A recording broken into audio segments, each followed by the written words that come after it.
Okay. All right. What is up? Body. Doing something different this time.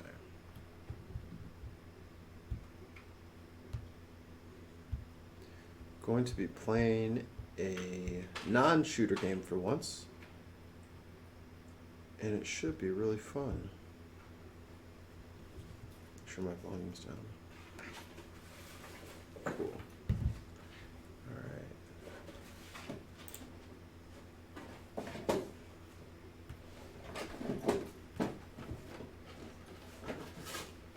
Okay.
Uh-oh.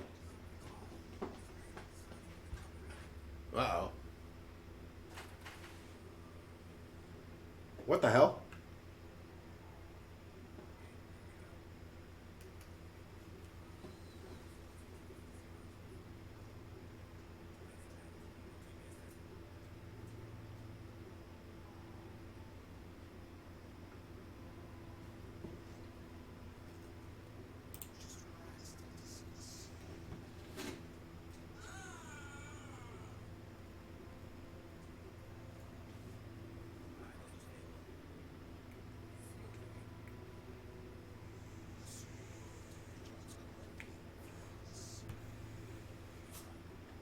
Hi, girlfriend.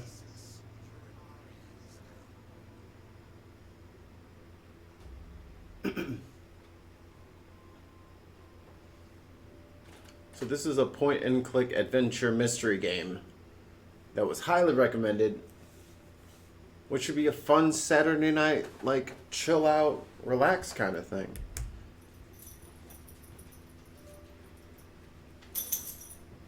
Gemini system, colony of Baracus, 1400 hours.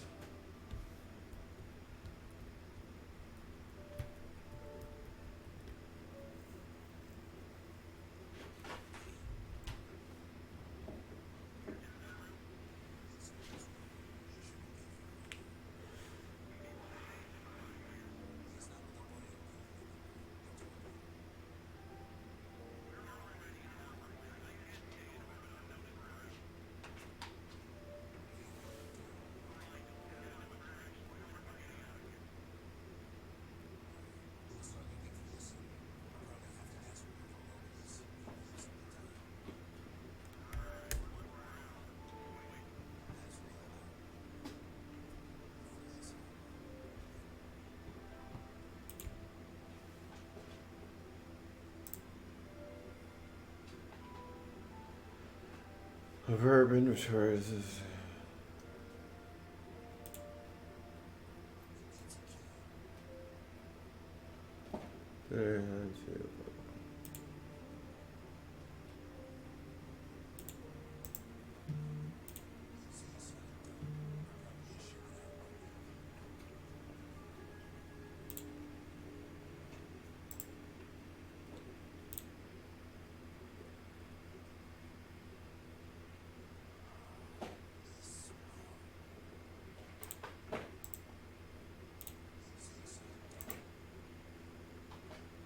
Gotta be something in here.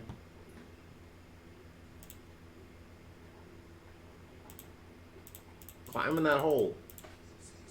Yeah. Alright, let's get out of here. Hello, Maya. How are you?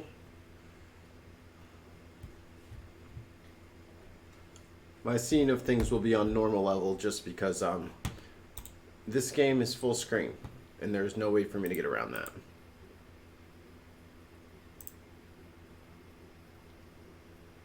Oh wait, I got a lockpick? Well, fine then.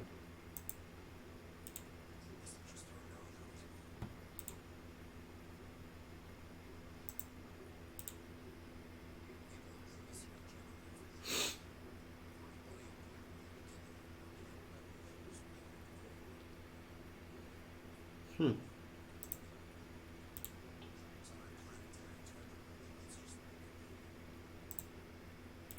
You got a type on it? Puff, what's up?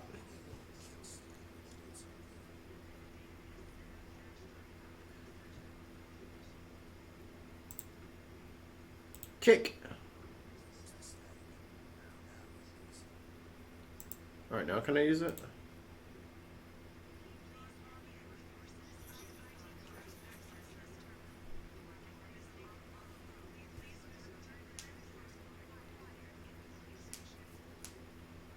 Shit, I don't have one of those.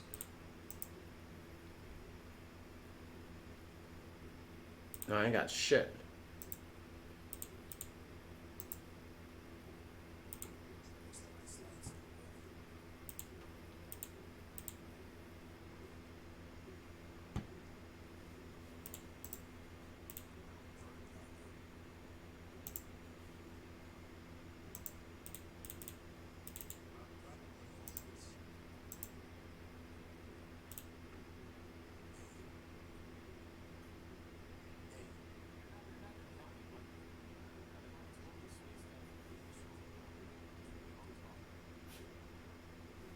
Hey, who asked you, motherfucker?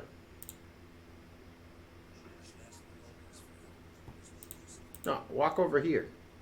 Yeah, talk to this guy.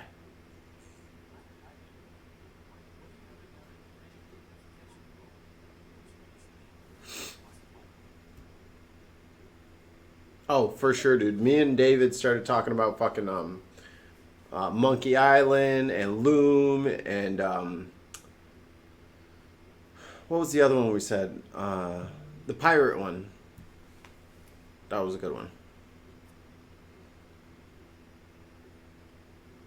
No, pirate is Monkey Island. Um, the Shadow. There was a whole bunch of good ones.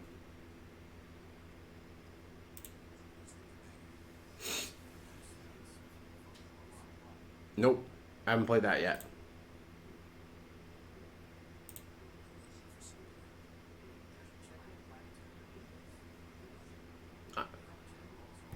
This might be my Saturday thing, playing these point and click games.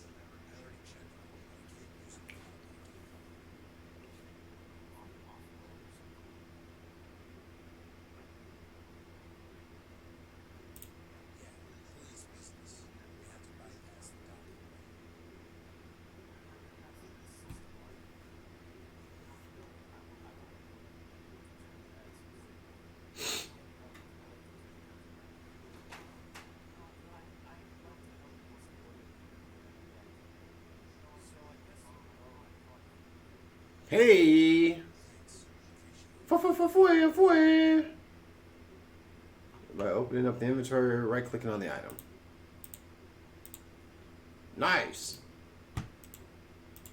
Got myself a key card. Now I can go to this terminal and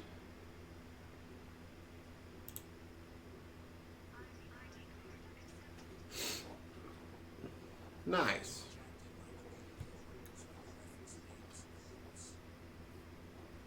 Okay.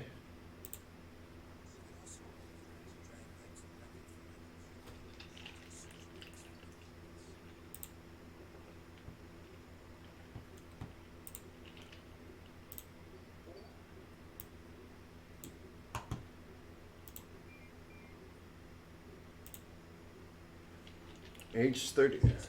Okay.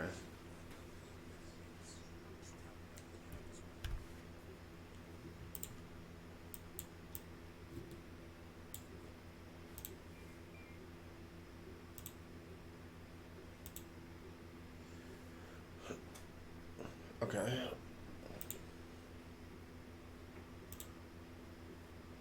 District 7 was established in Pittsburgh in 2182 as the need for residency spiked due to the mineral migration. It is also the site of the Battle of Gardner's Paw and the Gemini War, where the rebels warded off the invaders. Huh. That's very interesting. A left or right would have sufficed.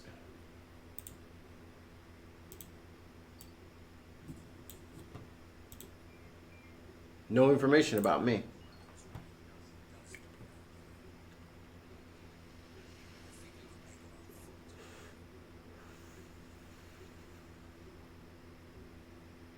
Nice. That's awesome, Puff. Like I grew up on these things. It was so much fun.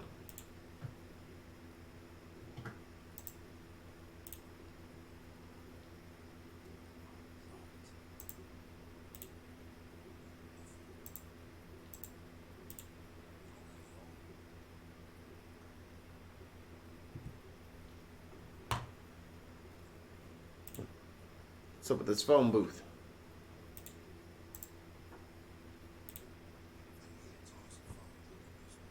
Alright, alright.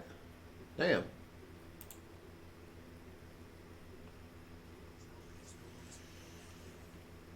You're the biggest pussy.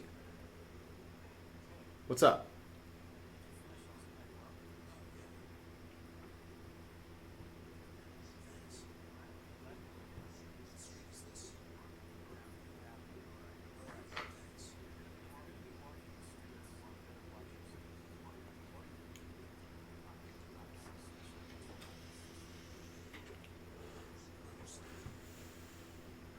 You know what? Help for vendor? I won't kill you on accident later.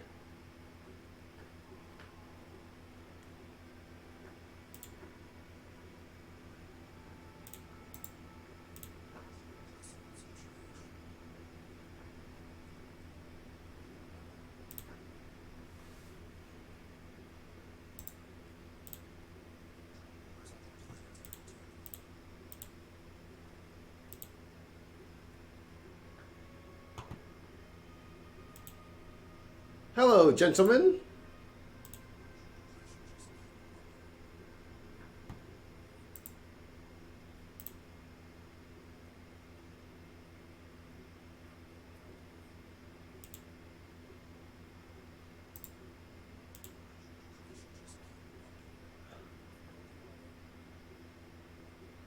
I don't have a light.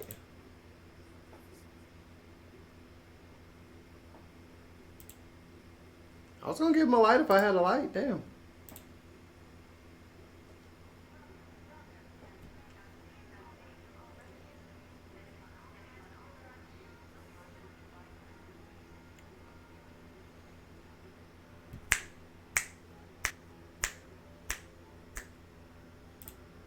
I'm jamming over here.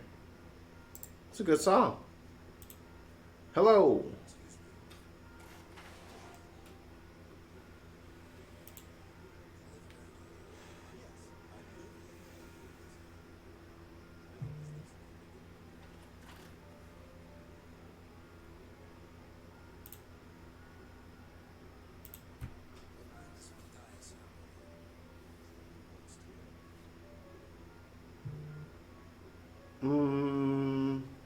I don't want to tell the truth that I'm a cop.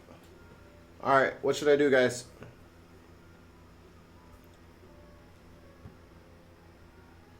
I don't know what this guy looks like, so I don't want to say I'm his brother and he's like a 7'3" Indian guy.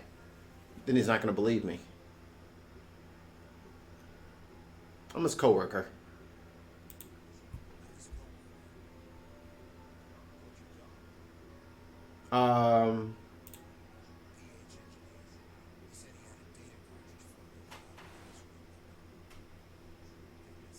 That was the job. I remember. Nice. I do remember seeing on his little slip that he was an engineer, so that works.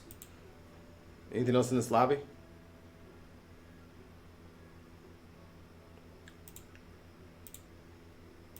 I don't want to push my luck. I'll just go upstairs.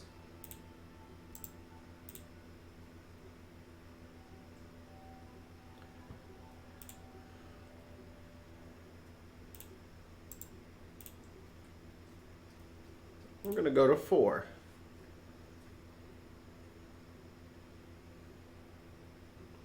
No music in the elevator. That's weird. I can't read what that says. I imagine that says A. This is stairs. There's C. What the fuck is E?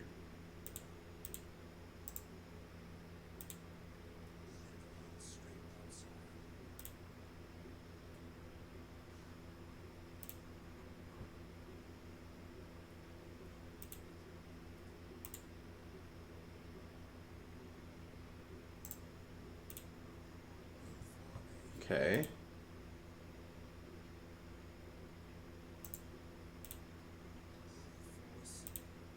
So that last one was E? Didn't look like an E. Of course it's the end of the hall.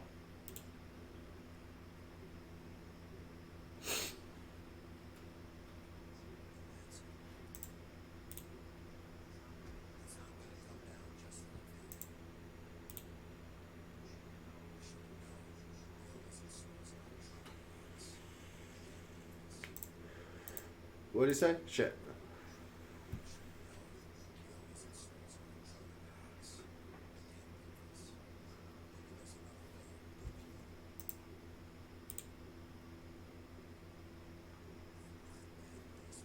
Jump, you fool.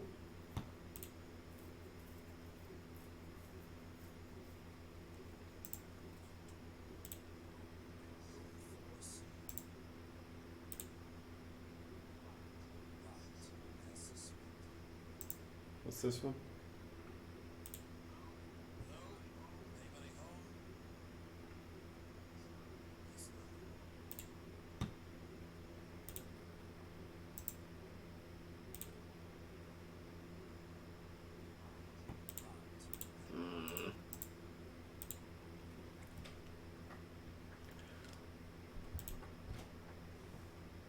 Where am I? Oh. Alright, so he's not in his room.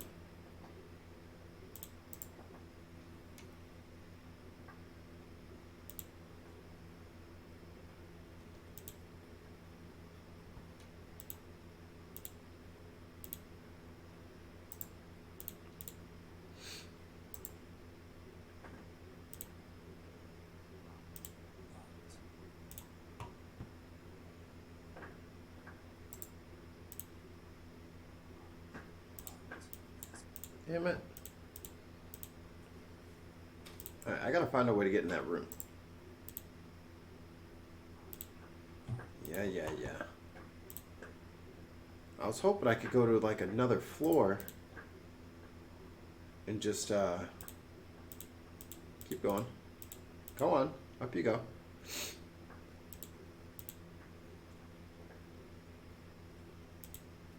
And just kind of like go from like window to window and just walk my way in, but it doesn't look like that's going to be an option.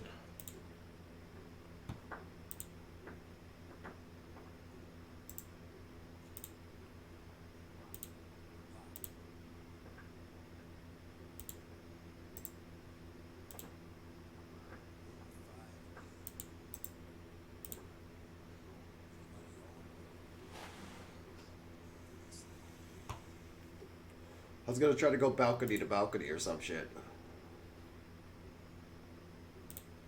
Well, what do I do if he's not here?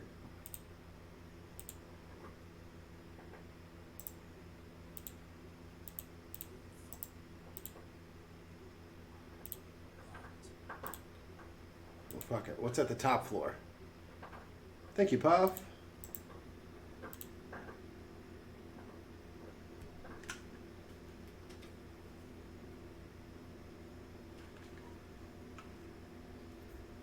In you go. Thanks, Maya.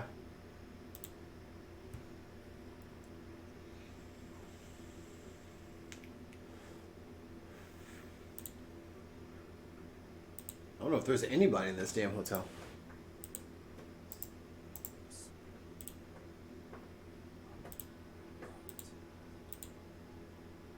It's gonna be one of those kind of games I see where I'm gonna have to try literally every door.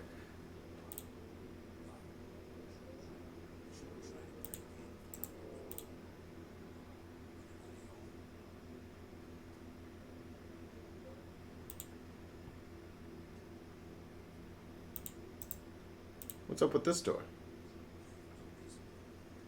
Yeah, but why not?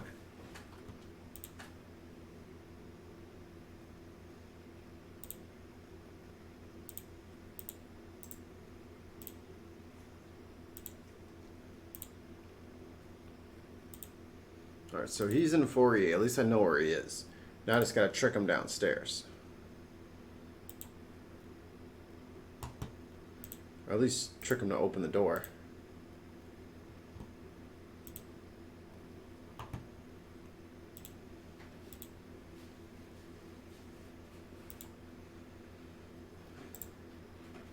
How do I get to my inventory?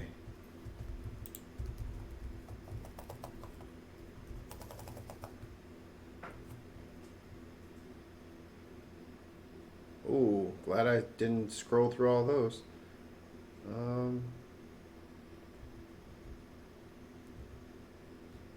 I'll save. Save early and often.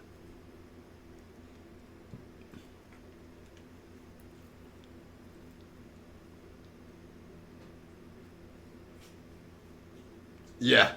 Yeah, Sierra was awful about that shit.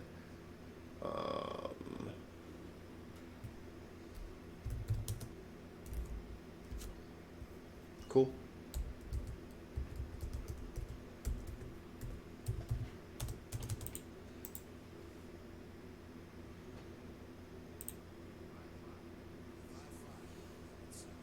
That's what I'm going for.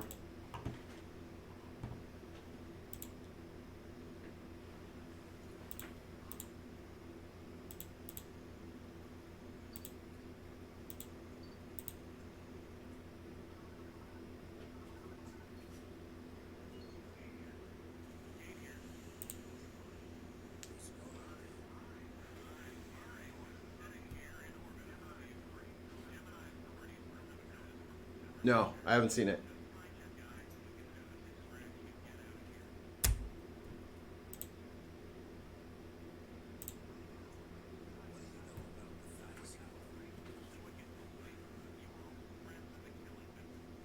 Oh.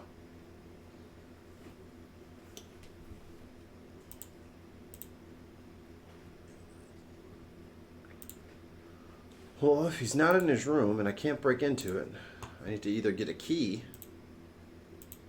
or I need to find the man. So maybe there's a bar or something on the first floor.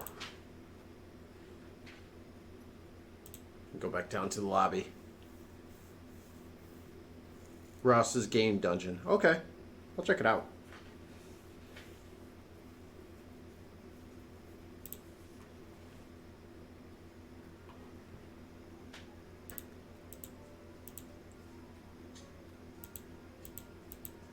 Oh, I bet this is just the stairs.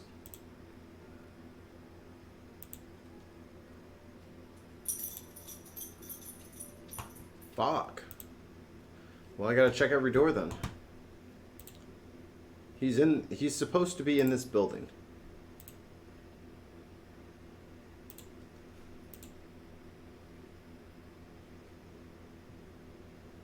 Oh, thank you, sir. I was it was not great.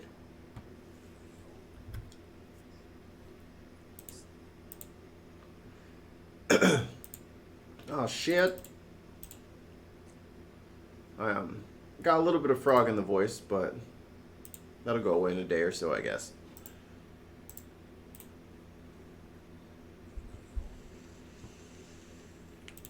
This hotel is empty. There's no one in here.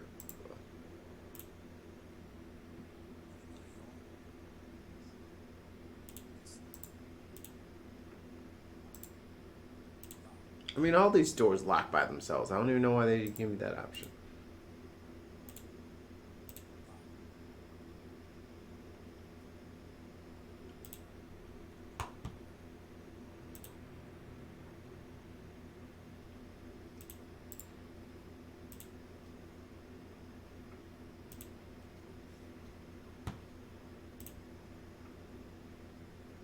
And if any of you guys want to hop in the chat or anything like that, just let me know.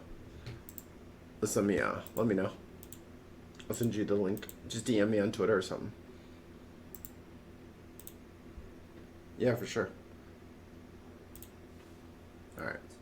Let me switch this over. Cool, game's still running. Ah, damn it.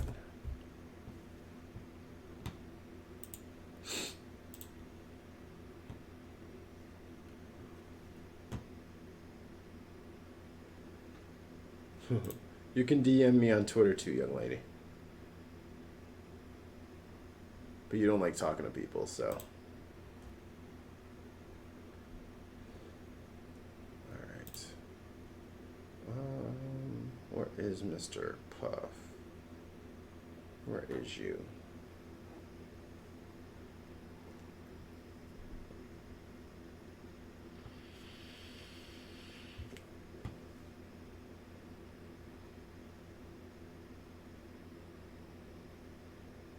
I'm looking. Thought I just talked to you.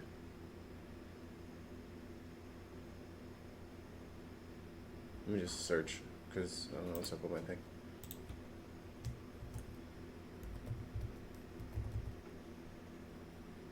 Oh, it looks different now. That's why.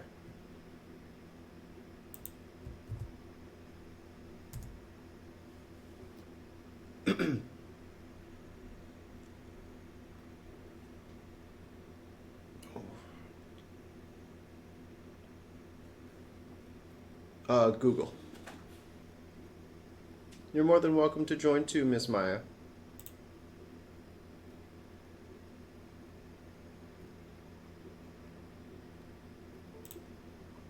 Doorbell.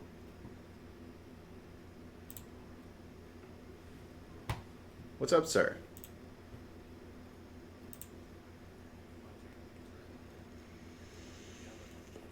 Yes, please, because you're just going to hear locked, as suspected. Oop, up. I'm going to have to leave the hotel and come back. Or ask the guy to let me in.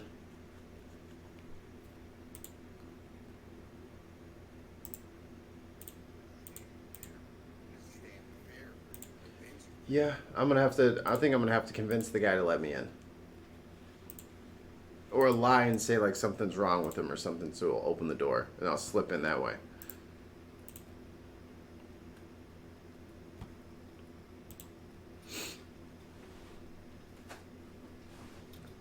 We're talking about whatever.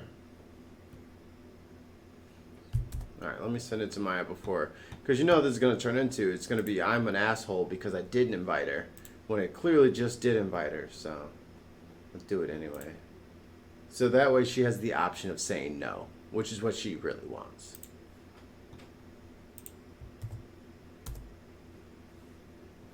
She just wants to be able to say no. She doesn't want to say yes.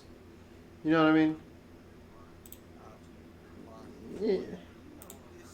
Right. She wants to decide whether she wants to be there.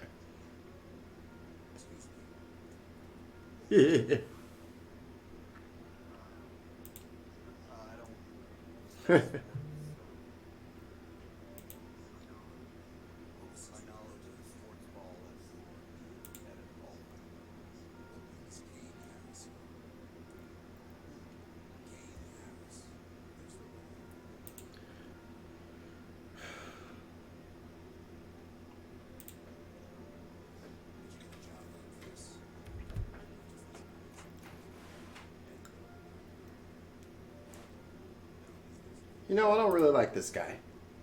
It's starting to piss me off. Well, he's not in his room or the door is locked, so either I gotta find him or find a key. And I got a limited amount of time.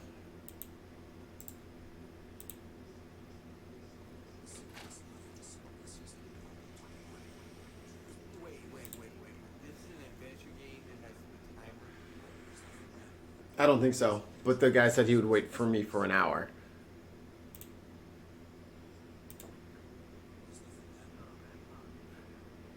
probably means you gotta make them have like an hour go by.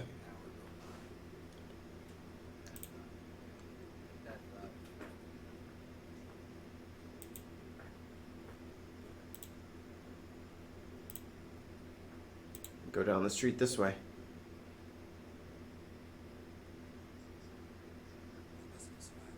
Yeah, it wouldn't let me see. There was nothing in there. It said it was just like full of garbage. Kick it.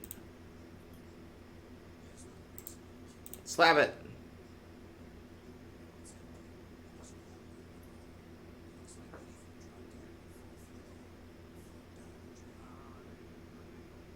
There's your clue. Anything dropped in the hole will float down. So something's in the sewers. How do I get to the sewers?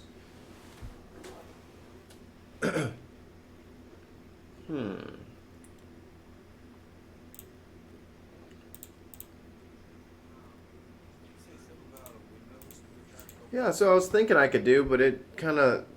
Oh, hey, hey! Who are you?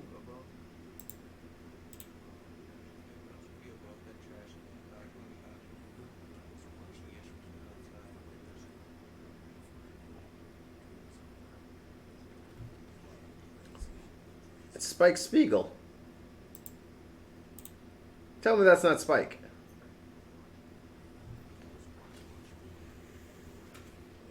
Cowboy Bebop.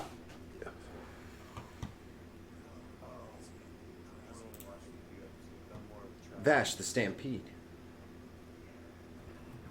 Yeah, and what's crazy to me is I'm like, you know, it's kind of lame. They only made like seasons that basically got wrapped. The movie was very good.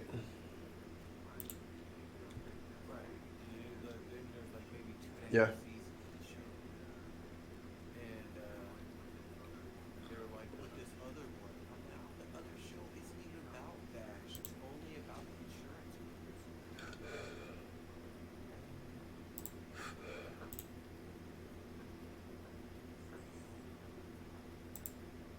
Oh. Go to the door.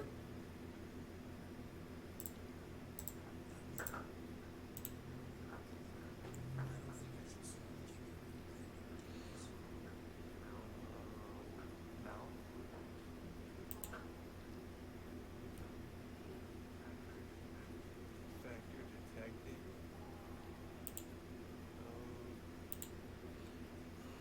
Gotta get out of there. Oh, wait.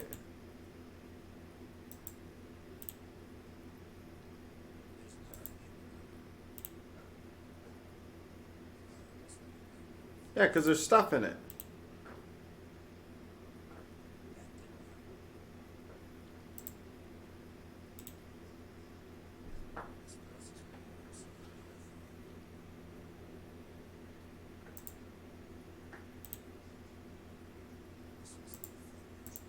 We're going in.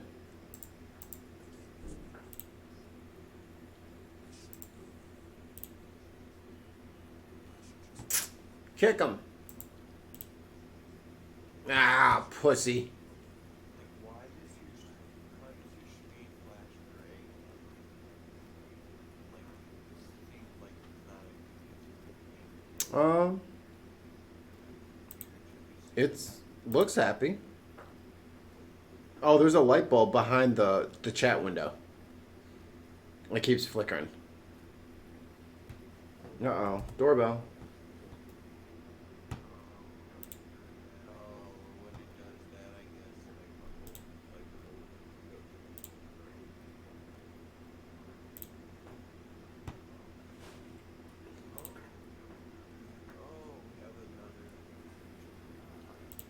another. Hi. How you doing?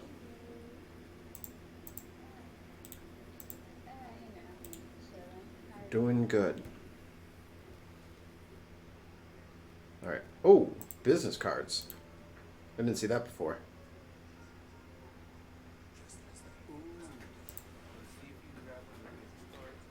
It wouldn't let me pick it up.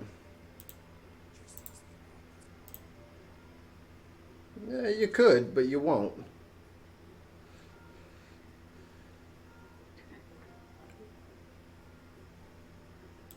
All right, there's got to be something up with this door.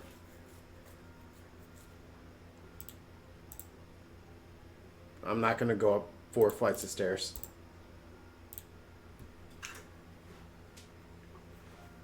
There's got to be a way to find this guy.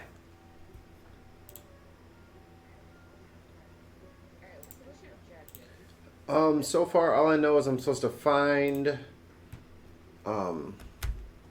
Shit, I forgot his name already. Find his name's in my communicator. Actually, hold on. Oh. Let me step out of the elevator. And he's in. I don't know. They just told me to find him. Matthias something. Matthias Howard. That's who I'm looking for. And he's in room 4E.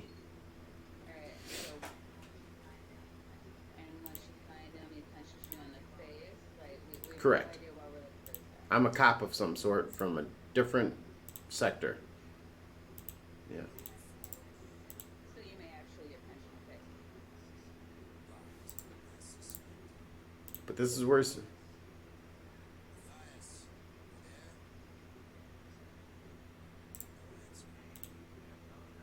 Hey, I saw that it was the fifth floor. Does it allow you to go like the window or anything like that? Like the roof? That could be unfortunate. Jump! Jump out that window, you chicken shit.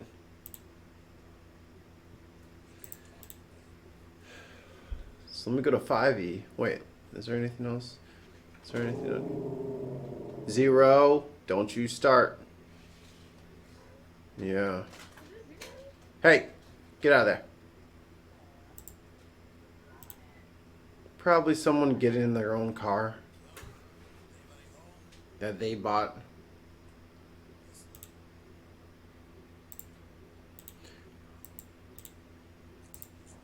What I was thinking is if I can go down to 3E and then call the receptionist and say, hey, the guy upstairs is making a whole bunch of noise. Can you check on him? That could get me in. All right. I'll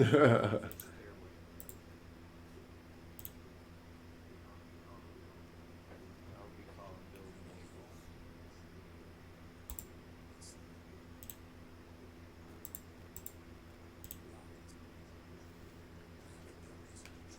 Yes. You have all the reasons to try to. Well, I was saying like on 5, there's so many. 6 is the roof. It's this apartment building has 6 floors. But it wouldn't let me get up to the roof. He said I have no reason to be up on the roof.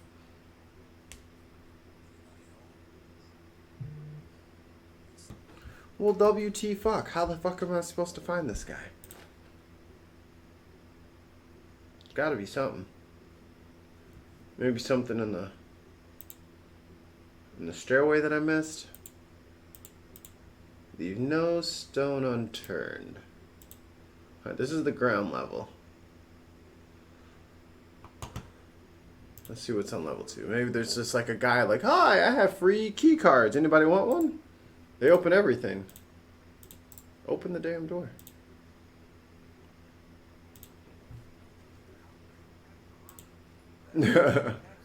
I just found this ramen on 3C.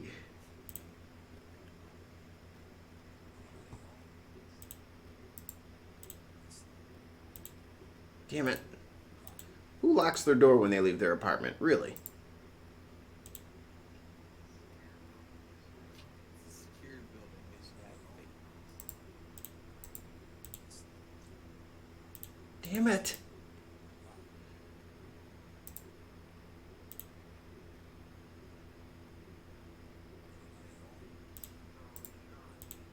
So even on the 5th floor. Yep, it's the same window.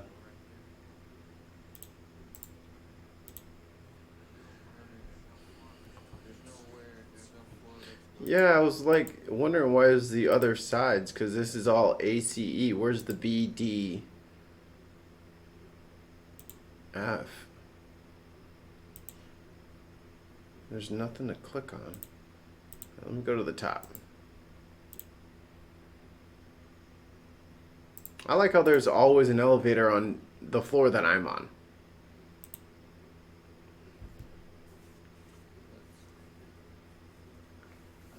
It doesn't, like, I don't have to wait for it to show up. It's just already on that floor and it just opens and it's there. But I took the stairs to get up there. You know what I'm saying? So it shouldn't be waiting for me, but it always is. You think it would With these, I wish we had them elevated Star Trek, but it's sideways. fucking Wonka Vaders. Turbo lifts, that's what they call them. Yeah.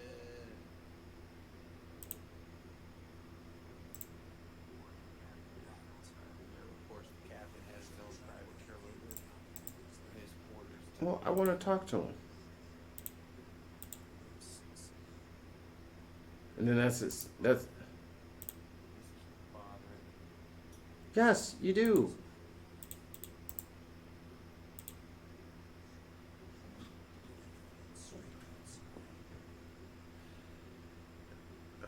Come on. So somebody is in the room right above him. So they're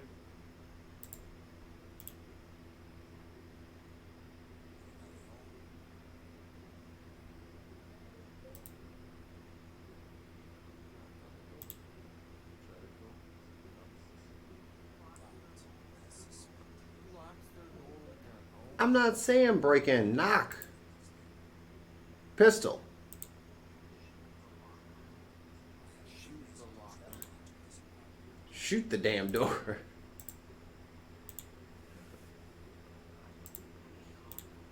I thought his name was John Monroe. He's fine.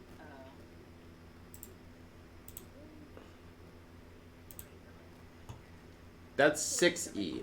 The guy I'm looking for is supposed to be on 4E, and his door is locked. And I went to pick his door, but it was it's got an electronic something or other, so I can't do it.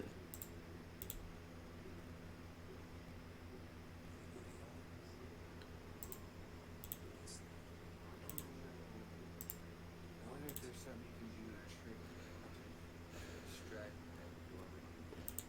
distract I tried to shoot. It wouldn't let me. I was like, if I just shoot, like if I shot in the stairwell, I could get behind the counter. You know what I'm saying? And get all the like the master keys or something.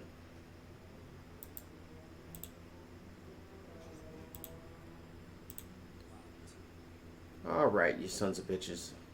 Come on. Push the button. Thank you. Again, see, look, the elevator's already here. It's nice.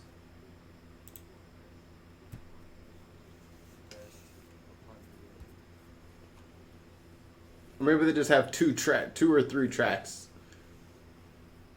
So they got multiple elevators. There's one on every floor, and they just go around each other if they need to. Yeah. Alright, I'm gonna try and shoot my gun in the stairwell and see what happens. Go on.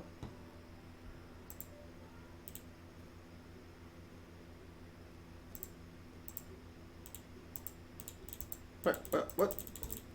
Pull out my gun thing.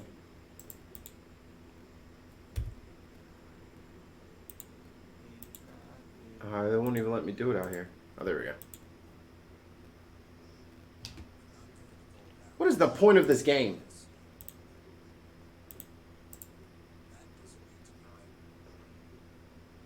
Drive you insane. Yeah, literally.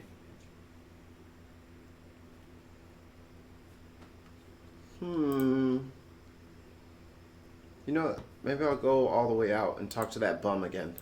Maybe he'll talk to me now.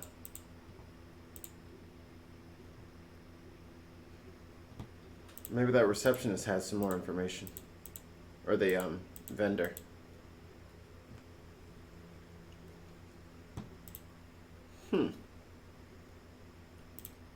Open the door, please. Walk through the door.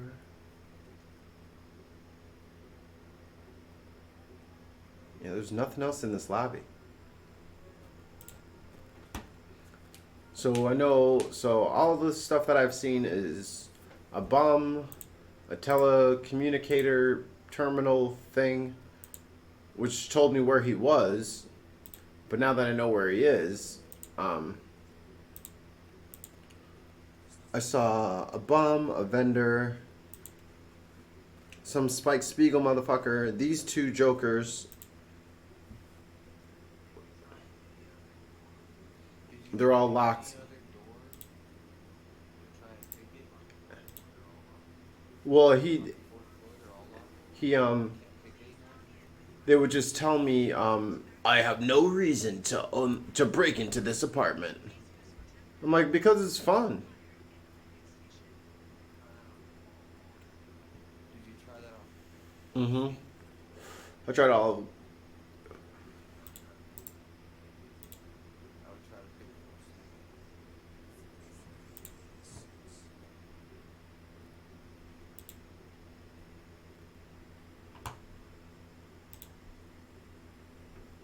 most. Oh wait, shop. I didn't ask you what you thought about doing.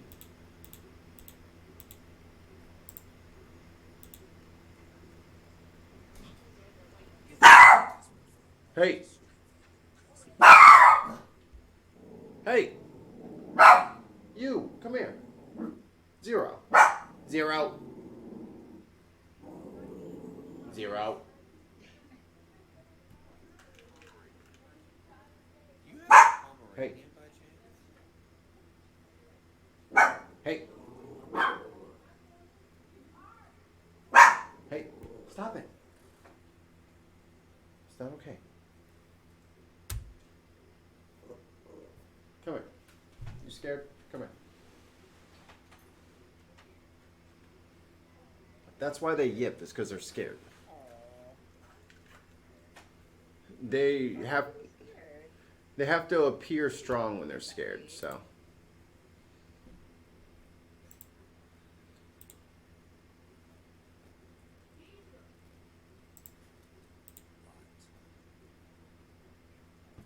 I'm not scaring him. It's somebody on their phone or something outside. Kick the beggar. This dude is a pussy. Show him what Oklahoma excuses brought him.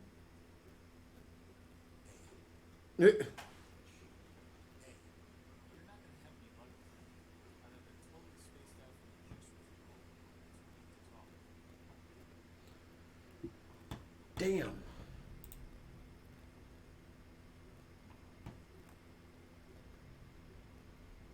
Some photos. What's on this poster? Looking for work? Spaces available at the mines. Visit your local recruitment office for info. God damn. 2400 now. I will do that today.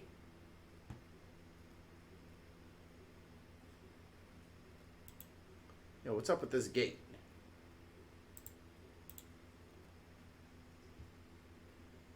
Of course it does. Why not? It's got a lock on it. Needs a key. You don't even know that. Leads into a back alley. What's this way? Trash dump again. I'm gonna go down here and see if I see anything.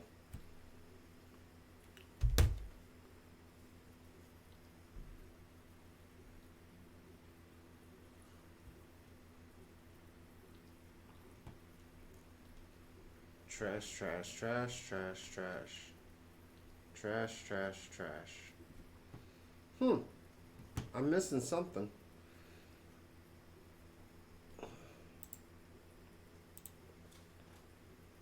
I don't know what it is though.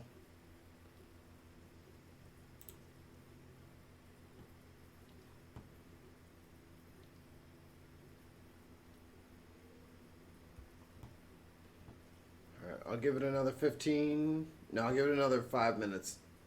And then I'm going to move on to something less boring.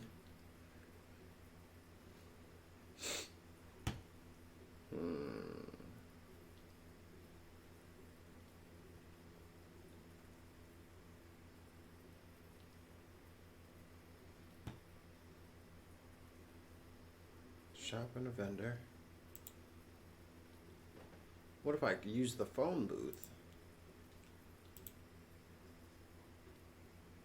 If I needed to use a phone, I could use it. Well, thank you, Captain Obvious. Didn't go through the door. I hate you. Luckily, I have my own communicator.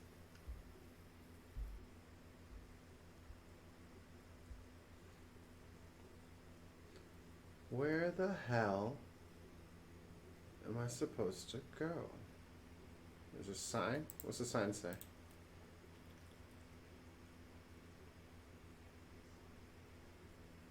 I can't read the sign, but I can read out the address. 3386. Hmm.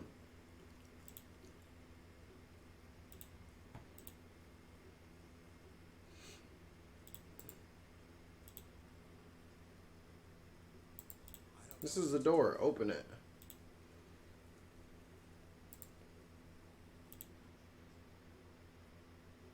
I should just keep walking. I can't open it. This dude is the worst. I don't need to do that. Mikey, will you humor me and try to go pick 4C? I will do anything for tacos. Come on, exit. They won't let me walk past now. What the hell? Foot. There we go. Kick the open hallway. Alright, we're going up to 4C. We're going to try and pick the lock.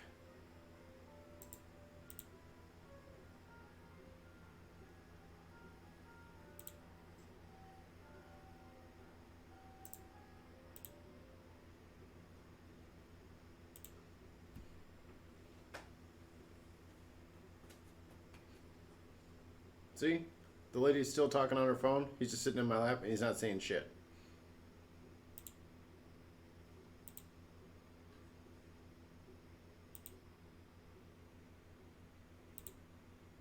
Alright. Almost. Got the door open, but my lockpicks broke. Great. And they were Will the running door open? too. Hey! I swear I tried that. The residence home console should have all their information.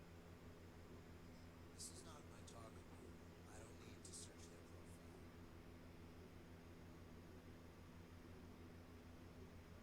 Uh-oh.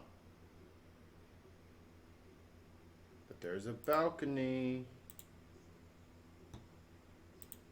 An assortment of old world novels. How did it Material possessions means nothing to me. I don't need Now to we need to see if your guy Parkour, parkour. possesses parkour skills. To the balcony. Did Maya drop out of the chat? Go outside, fool. think I can use my phone. Oh. Oh, the door's closed. Right. Open.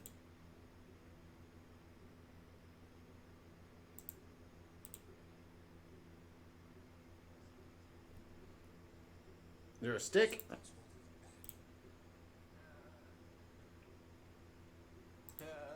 holding it back. The best way is a damn stick.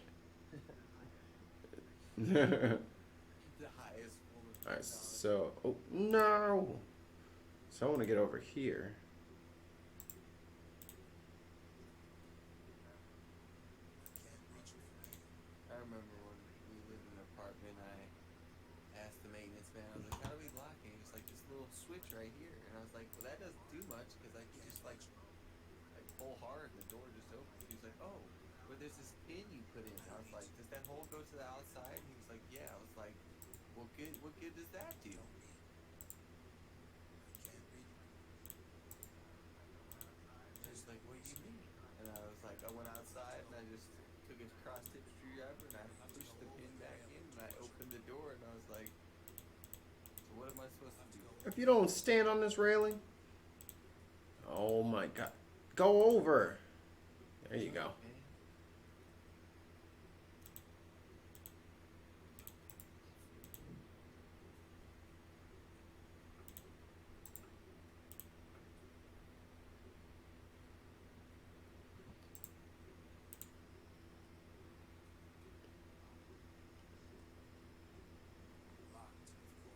Well, shit.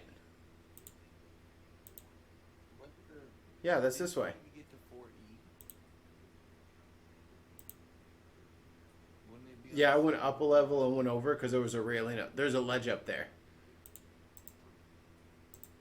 Well, I mean, if he's not home, I can just kick it open. Hit the window with the. Hit the window with How do I open? There we go. Great.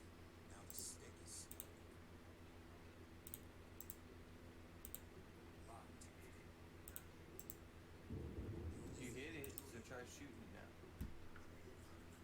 The lock God damn it. broken. It's Hit it. useless now. Shoot. Aw, damn it. You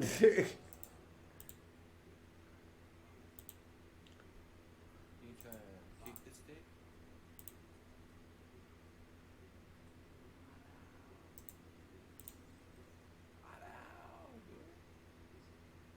Sorry. Alright, open the door. From the inside.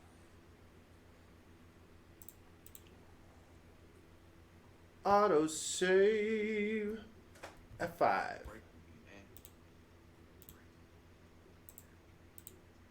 Breaking and entering comes down. I just want to look. There's nothing there I should take.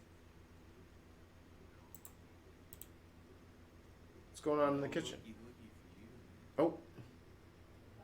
Oh. Oh. Oh.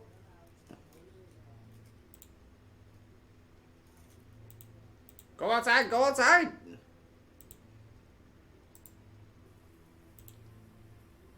Go up. Go up. Go up.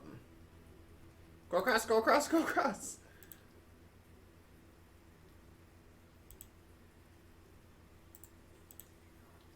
I don't think so. I should have closed the door. What are you? Oh yeah. Oh, no.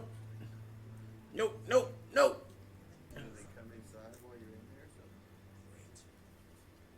Oh, God.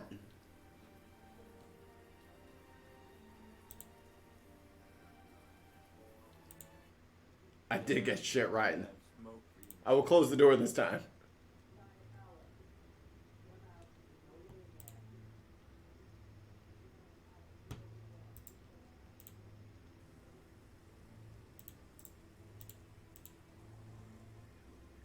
Go. Go faster. Maybe I'll just stay up here.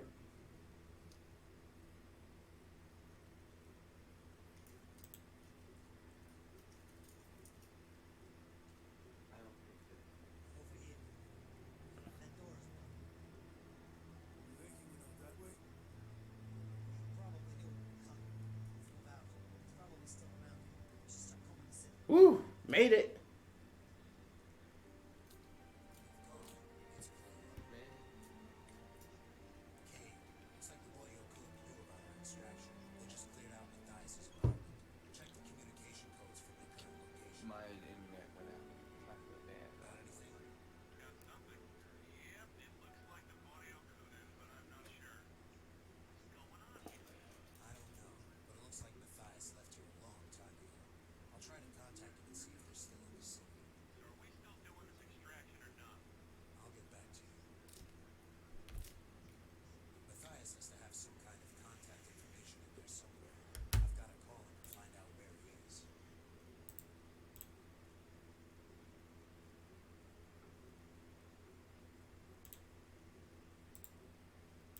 All right. Well, they left the door open. Why not? I don't need Oh, it's communicator, though. There's a little console. I'll use that. What you got in here? Right. Those guys didn't seem to have a problem. Reports of syndicates getting shut down and juice dealers thrown out of business have reached Gemini. Reportedly, an ex-assassin who worked with the Borio Kuden has been feeding information to the Taurus police, prompting the fight against crime. Gemini jurisdiction, however, prevents him from coming here.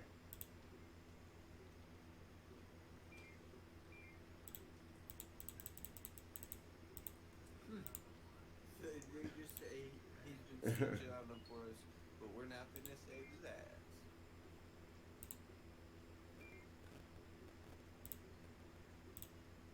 Oh, you know what? I guess I can keep coming back to his room. I am. I'm not here to steal from you. Matt always said he had good taste in art. I have no idea myself. Matt looks happy with his wife and kids now. So maybe he used to work with me or something.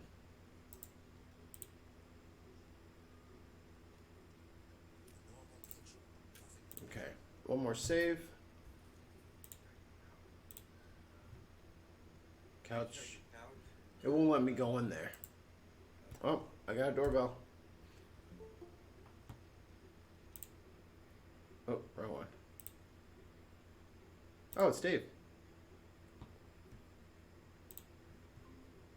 Hello, Mr. McGinnis. Hey, sorry about that. I got into a conversation about my grandma. No, no worries. Lost track of time.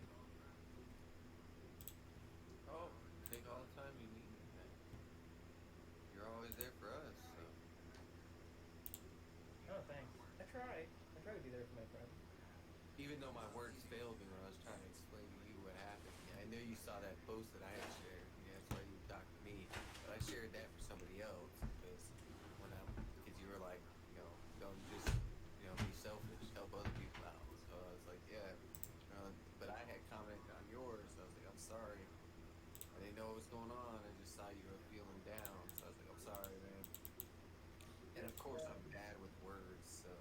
Just a combination of dealing with the already difficult thing of dealing with losing my grandma in the hurricane, and then dealing with the fact that she's a Jehovah's Witness, and they didn't want me or my parents there because we left the church and did a bunch of stupid shit. So I was dealing with like religious, like bullshit. So some combination of rage and grief. You know what I mean? Like, and then I came down with this cold, so the funeral was today. I ended up not going at all. So I just didn't have it in me to deal with their nonsense. Mr. David McGinnis McGinnis. is here. Come on. The infamous. I even went to get a megaphone because I was gonna speak at her funeral, whether they wanted me to or not, but then I didn't go. Oh, did you catch the fundraiser on the Great Debate Community today? For Oscar, It's Ashley. Yeah. What I happened was to on our it. They've been doing it. No, they've been doing it like No, a 24-hour marathon. no, I'm saying the one that was with me and Nick. Oh no, I didn't catch that one. I was on an Okay. earlier one for a little while earlier. Not that one. I was. Szechuan Lube, thank you for joining the revolution and welcome. years? No, I don't remember. Meet me behind it in 10 minutes. I think you would have been proud, man. What about my brother? Because Where they is he? threw me in there for her to do her little, Matthias. her woo self pitch on me. And I was like, I sat there and I was like, oh, and I just started noticing things, right? And everything she was doing, and they were like, so what was your impression of it? And I was like, well, to me, that seemed like NLP right there. Asriel out. I was like, you set up a brain process, interrupted it, created the trance, then you reinforced it with the crystal that you were moving back and forth. You had the hypnotic voice going. I was like, and then you directed the thought process, and you were like, hey, why don't you buy this thing? You Yeah, need for whatever it's worth. NLP has its criticisms, but I think that it has some validity if it's applied properly. It's very similar to photography, but even longer. right, but I just saw it in the sales pitch. I was like, this is Yeah. familiar. Well, I mean, if you let's just say if you search for NLP and sales, you'll find a lot of books about NLP and its uses in business. Like there's an entire subgenre of NLP in business. So yeah. Right, they sold like crystals and all kinds of Renaissance fairs or whatever. And she was like one of those people. So I was like, yeah, I'm like, I think it's like it takes skill to slice. So what do you think so far about this game, Mikey? I missed your. I'm 13 again.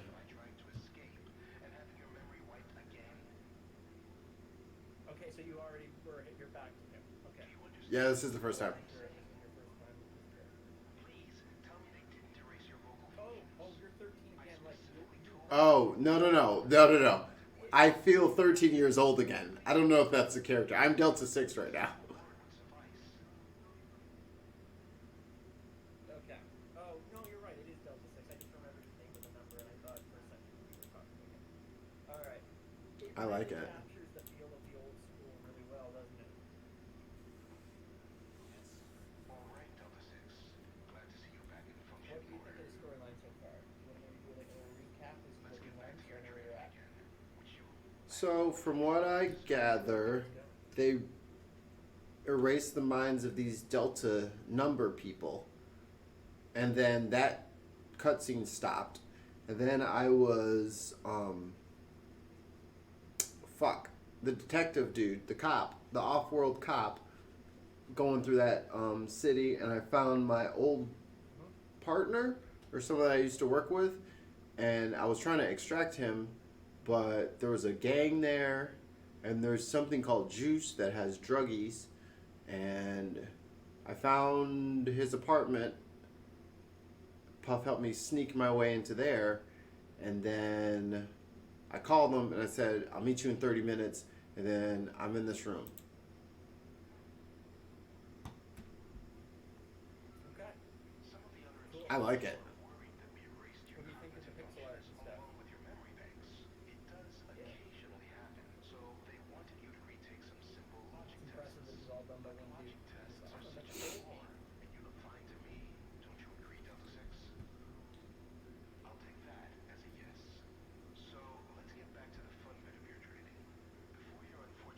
Ooh!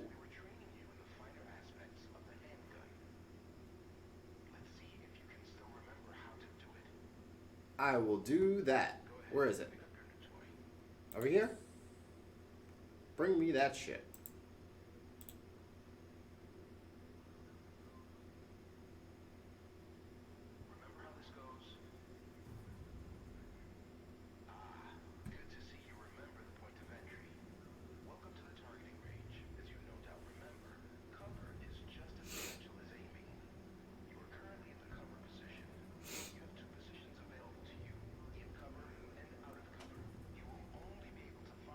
Yeah, Mikey, I'm gonna try to get you to play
one that I doubt that you've played, but maybe if you're as much into the old point and click ones as I have.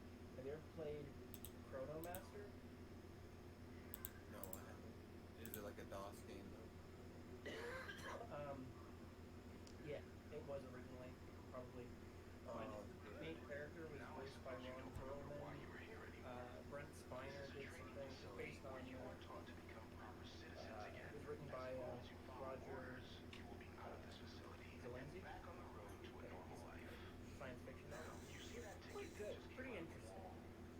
Well, see, I didn't have the money for start pouring into PC games until Windows 10, so that should answer that question. Yeah, I don't know if No it's DOS. the re-release. I don't know if it's ever seen a re-release. But it's probably abandoned. Like you could probably find it at this point. I think I've seen like Ross Gaming. I think they have it on his website. Like, waiting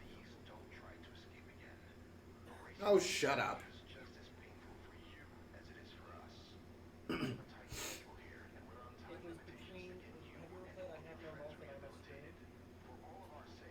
I've seen that game, but I didn't know if I wanted to watch it. Okay. Like back in '95 when they were.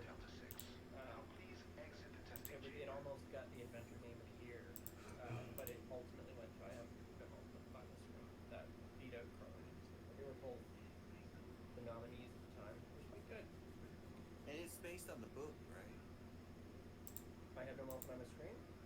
Yeah, I thought it was a book as well. It might well be. I think yeah. It's like about. Is it about a? It's like about an AI running a Yeah. space station that keeps killing the people and then bringing them back, or Yeah. yeah. Almost like an AI is put them all in their own personal hell. Yeah, I heard what's his name, Isaac Arthur talk about it. Yeah. Yeah. It's interesting. There were a lot of interesting plots and stuff in point and click adventures back, like because back in the day that was the only type of game that had any kind of story or substance, right? Like it was Pac-Man and Mario and jumping on turtles, and that was like the big thing. Whereas meanwhile, over on the PC, it's like we have animated, fully voiced stories and shit. Yeah. going on. Because they were Probably missed content out on that stuff. with Mario and Luigi. Or Bobbin Threadbare. Alright, I will be appealing to my lesser angels here. I did that for an hour and 15 minutes. I gotta shoot something. Ooh. Alright, buddy. I need you to get out of my lap. Thank you. Thank you, buddy. Hey, have you played Forgotten Hand? Yes. Oh, that one's good. Flip. Kind of annoyed by the ending a little.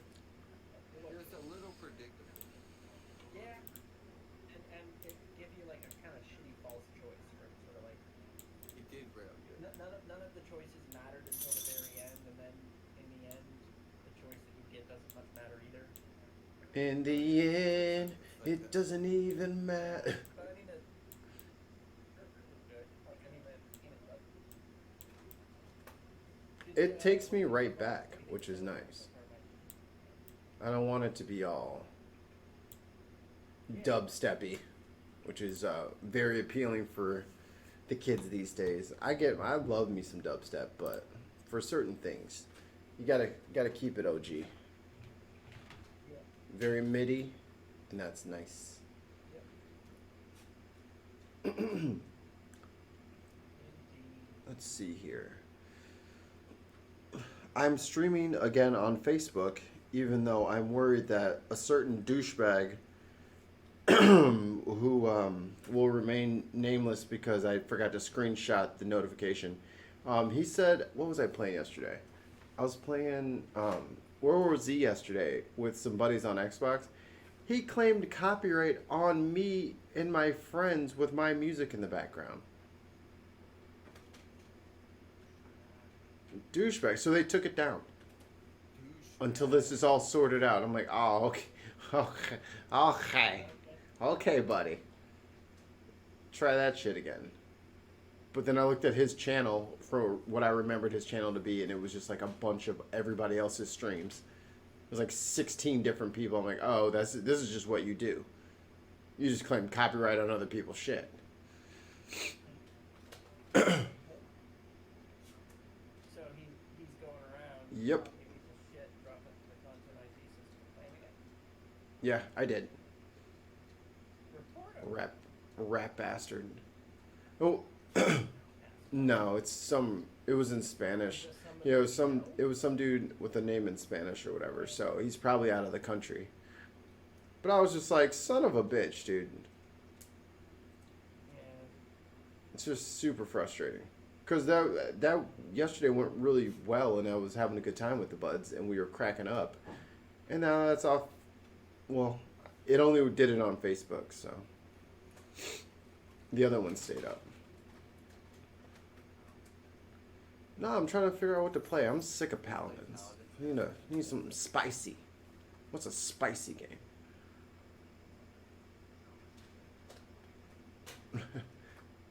A spicy game I have. No one wants to watch me download something.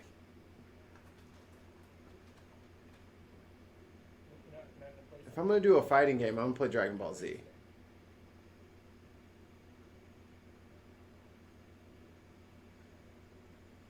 I don't even play that shit.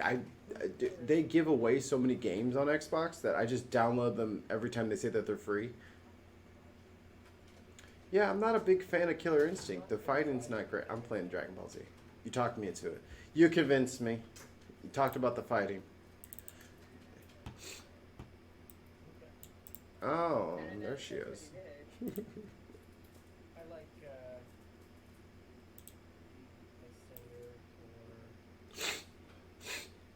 singer or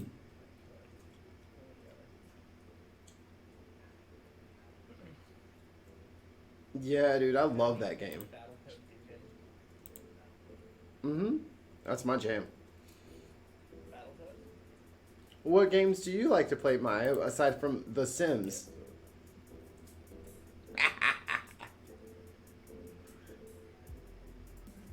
No. You know, play the game of life. You gotta play for keeps on that game.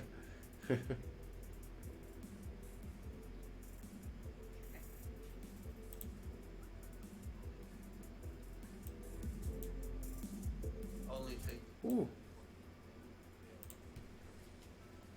Still can't get them to fix the volume when you first log in.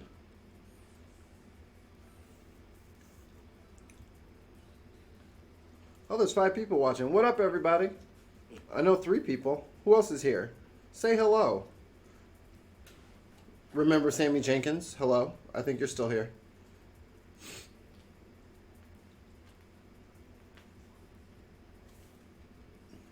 Which is Sammy Jenkins, but he was on the wrong account.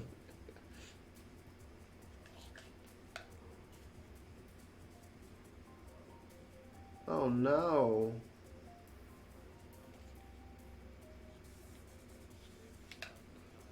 Yeah. Alright.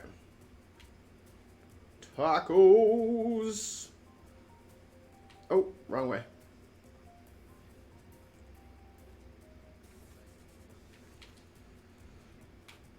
Let's do this, Marines. So many. Oh my God. I went to like. I thought it was like 4, so I tried to scroll up, and they just didn't stop. Oh, okay. There's like several scrolls to get to the top of the tacos.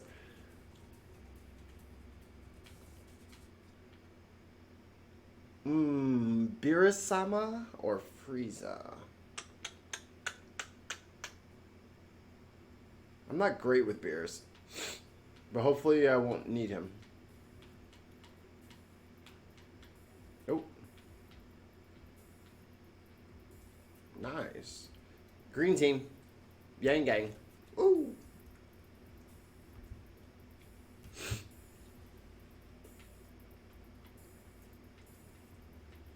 All right.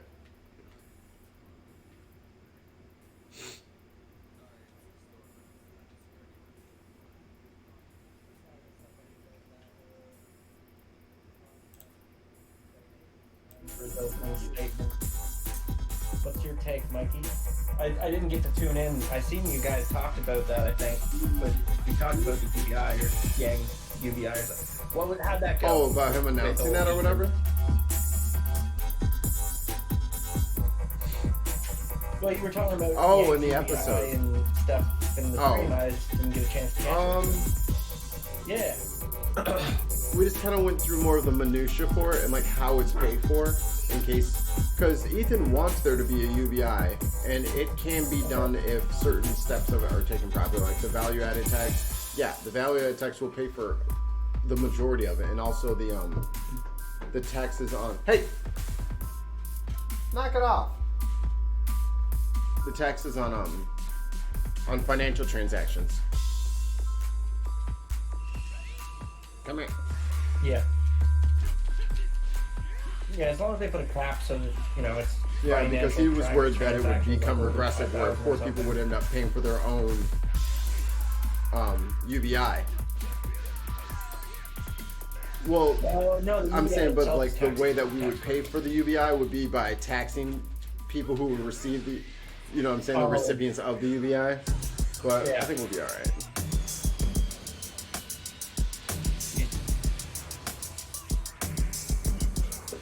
Yeah, I think that's not an issue that needs to really be worried about too much. But yeah, I think he's setting the with stage it. up for another 1-2 punch. First debate, he went with no tie. Everybody laughed and chuckled, said, look, this guy, he's so unprofessional with no tie. Comes back debate 2. Oh, points out Nick! how stupid that fucking was. Has the Oh, Nick's strongest here. closing Oh shit, I just got hit. Hold on one second, Nick. What? Oh wait, who's not on my YouTube? Are any of you guys not on my yeah. YouTube?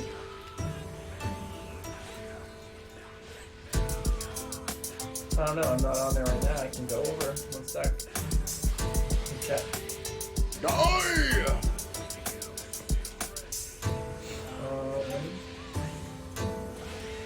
Nick Suter is giving me hell. Sorry, Nick. I don't have Actually, I should be able to open up my restream chat. Let me go over here. Because this isn't. No one ever goes to my YouTube channel because I don't post that much on my YouTube channel. And no one has riches because I never really go live. I went live on my birthday, and that was like the only time that I've ever done it.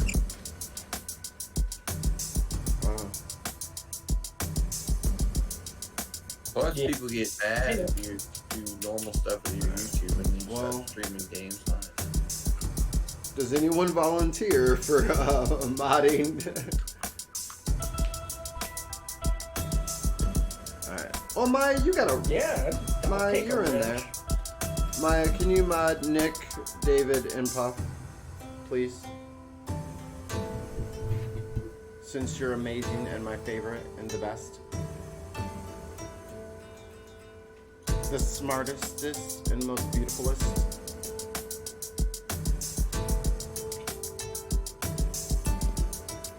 Did I tell you who I'm poking around for Nick to Some bring people- over well- on in time? I don't have the add my privileges on my channel.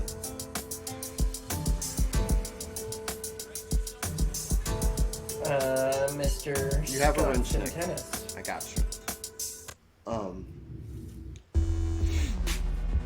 I don't know who that is. Who is that?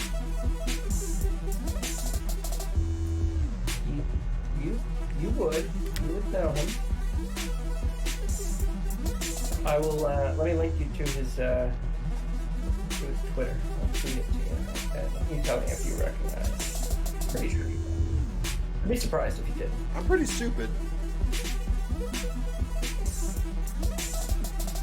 I don't know that guy. No. Oh, what happened to my game? No? My game crashed. No. I was winning. You motherfuckers.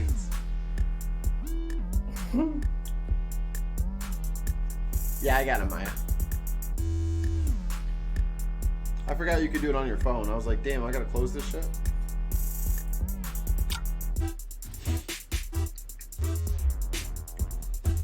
And I'm working on trying to get like get my Xbox boys all streaming.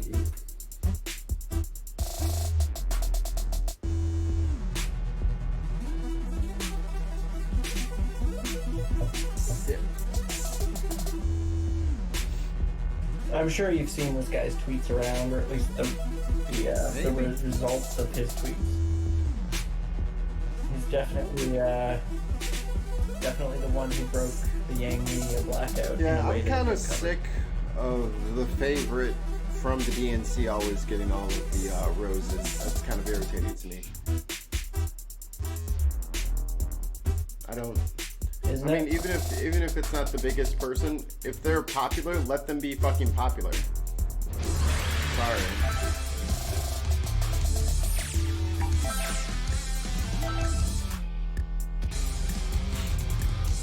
Oh man, so I didn't know about this because this just went up. It's a new trend. This is the thing that people are doing apparently. There are groups of Yang gangers showing up at malls to do the Cupid shuffle. In That's a bad backpacks and idea. shit with Yang fucking paper face masks. What? They're They're shutting down the mall because mall's people are shutting down. dancing. No, like they're just there catching people's attention in a group, just doing the Cupid shuffle and talking to people. Oh, I got you. I was about to say, they're dancing. dancing so much in a line that we have to shut the mall down. All right, guys, come on.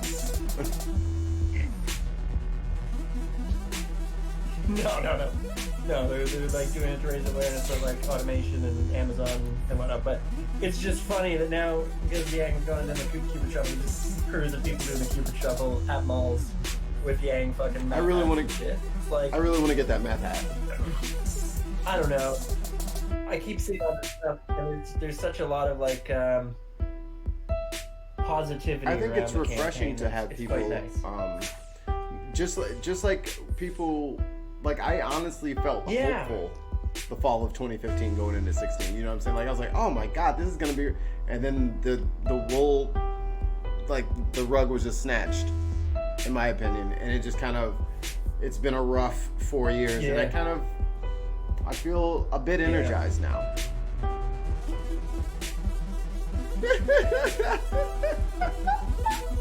Dalian says, oh, I heard Saturday Night Special. I thought we'd finally get a nude stream. I get on no nude stream. False advertising. That's the Fortress of Solitude level on Patreon. If you guys want to get into that one, there's several zeros. Several zeros added to that one. How are you, Dalian? Uh-oh. You gotta go shirt off, Yeah, there but you go. only clavicle up, right? What if I just That's wore a the green accentuate the bodysuit and delts turned the right green there. screen on? And then, Just a floating head. or you could do like desync and do it with like a webcam you found in the trash can at the Wendy's. It's like orange. But yeah, I kind of suspect that he's going to show up at the fourth debate and then rip into everybody about how they made a big deal about him helping American families and giving money back to the people, and basically say, what would you rather me give the money to corporations and ad agencies like all the other corporate politics? Like, kind of, I feel like he's setting it up for this 1-2 punch. Well, I mean, everyone, I don't want to say like everyone's already picked their sides and everyone's just like sticking to their guns, but it's kind of already gotten that way. It's kind of already gotten that way. They're like, nope, I'm burning. Nope, I'm Warren. It's like, well, what do you know about Yang? He's not Warren. And it's like, all right, I need you to do a little bit more. I need you to dig a little deeper than that. Before you say no, did you even look? It's like if you ask a kid to Hey, do you need to take out the trash? No. Is the trash can full? Yeah. I mean, no, it's not full at all. Well, did you check? Which one? I mean, you hear about this comedian from SNL, right? That recently on a podcast called Yang a. I don't know how to see it on your screen. Use I don't know. creative So, substitutes.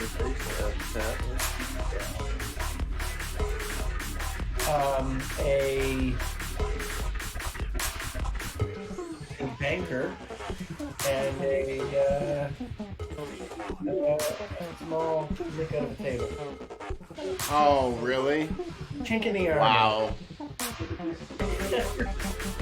Classy. Yeah.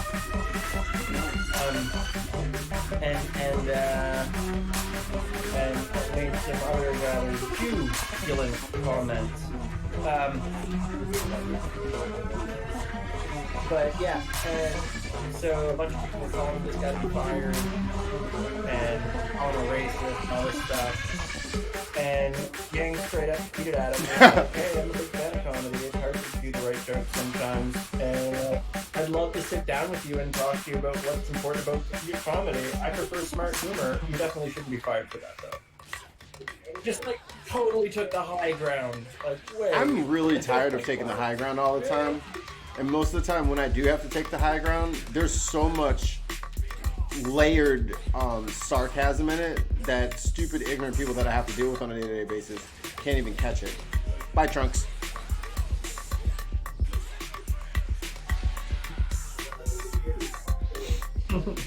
But you know what? Do you know what I mean though? Like instead of using that as an opportunity to like drill up like a media storm and a controversy and like, Yeah. like he just said, I'm not playing that game. It's not about it. I'll fire people about whatever. Let them say what they want. Don't ruin his livelihood over him making a fucking joke about my race. Go away.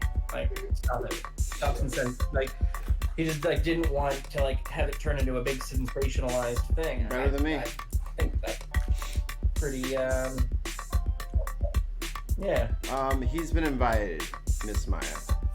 I mean, he can choose to come. I mean, I wrenched him. I don't know if he'll show up. So. Oh, that's alright. You know how people get once they get the wrench. They just kind of, go off and do their own thing. Yeah, I'll hide. Instantly. Yeah, anybody goes into Mikey's room now is getting banned. You're not an echo, so how can you Get a be the ban. awesome? Get a ban. Checkmate, atheist. Hold on Easy. now. I don't. It's yo, not like we're Kyle's mods. yo. As much as I agree with you. You know what? Fuck that. If y'all want to get the Hey, shit, stir the shit. This is. No, I'm just making a joke, guys. We're trying to support a A- narrative, not and a necessarily narrative. a false narrative, but a narrative.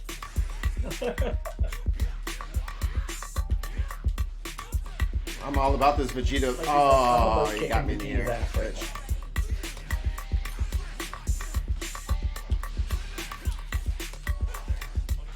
Fuck out of here, bitch.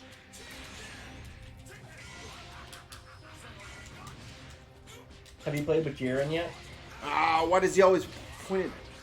Oh, God! That was an excellent block by me. I have not played that yet. Mm-mm. No. Is he locked behind a DLC paywall or like Probably after you buy shit, because there's a bunch of kids. paywall? Ooh, shit! Got me.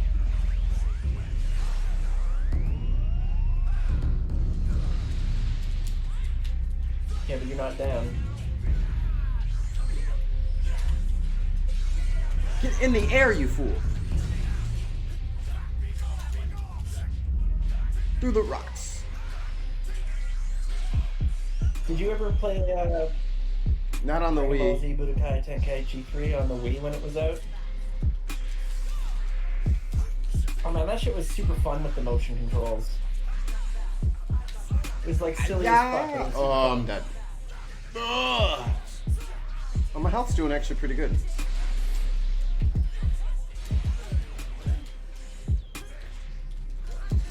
Yeah, the invite. Nick just in here. Why? Why is he so up there? He's not in here. He's Nick Suter. cool. Yeah, I mean, he's been asked twice. He's too cool for that after school special. Maybe he's seen the no poopy head sign and decided to respect it this time. I don't know. Oh, let me get her. She's dead. Oh, I wasted my... Fuck it. I don't care what happens. Gallic gun! She already ruined my perfect, so I gotta just fucking annihilate her.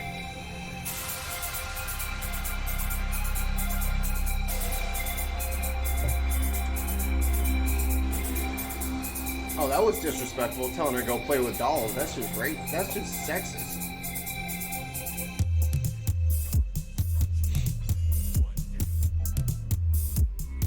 I think my music is a little louder than my voice. I'm gonna turn it down a little bit. There we go.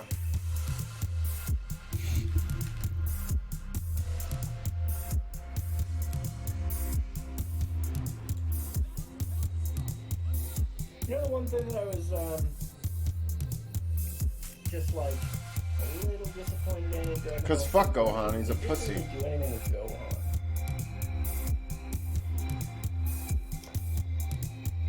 I mean, in some ways, but I mean Dragon Ball Z and then No, it was Goku. where it's like Dragon Ball was Goku. It was all about Goku.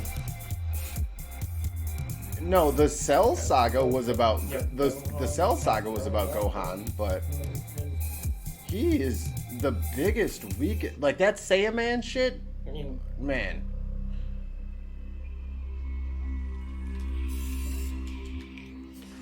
yeah.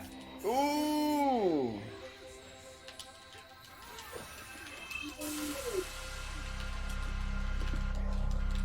Come on, quit squirming and let me hit you. Well, because he wasn't Really Saiyan, smarter than his dad. Vile. and his mom was Chi Chi. He's half He Saiyan. didn't really have a choice. Yeah. Quit blocking everything, you fucking Sure. asshole.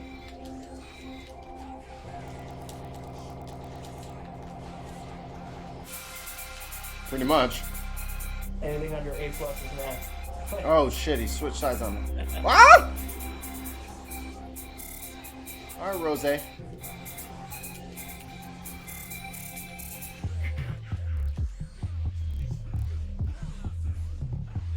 I got an A. You're ground. Ugh. Next time. Like, Oh my god, they won't let me hit the ground. Jesus.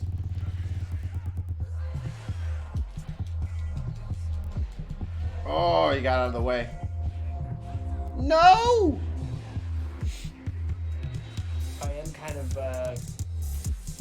I feel like the Saiyaman saga will be significant. They probably have. I don't see the humor in a bridge. Like everyone gets so. I watched like 5, 6 episodes. And it's just not funny. And I watched all the episodes they told me to.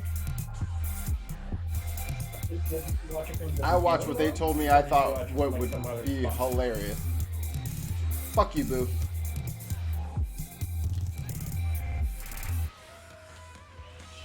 It definitely is a series that if you watch it from the beginning, it starts off, it's a bit rough around the edges, but by the time they get to, like, I don't know, midway through the Frieza saga, and, like, to a greater extent throughout the Cell saga, they, like, very much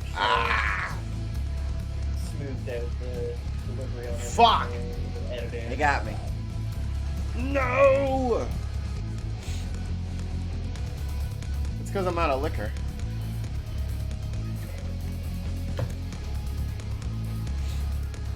I don't know. I definitely say give it another shot and just watch more of it straight through. But you know me, I have high standards on funny. It's pretty funny. Which is why me and the Chappelle Yeah. Me and the I- Chappelle story last special. They act so. No, I hear you. Shit. But I think they actually deliver on the funny later. Some of the jokes early on are like hit and miss, but they find one of them and it's pretty good. Especially for a fandom thing. I mean, it was so well received. It's like, that they were asked But I didn't like Red versus Blue either. as ultra. Like they were Oh, I didn't like Red versus the same thing to me. Like they were equally not funny. But I'm a snob. I know I'm a snob. Yeah. So I would say early Abridged was much more like Red versus Blue in its thing, but as it got a little ways in and they got past figuring out how they were doing the characters and stuff, then it got funny. Fuck you! And Dalian says everyone's an atheist. Oh, shiza. Look at you with your little movie moves. God damn! I guess that Nick came for a wrench and then just left, and he's in the middle. I know, right? It's just like trick or Now I treating have for the wrenches. power and abandoned the stream. Didn't bother to dig it. It's okay. Didn't click on the invitation. Nick can do whatever he wants because Nick sent me a copy of his book, which I'm eternally grateful for. And I've been wanting it for a long time, but I've been going through some financial things. Thank you, Puff, for... Oh, he fucking knocked me out of the ring. Some financial shit, and I've been really meaning to get his book, but I haven't had any extra money. So... Fuck out of here, dude. Yeah, man, I hear that. Fuck you, Majin Buu. Oh, why does he always point it straight at the fucking floor? Get him in the air. Oh, shit. No, not good. Ah, god damn it.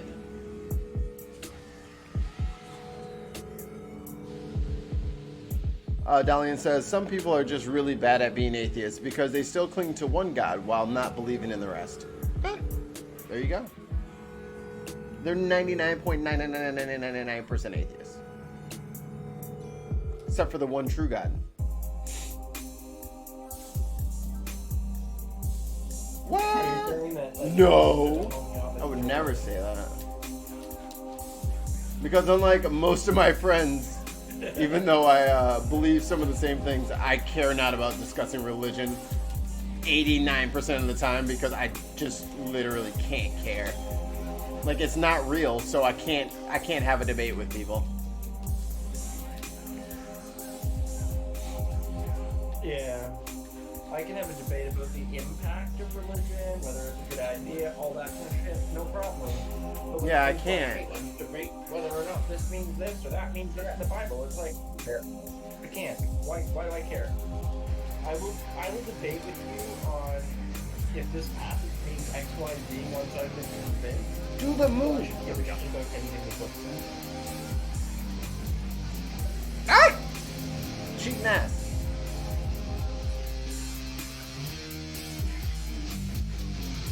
Booyaka! Bitch, get off me. Hoe ass motherfucker.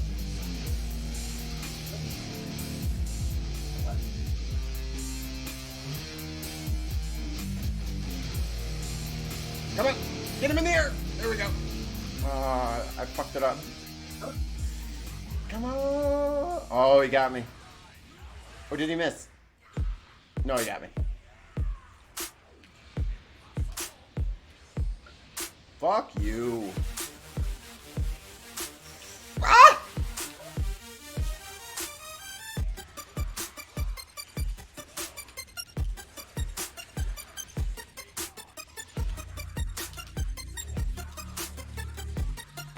Put your feet on the ground so I can knock you in the air.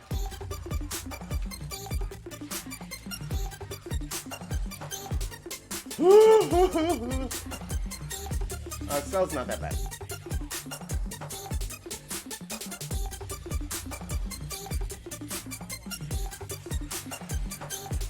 Maybe I lied. I forgot about that move.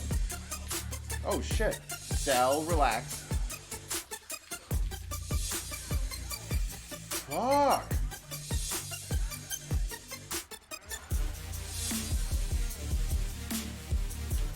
Oh, not good, not good.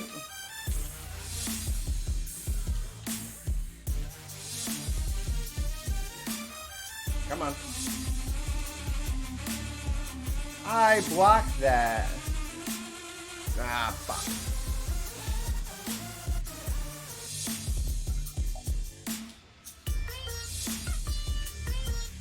Come on. There we go. Guess what? You don't have names at all. Fuck! I lost 3 in a row. People and no one knows why. I'm not anti-theist. I don't care what you believe as long as you're not trying to shove it down my throat. I'm all about anything not being shoved down my throat, unless it's alcohol.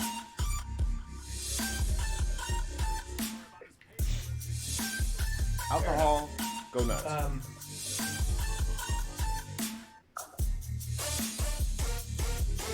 That's fine Go with buy me. some alcohol to shove it down your throat. I've never complained about free alcohol. No, I thought they said that I thought they said that was coming from. Yeah, oh, we're gonna talk about fucking vaping in about 10 seconds. I'm gonna refresh my drink. I will be right back. What they found out is But talk amongst yourself. they were talking. I was talking to a person down at the vape shop here that runs it locally, and they said that all the people, according to the folks they've talked to in the industry, that all the people that had these problems were all making their own vape juice that wasn't lab tested. They were like making homebrew shit. Well, I heard the ones in the States were all connected to illegally imported Chinese like counterfeit cartridges. Well, there's an easy way to fix that problem. Make the fucking local cartridges cheaper than the Chinese ones. Then they have to make it legal, you know, and that devil's lettuce, you know, just can't trust it. What? Oh, you're talking about the weed, Yeah, that devil's the lettuce. synthetic THC ones. Yeah, it wasn't just that it was that. It was also just people making regular vape juice, but like mixing their own fucking nicotine and shit in. You know what I mean? Like, Oh no! What I'm saying is the ones coming from China. Basically, what they're doing is they're taking, like real vape cartridges, and then they were like watering them down with like cheap counterfeit, like not FDA approved vape Yeah. juice. Okay. And they said the only reason it was happening was people's So, lungs were basically staying couple away. things. First of all, I think it's hilarious that we can ban vape devices before we can ban fucking assault rifles.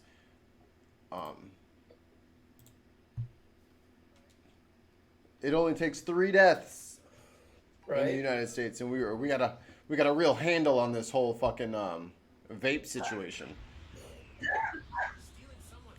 But I don't know how many more fucking schools have to Yeah. be shot up before people fucking get over themselves.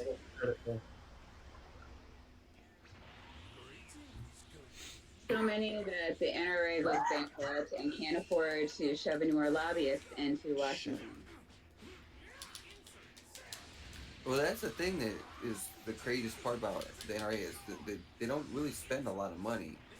They have a high amount of mobility, so that when they say, "Hey, you know, you guys gotta contact Right. Congressman," everybody that's an NRA member. Contacts Jesus Congressman. Christ, they're fucking me up.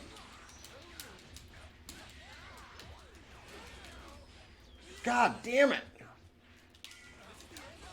God, he's blocking everything! Okay, don't kill Goku. I mean, they spend enough money. They're funding a lot of Republicans.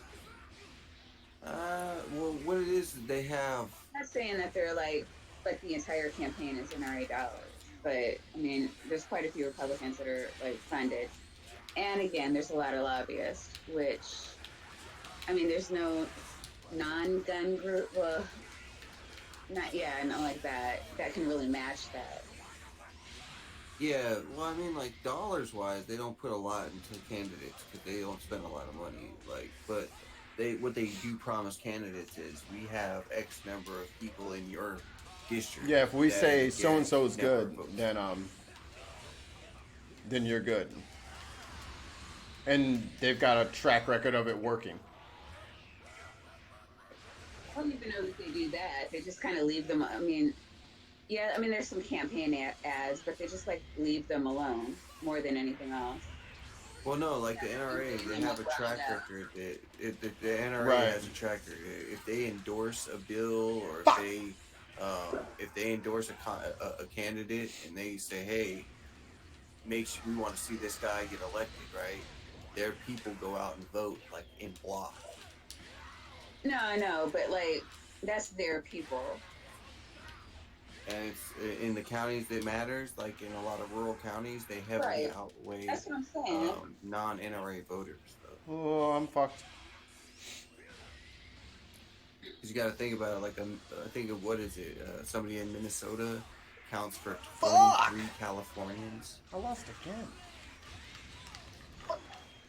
No, I think am, what and I think we're he's saying what the he's same saying thing, is, just different. even if they don't spend a lot of money, Yeah, like they have a lot of sway with the voters in some of the districts of the people that support them.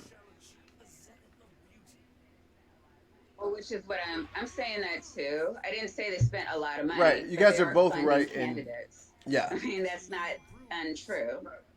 And they do have lobbyists in Washington fighting for bills, and that's not untrue. And they do have a lot of like core support, and they do have whatever they do to So why do you disagree with communicate them? And so I'm not disagreeing I'm just fucking with you. that's what. No, no. What I'm saying is like you figure like you know, let's say like Murdoch Media Company, right? Or Media Corp, right? They probably have like 20 or 30 active lobbyists in DC at any time, right? Whereas NRA has like Dana Loach.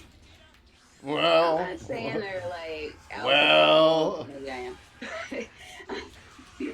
They're much more like Al Capone than they are Right. like It's some like, wait, crazy. let me shut up. Like they keep their Right. numbers small. Right. Yeah, I'm not saying like they're the Illuminati. It's just like they're there, and there's no like there's not a real big counter group. Besides like people like us sitting around bitching about it. But we're not like sending lobbyists. We're not, Well, I mean, yeah, and I think it's the reason why is because like we don't scare NRA people. We're like, hey, you should. You gonna come take them from me? Love to see you try. right. Right. Give me the perfect opportunity to use them. I've been itching. Yeah. Oh, God damn it. And like it's their wet dream that it's going to be the government that comes, right? So they can, Oh my God. they can live out that Second Amendment fantasy. They have no idea. The real reason why they took the vape away before the guns, right? I mean, what is a fucking protesting vape person? I'll blow vape at you. Go away. Whereas you're coming for the guns, they're like, I will shoot you with the gun you're coming to take. Yeah. That's a different problem. Yeah, I don't. The Second Amendment people are so. They don't make any fucking sense to me. Because, okay, if somebody, or if a society decides, I would like my population to own firearms. Given the history, let's say this is like new America Nuevo, like this is the second generation America. How do we not want the tightest regulations on it as possible? Because all these people who are bitching and complaining, these Second Amendment nuts, they claim that they're the most law-abiding motherfuckers on the planet. So why are y'all tripping? Y'all won't get caught up in none of this net. But if I say I don't want to show my ID to a cop because I didn't fucking commit a crime, they look at me like, well, why won't you do it?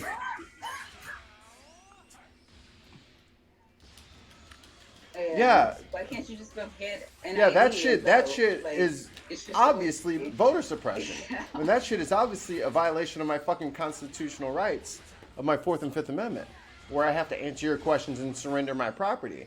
Like, those Yeah. things are not a problem. God damn it! I just wasted all my shit. Oh, I won. But when it comes to, hey, I need you to either surrender your guns or I need you to register all of your firearms that you have with us, and we're going to search your home to make sure that everybody is playing by the rules. Well, I'm not going to be searched. Well, then why the fuck do I have to be searched? Because if you got nothing wrong, then what are you hiding from? Fucking goose gander. Come on, man. If y'all want to be Second Amendment proponents, that's cool. But y'all need to be just as strident and just as loud when it comes to the regulations and the... Well, every other right Every and just... other right. As much Every as y'all other want to one. own... I mean, you just go down the As Bill of much as Rights. you- Every single one as of much them as- is regulated. It's insane. As people... I wish this people one- fought This one's for the sticker. the regulations and the safeguards as much as they fought for just simply having ownership. But they don't. They just want to have. And then when it comes to, like, proving what's going on, they're fucking crickets. Just straight up crickets. And that's dangerous. Like, I have no idea So what what the I'm I have no idea what the rhetoric is, but it's got to be something behind that. I don't know what they're telling them, but it's scaring the shit out of them, and they've got it in their head that Hillary and Obama want their guns. Just listen No. to InfoWars for like longer I- than 15 minutes. I don't know that that's physically possible without me like just like bashing my skull against the nearest brick wall. so what I'm hearing from the both of y'all. It's one sentence. For instance, the FEMA camps, and you won't be able to. You don't want to be no beta protect male, yourself. do you? By ultra male brutality. I'm making the frogs gay. So what I'm hearing from the both of you is that we need to rewrite or amend the Second Amendment so that citizens who pass a background check Yes. can obtain Because that's the only way that you can fight the government. Okay. There's so many things. I really want to just. Dalian like, says in the trash chat. Hold on. everything and start over. Hold on. I'm just going to interpret the Dalian Amendment in the chat says as if the someone right shows up to take away guns, it won't be the government. It'll be a human being who's just trying to do a job and gets paid so that they can feed their family. Go ahead, David.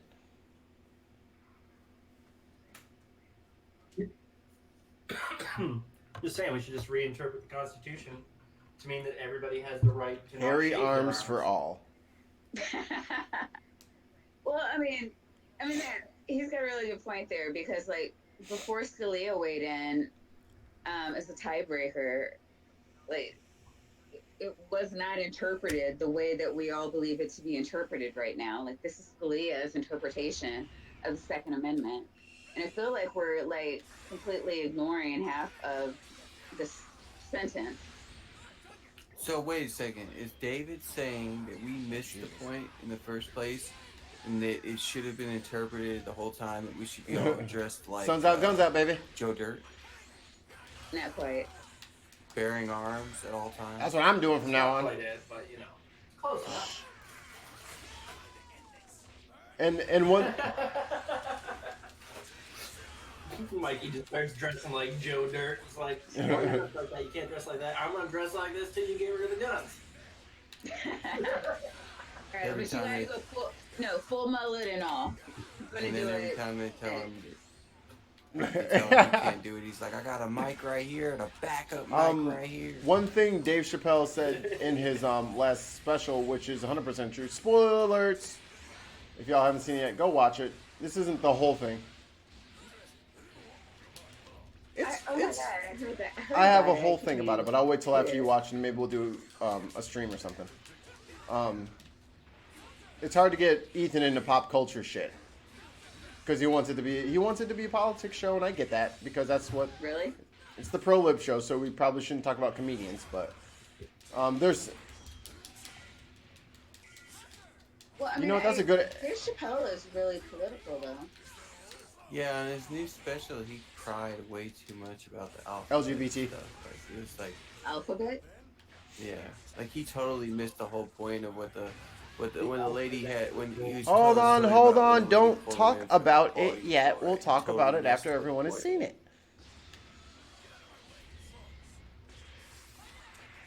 Well, I mean, you have a point to make. You gotta right? watch That's why you it brought because it it's up. a 20-minute like bit. Like you gotta watch the special, or he'll explain the whole bit and he won't do it in Chappelle's voice. I'm not trying to shit on you. I'm not trying to shit on you, Puff, but that's a big one. Oh Boy. no, that part of it though was like the part that he made a big deal about was really short, and he totally missed the whole point. And he just cruised right past it like a fucking. Right. He was like, "Oh well, we'll just catch the next thing." And I was It. like, I had to. I'm There was a checking few out. times where I really wanted to turn it off, but I knew I had to watch the whole thing. But the one point that about the Second Amendment thing was, I won't go into the whole bit, but he was like, "Black people, what y'all need to do is everybody show up in numbers and register for a firearm." That's the only way they're changing that bill. And I swear to God, if all the black people register a fucking firearm, they'd be changing legislation tomorrow. They're like, "Oh no, this is a fucking national emergency. Ain't nobody going on vacation. I don't care if it's Christmas. Y'all ain't going nowhere. We gotta put a whole bunch of gun regulations up because the blacks have all stocked up. They're locked and loaded." Well, I mean, he has something. I mean, he has No something tax there, but attorney. like, Reagan. Oh God, I know Reagan was governor in California when was it the Black Panthers? Went to the Capitol and with guns and just Yeah. stood there. They didn't do shit. They just stood there with their guns. No more And then assault all of a rifles. sudden, Because they were rocking out with ARs. Isn't Reagan the one that made it illegal in California I do not live in to carry California. a gun rack in your back window? Yeah, I think it was after yet another incident where some Black Panthers got pulled over. Didn't do anything violent, but they had rifles in a rack in the back window of their truck because they weren't stupid. Right. And they were like, "That's not allowed anymore." I don't know. I don't know if it makes me an asshole, but I still kind of like Dave Chappelle's special. It made me laugh enough for me to say he was alright. There were parts that were funny, that's for sure. But then there's parts where I was like, "Dude, r/whoosh, Dave, r/whoosh." I mean, here's the thing. I've seen enough comedy specials where I like didn't laugh at all, and like people are like cracking up. I'm like, this isn't very funny. I don't know what to tell you. But this special at least made me laugh. I'm not saying it's So, the like, worst, not, and certainly ain't the worst. but I'm not. But okay, so not getting all the way into it, but me and David talked about this in just like a little hang up amongst ourselves about this, and it was kind of like for me, Yeah. Dave Chappelle is on the Mount Rushmore for me. Between his show and his stand-ups, he is a tactician of comedy. Well, that's what he displayed previously. This shit is very, like, I almost feel like it's fucking clickbaity. You know what I'm saying? It's Yeah. half of it. Okay, what was the fuck it. topic? All right, Puff, fuck it. We're doing this now. Maya, you're just gonna have to watch it later. Okay. You'll see what we're I'll talking watch about. it later. No, it's still Sorry, live, sorry for but, cutting you off yeah. earlier, Puff. Because fuck it, we'll do it live. Okay. There's like the whole LGBT We're thing. doing it live. Puff, break down the LGBT thing like the best you can, like with Mm-hmm. the car ride and that shit.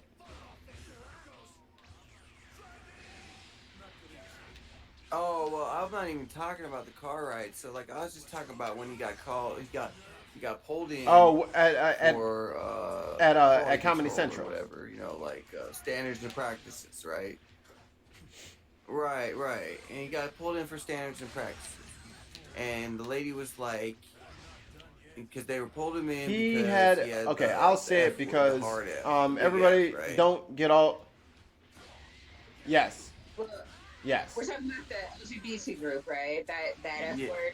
Gotcha. yeah. So they said, hey, you can't have that. You can't say that in your script, right? Or you can't have that in the script where you say that, right?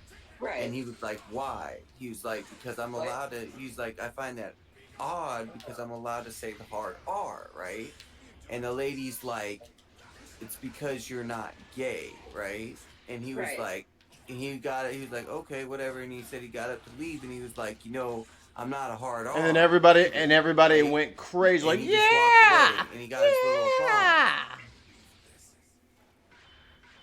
Yeah, and what I was like, Like Dave, you nobody missed the else point. understood why he didn't say that. Right. And my thing was, Dave, you missed the point. She understands you're not a hard R, but she understands that the gay guy isn't the F word either. Right. And they're just like you're allowed to and encouraged to own that word for yourself to You disarm the don't get to power, do it, right? Dave. They are as well, but just like we reserve certain rights around certain words, they have that right around that word as well, right? Right. And just because, and they are not that, it's a derogative slur towards them, and it just blew right over his head, and he went right into his whole thing about the car ride, and then he just like went on. It was like, and the way that he spoke about Right over transgender his head. people, it's like yet again, R splash Like he whoosh, kind of. bro. Wow. No, I do. See, here's the other side of it, though. I don't think that It's he was saying no. any It's of the not shit that he he. was saying with hate There's or not that malice or, like, he bad was intentions. wrong. No. Not that he was No. malicious, It was but he just was not. wrong. That's what we're saying. Yeah. I'm not saying he did it like out of like spite or malice. I said it. I'm just saying he did it out of I know you're complete not lack of accusing me. I know understanding. you're, but like some people seem to be, right? Like I'm not saying in this room anybody said that, but some people are like coming down on him like he's like actually like a hateful person. You might be wrong about something. That doesn't like mean that you're suddenly a monster, right? And it's like I don't know. Some of the jokes were still funny. Like even some of those ones that are like a little bit like a little on. Like I was able to laugh at the one about Anthony Bourdain and his friend that was a lawyer. What? Well, Yeah, it let me disappears. get this out from Neko before it removes it. It's already graded out. He's saying that it's basically the same as white people who say they should be allowed to use the N word just because black people use it for themselves. And Mixer's Mormon, Yeah. so it's about to delete it. Yeah, the cat bot got rid of it. Sorry, Dalian. We agree with you 100%. Go ahead, Maya. Or David. David, you were talking, weren't you? David, yeah. Yeah, no, I mean, I agree with that part too, right? I agree with that part too, but what the other thing that he seemed to be saying, and that I kind of get in some regard, it's like, well, I don't think that him, like, just wanting to say the F word gives him the entitlement to say it, right? Like, you know what I mean? Like, that part I disagree with him on. But he was also pointing out that some people in certain groups But can't but take that any jokes at all. Like, they're but just that's not being what but that's sincere. not what Like, she was everybody there to jokes do. about everybody, She was there to tell but him, suddenly there's "Yo, you can't drop the F bomb." Sorry. Like I can't let you drop the F bomb. No, I'm talking about later when he was like not when he was talking about specifically that, but when he was just talking about generally like he was saying you always got to be careful that you're gonna offend the alphabet. You can't make any jokes about them at all. And it wasn't just about using that specific. I don't think word, that's it was ever about, been the case, and you I think can't that is a make any false jokes. narrative that people who Right. don't have comedy chops anymore try to get away with. I think that's a cop out. Yeah, ContraPoints did a really good video on that too. Okay. And like I don't know, I couldn't go into it. I mean, it was like 45 minutes or something crazy, and it was on oh god, who's that atheist comedian?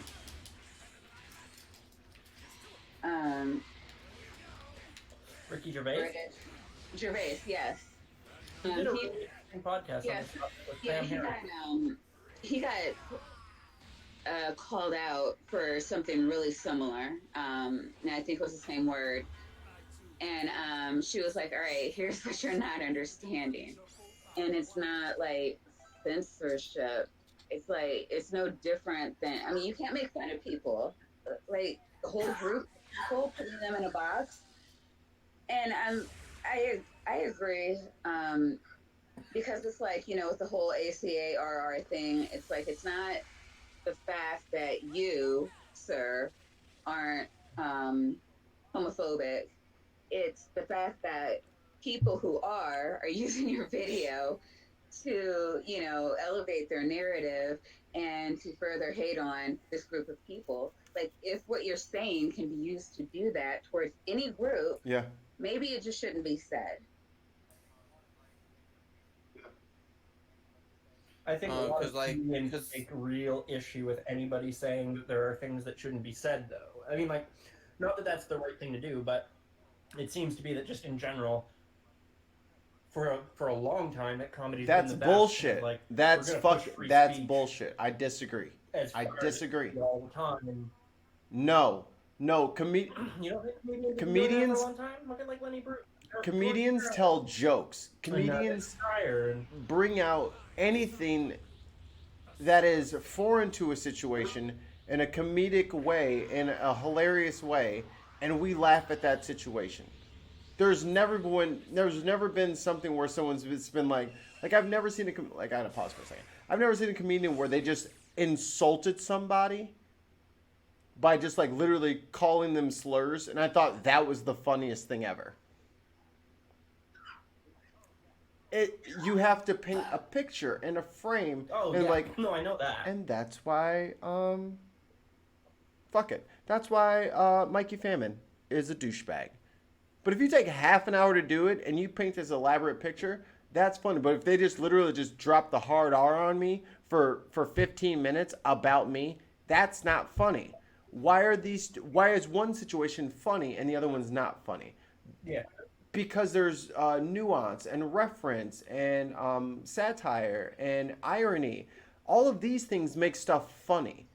You just dropping F-bombs because you want to drop F-bombs, and then you say, well, how come you let me say the N-word? Well, I can't tell you to not say the N-word. I can tell you to not say the F-bomb.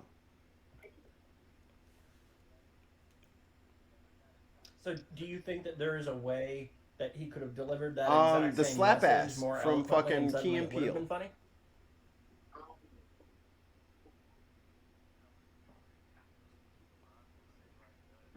that was a good way. That was a really good one. I was gonna say like another comedian that does really good with those kind of jokes, and it's non-offensive is Gabriel Iglesias. He's pretty good at making jokes about LGBT stuff. He doesn't do it in an offensive way. But on the LGBT side, John Panette, he used to make a ton of jokes about it, and in ways that couldn't be used to harm the community. And maybe I'm just like not as sensitive to it or something. You know what I mean? Like, I didn't. Like I said, I didn't take like exceptional. I disagree. It's one of those things where it's like I can understand where you're coming from. I disagree with you, but it's like not enough for to upset me. Oh, it didn't upset me. though. For me, it was just I could pick apart the parts of his set that were funny and the parts that weren't, and there was enough that wasn't that it. I didn't have the stomach for it. That just I was hoping it would just get better and better. You know what I'm saying? But there was. Dave Chappelle, man, Yes. he's a god. He was like Eddie Murphy level, and it was, Eddie Murphy, Chris Rock, Dave Chappelle. Mount we were Rushmore. just thinking about the black. Same thing with like Pryor. Like Pryor had a whole bunch of like nasty, horrible worded shit. Yeah. And that couldn't happen today. Yeah. Because we're not the same level of human being that we were back then. And that's okay. That doesn't mean that his stuff wasn't funny back then, but that just means that if Richard Pryor was put in today's comedy world, he'd be done for.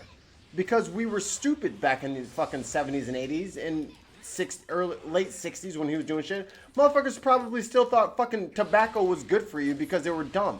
Like, we can't, I don't like how we fetishize the past as if it was this great, awesome thing that never made any mistakes. It made tons of mistakes and did a lot of stupid shit. And a lot of people were hurt, and a lot of fucking people were left in the fucking gulch. Like, he couldn't. Yeah, that's a good point. Kevin Hart would shit on Richard Pryor if Richard Pryor and Kevin Hart both came out in 2000. Facts. Absolute facts. No one is fucking Right. believing in a fucking. They're like, well, who is this Richard Pryor man? And I love Richard Pryor. I love Richard Pryor and Cosby and all that shit. No, I do, but like, Yeah. I think he'd never be mainstream. Can I ask you a question, Mikey? What was your opinion of him shitting on Kevin Hart for Kevin Hart apologizing for, making incendiary remarks from years ago? Like going and saying, "Hey, I'm not that." I person think Kevin anymore." had a real opportunity to show how comedians can grow, and I think too many comedians got into they whispered in his ear, and he didn't apologize and didn't host those Grammys. That's what I think. I think he had too many of his boys behind him, like, no, man, fuck that. You ain't got to apologize for shit. Fuck them. They can't tell you nothing. Well, oh, shit, sorry. Well, no. I'm saying after that, how he went and apologized, and he was like, he went on a 2V tour and stuff like that, and he was apologizing for not apologizing before the Grammys, right? And he was like, oh, and that motherfucker went and apologized. Because that's what adults do. Right? And I'm like, he was like, Yeah. right, okay, that's what I wanted to know if what your opinion was, because I'm like, why are you gonna shit on him for finally saying, hey, That's you know ego, what? bro. I'm not gonna That's keep making ego. That's mistakes and rock doubling star down on comedian ego. Normal Right. people can't do that. I mean, yes and no. Yes and no. I mean, but like in the black community, the black men are heavily homophobic. Right. I mean, it probably took him a And while. then to his be little like, Nas what X was the comments. problem? They tried to kill him for that. Yeah. Yeah. But I mean, and he definitely can't say nothing Oh. now that it's come out that him and his wife are swingers. I did not hear that. Oh, so Hold on. okay, so Let can me, I spill the hold on, tea hold on, his, hold on, hold on. on his Yeah. accident. Okay, so do you know why they've been so Proceed. okay?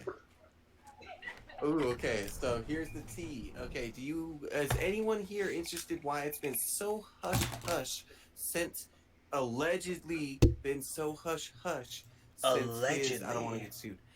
Allegedly again, since his accident, it's been so hush hush from his PR What you team. mean? and they've been What you real mean? quiet Let me, about what's going on in his life. I mean, I'll be honest. I think Kevin Hart is like really a trash comedian. So like.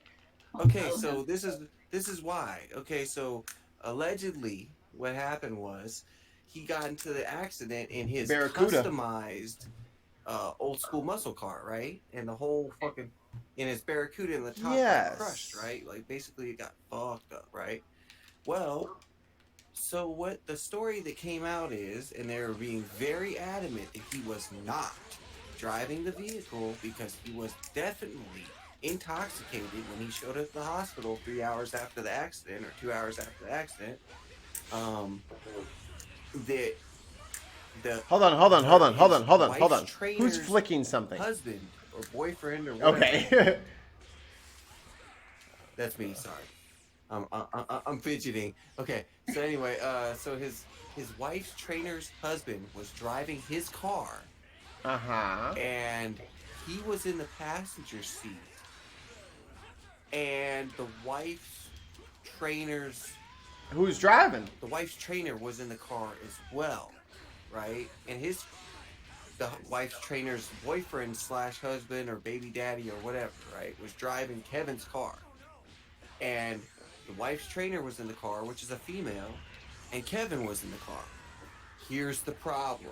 Kevin's car has been heavily customized so that wasn't his car. to a two-seater. That there's So no it one was in the his back car. seat. But that means that Kevin's wife's trainer, there was no back seat to be had. So Kevin's wife's trainer was sitting in dun dun dun dun Kevin Hart's Feeling lap, on your boot. Never mind, I don't fucking sing feeling R. on Kelly no more. that thang thang. She was feeling on that thang thang, right? So he was already committing a crime, right?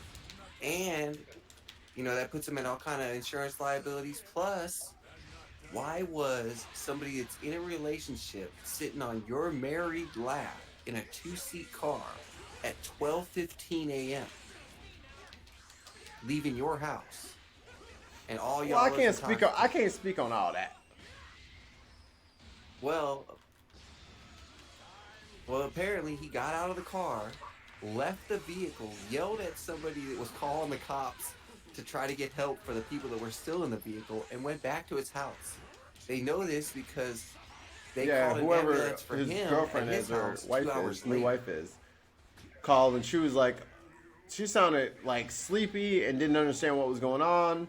Like someone was telling her what to say, and Kevin's back, his spine is poking out of his skin, which is not true. Because if his spine was poking out of his skin, he's not talking to you. That dude is in shock. No, no, no. But what it was is he had a serious back injury, right? But he's been like, I guess he went into intensive recovery for the last 4 months. But basically, he was getting his groove thing on with his wife's trainer and her old man, who are known and admitted Maybe they was swingers, just hanging out. and it didn't work out well. They were hanging out. They Here's were the other thing. definitely. Here's the other thing. Who But that's fucking not cares what if they're. swinging? They should swing if they want to swing. But that Right, will, but and he's got a also lot of that's big not. contracts out there right now. If y'all are swinging and y'all was doing y'all swing thing, I just want to know who the fuck was in the car, who was driving, and y'all telling me it was 3 people in this fucking car. Did you see that car? 3 3 people did not That survive thing that was car. destroyed, Joe. That is impossible. Apparently, the Because it was a trainer was a tiny little convertible, lady. yeah, She crushed and up it's a somewhere. soft top. That thing was collapsed. There's no way that thing rolled and someone lived underneath a fucking canvas top. I don't know what they're trying to. Okay, I think he had a roll cage in it though. It they looks better like have it seems something like because a ain't nobody big living roll through bar that shit. That shit welded was in. flat. Unless she was in the car with Gumby. It was terrible. But my thing is this. Right, but the thing is, they don't want all these things that, okay, so you gave somebody the keys to your car to drive while they were drunk. You had somebody sitting in your lap who couldn't have been buckled up with you. You're committing all these crimes and doing all this stuff, right? And he's got all these deals and contracts for movies out there. Nah, man, his PR team's trying to Jesus keep the Christ, money I'm in. getting murdered. Oh! Stop hurting me. Oh my god, he slams me again. Oh man. This is why I don't play this game.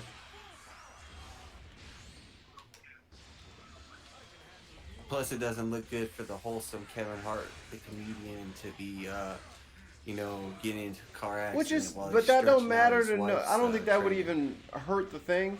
My thing is like, yo, bro, don't have us all worried about you, and you weren't even in the car, and you just trying to cover for your peoples, and you got a back injury from some other unrelated shit. Like, what happened?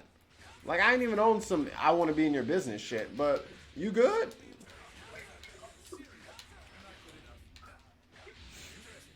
Fuck. Nah, and they said the reason why they know he was in the car is because the neighbor that called the police had seen him get out of the car and like walk back or run back to his house. And she was like, "Let me call for these folks," and he didn't call for his friends. I in mean, the maybe vehicle. since it's an old school muscle car, they might have bench seats. That's also an option. Where 3 people could go across. Yeah. I don't see that if you have the Hearst shifter. It's got to have the buckets. I'm playing a different game. That's a big box for that show. Somebody So lying I'm about not something. sure if somebody's lying.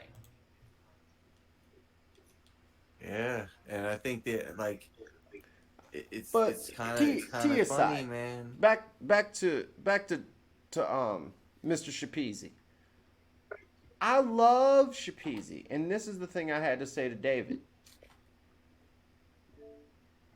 Dave Dave Chappelle is quite Easy. possibly, well, was Yeah. quite possibly one of the best joke creators I've ever witnessed. Ever in my whole life, ever. He did that by starting you in a scenario that he would just, just joke, lie, say that, yo, I was doing this, and then this shit happened. And you're like, what the fuck? That's wild. And then he has a whole 2 minutes where he goes in, and then now you're believing it. And then he'll flip the script, and then something wild and fantastical happens, but you stay with it because of how he tells the joke. He would use like you know how some people use like a paintbrush, and some people use like crayons, and then there's like those really crazy motherfuckers who just have like that little metal thing like for the etching. Like his jokes were calligraphy. Yeah. It was beautiful, masterful. Like if you think about it from like a comedy sense, it was like almost artistic how well he did these things, and most of the shit was came up with on the fly. But when you look back at it through analysis, it's just a great joke as far as comedy goes, as far as writing goes. This whole I'm gonna defend Louis C.K. Oh, I don't want to trigger everybody. Blah blah blah.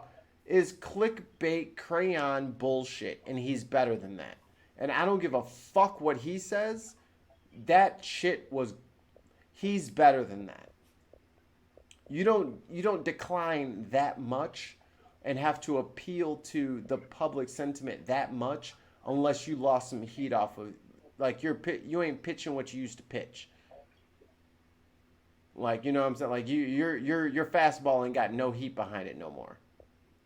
So I don't know if he just can't come up with shit, and this clickbaity shit is like the new wave that everyone's trying to claim that But oh they're just gonna cancel everybody. Louis C.K. was fucking jerking off in front of interns, and you're defending him. Wild. I just think he's like I don't think he like knows where to go because you seen like he showed craft in his jokes when he did the one with Anthony Bourdain versus his homeboy that went to law school, right? Right, That was right, a and that's what well he led with, crafted and right? Because you funny always want to joke, lead with like right? your strongest joke, and he had nothing after that. The Okay, well I it didn't watch much past the after the well train is wreck of the dried up. car, so I I was think. like, I don't. because like man, he pulled out the rug mid second season on the Chappelle show and then he got mad at his friends for continuing with a guaranteed paycheck and doing season Mm, 3 and 4. Here's a question for you, though. I wonder this because you see patterns in things, right? You know, like where people are in society tends to inform people's attentions, right? So, do you think it's possibly the case that you're getting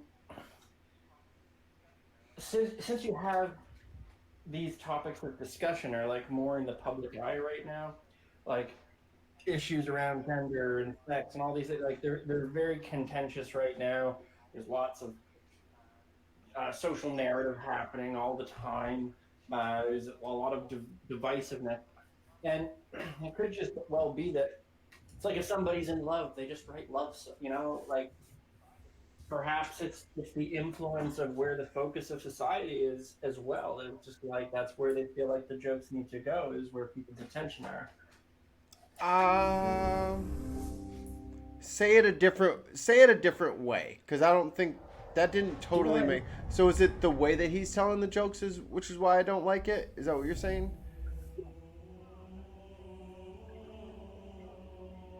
No, I'm just saying like when you're like, oh well, maybe there's nothing there anymore.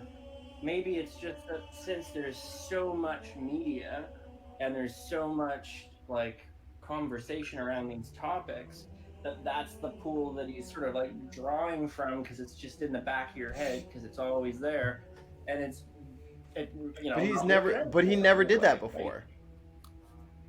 No, no. I think what Mikey's saying is the well is drying up because he used to be the type of comedian that could just on the fly make jokes and you could just make stuff funny on the fly. But it was thought out. It was well thought out. You know what I mean? Like he could freestyle. Oh, now I can't even And make now jokes it's about like things because if he I can't make a even joke write a about it, set. then I'll get in trouble. And everyone goes, yeah! And then he'll milk that for 15 minutes. What? You're Dave fucking Chappelle. Are you crazy right now?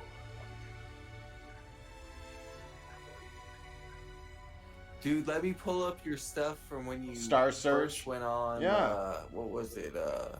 Star Search, I think.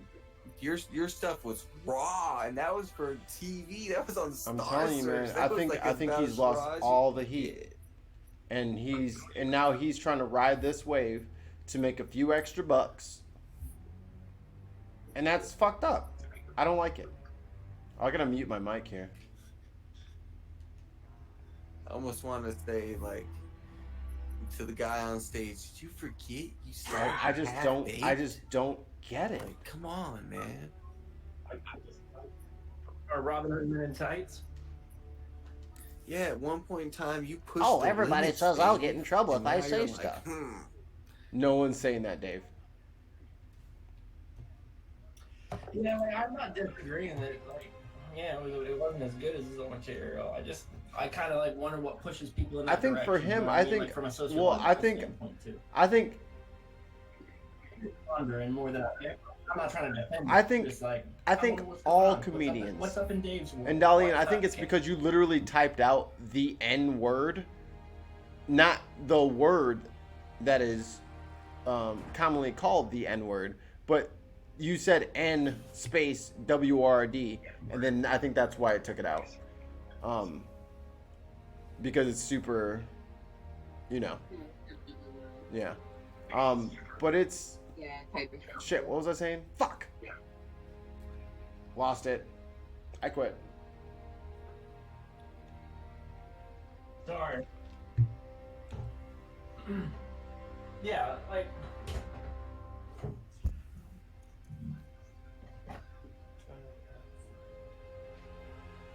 I don't know. Sometimes you see artists, right, and you're like, Oh, I remember. They're not doing their Sorry. best stuff, and then it turns out. As soon as I heard your voice, it like flowed back to me. Yeah.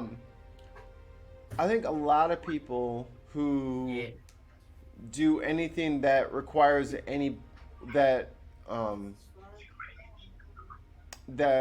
any profession that is accompanied by some piece of limelight, a little bit of insecurity there. Because comedians want to be the center of attention. Yeah. Not all the time, most of the time, but some of the time. Like, I'm not a comedian, but I'm a musician. I was a front man. I hosted events. I do this YouTube thing. Like, that's because I want everybody to look at me and I want everybody to pay attention to me. I can't say that I don't have a little piece of me that is a little insecure. And being in front of a crowd and making them laugh or having them all pay attention to me feels good. A lot of people, not a majority of people, but a lot of people don't need that. Like, that's not, like, that doesn't make them feel anything different than they normally feel. But I know that comedians for sure and musicians for sure, we have that. We need to be in front of people. We need people to laugh and smile and clap.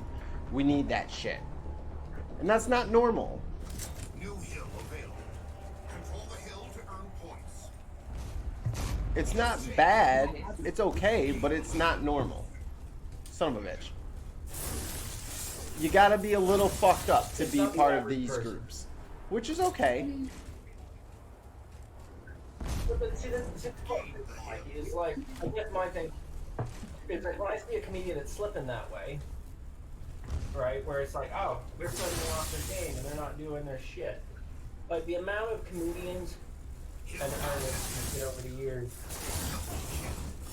So you go, no, that's really weird. They're doing stuff that really doesn't fit them, and then suddenly they're like fucking just dead, Yeah. right? Like they're overdosing on drugs, like Chris Carter, or fucking Robin Williams killing himself, and like this kind of shit. So like when I see people who I have like mad respect for, like Dave Chappelle, who are really talented, and I see them like way off their game and fucking just flubbing hard, Right. like not normally their thing. They're putting that out as their special. Like my first reaction isn't like I'm mad at you. My first reaction. But I'm a is trash like, bag oh, what's individual, going on so with my you? first thing is like, yo, you lost a little bit off your curveball, man. Because no, I know, no, I it's that's my phrase. That's my phrase. Trash bag. No, it's not. That's just what I call. Okay, fair enough. But I think it's most people's first Yeah. assessment. Because there is a why behind that. Why, You know what I'm saying? right? There's an answer to that question. And it's not that I hate Dave and I'm like, Dave, you fucking idiot. You fucking lost all your shit. You're not even good anymore. It's just more or less like damn, bro. But that's how you know when, especially for artists or comedians or any creative type, that's how you know their shit's not going well, is when they literally are saying, oh, and now other comedians who suck and are nowhere near as fucking good as me are getting bad reviews because they're being risque to try to keep up with me. What's up with that? Like, what? You're Chappelle. No one has ever done that to you. And then this one time, this white lady said I couldn't say the F word because I'm not gay. And then she had the nerve to not try to stop me saying the N word. Like, that's not even Dave's brain. You know what I'm saying? Like, that's not even his mind. That's not even his... Like, every interview of anyone that I know who has talked to Dave Chappelle has mentioned how next level smart this guy is. Yeah. And this is his response. Other people who are fucking pieces of shit are being attacked because they are pieces of shit. Oh, you're not going to do that to me. Why will we do that to you, Dave? It's an insecurity thing. Because he's seen bad comedians being taken down for their bad content, and he already feels like he's under attack. A hit dog will holler. Do you think it's that he feels he's personally I think under it's him. attack, or that he feels I his honestly think it's tribe him. is under attack? You know what I mean? Like, If it was his tribe, when rich is he people get personally attacked, under attack? and rich people need to, oh, what do you think about Trump? I'll get a tax break. That's his tribe. You feel me? He wasn't black when they was talking about them fucking tax breaks, were they? Yeah, Was he? that's fair. He wasn't talking about that shit. He didn't feel nothing for those motherfuckers. I think Dave's in a weird spot, man. He's not himself. I think Dave, even though his special went so well and he's getting all this like fanfare and applause, Dave is not fucking Dave right now.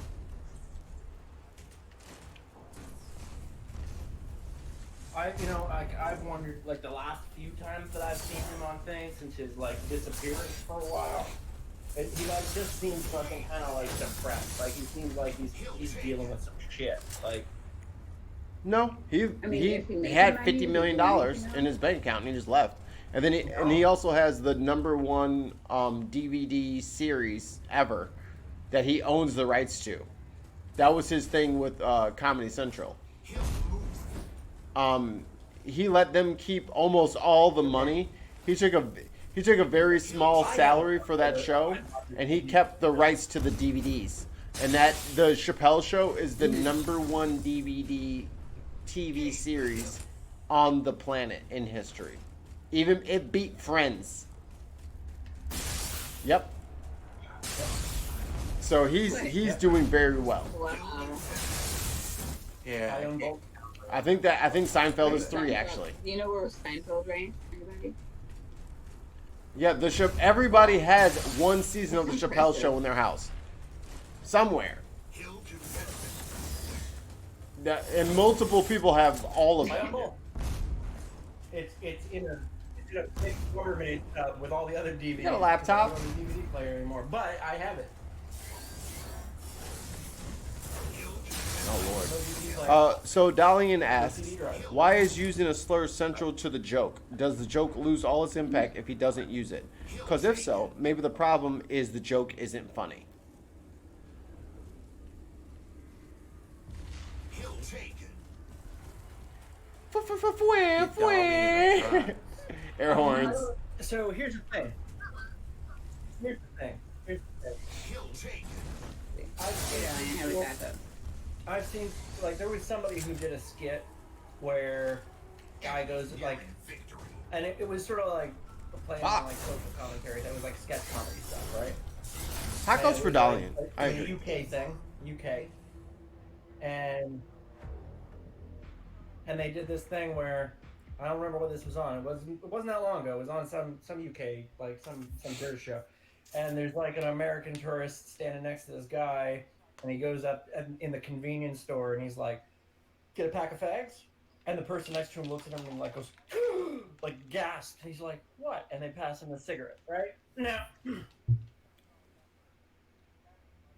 in that context, there's nothing wrong with that word. That's, you know, like, that's still just cigarettes there, and has been and probably will be for quite a while. It's pretty common slang. No one, right? But they were playing on the social commentary that somebody from away who hears that's going to take that out of context, maybe take offense. Right. And the way they shot it in the sketch was That's not what Chappelle did. so, like,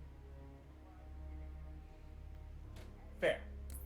But what I was getting at is, had he wanted to use it and he did it in a clever enough way, he probably would have gotten away with it. And it sounds All like right, the now- only reason that he didn't. So let's is get because meta it wasn't about this. that. It wasn't Does that. he need to use a slur for the joke to be funny? If you any joke, Depends on the joke. if you have to use one a that I racial just slur described. in the joke to make it funny, is the joke actually funny, Well, or is it the Well, shockingness of the slur? Like, I'm hard pressed to think of a joke that I have to use. Like, here's a great example of how to use race is in a joke and not be racist.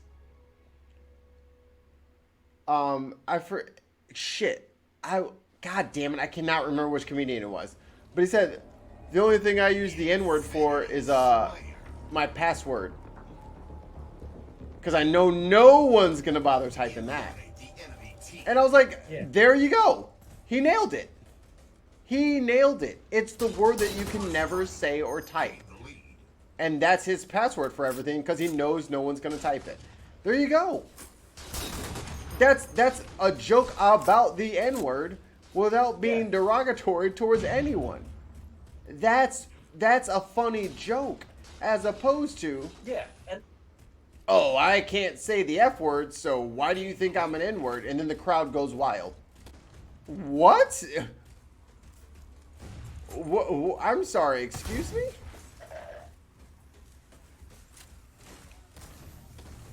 I think that the crowd went wild because he said it in a way that it sounded like it was time for an applause cue, and he said it in a way where it sounded like he had a good point because of the tone of voice and everything. But I don't think anybody really was taking the time to consider I gotta let Maya back what in. they were watching at the time.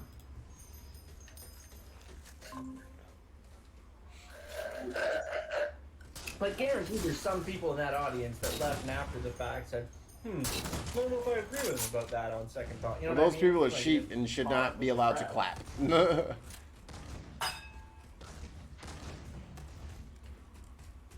I mean, I think most people are sheep, generally. I mean, it's human, like, human nature We are herding animals. is to follow crowds. Like, that's why groupthink happens. Yep. You know what I mean? Well, Like, I mean, we're also socialized. It is to do that. encouraged. no, I mean, it's evolution to a point, right? I mean, Well, I mean, yeah, but I mean, you think about being young. It's your only chance for survival is doing what adults tell you to do. It's ingrained in us from birth, and but we don't teach how to think outside the box. You go to school and you're taught, read this book, pass this test. Like what we tell you is truth. Nobody's taught how to think creatively or, outside of the pack. And if you think differently, then you get chastised. Especially in like middle school, high school for being different. It's just really beaten into us. I mean, have you ever seen? They've done like experiments. There's like an interesting one where they have like a row full of chairs, a bunch of people that are actors, and they're there like filling out like a form or a survey or some shit, right? Mm-hmm. And they're part of like this little experiment. And then they bring in other people and they say like, go in, sit in this room, fill out this form, and the actors have been told there's like a bell noise, and every time the bell rings, stand up and just keep filling out the form. And when it rings again, sit down and keep filling out the form. And so the person will go in and they'll sit down and they look awkward at first. They're like, well, what the fuck is going on? Why is everybody... Because they're not told, like the actual people who are there for the experiment aren't told anything, right? And like 90% of people, after just a couple times, just so they're not feeling like they're odd one out, they'll start doing it, right? They will naturally start fucking 90 something. It's a ridiculous number, and when they did projections, they figured that a lot of people wouldn't fall into this. But the crazy part is that then they'll bring in another person, and eventually all the actors leave, and they have a whole room full of people standing and sitting on command at the sound of a bell that were never told to do so, that were never given any instructions, and they're just done. They're just anchored in. And this same is like they've done experiments where they'll have like smoke coming in through the room, and like everybody just sort of ignores it and acts like it's not happening, and to see if the odd person out will be like, hey, fuck, there's smoke coming out of there. And you know what? Most people, when they like start noticing it and they look at other people just ignoring it, they don't say anything. They don't say anything. They just... Man, I'm out that bitch. I'm walking out. Because nobody else notices smoke. Well, they're like, it's almost like gaslighting. Like, they start to wonder if it's just them, right? And they get self-conscious and they try to ignore it. And that experiment affected a pretty large number of people. Then you have the Milgram experiment, where people were doing the electric shock. And they're told, we're just doing this thing, and there's a person in the room, and you just, they get a question wrong, turn up the voltage, and then do it again.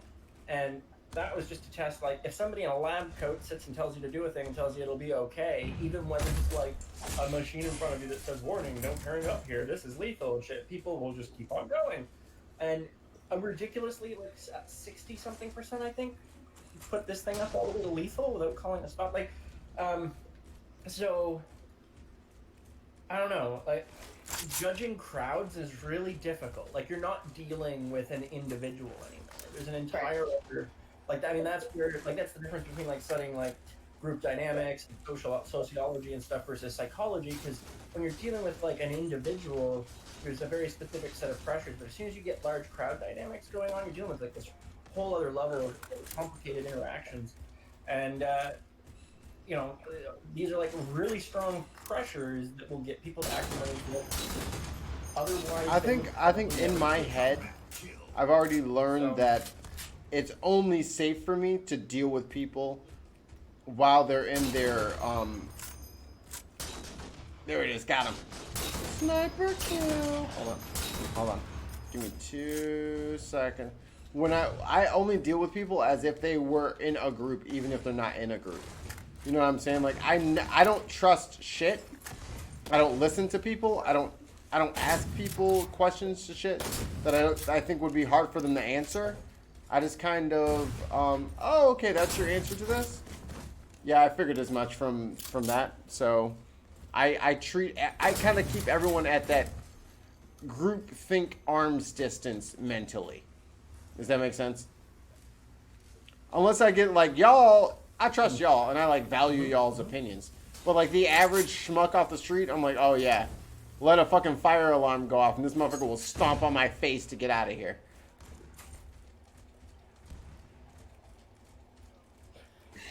Yeah, yeah. Like, so I don't know. Have you ever like read into some of the different experiments and stuff that have been done in psychology of this dynamic?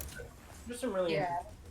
No, it was psychology was my not my master's, my major in undergrad.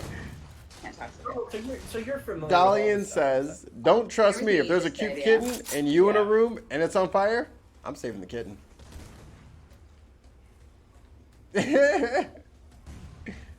It's like it would take a lot if you have people who show up and they like somebody and they're there to have a good show. That person would have to do quite a bit because if they can get even a small chunk of the crowd, that's why I say like when you're like oh the whole crowd laughs.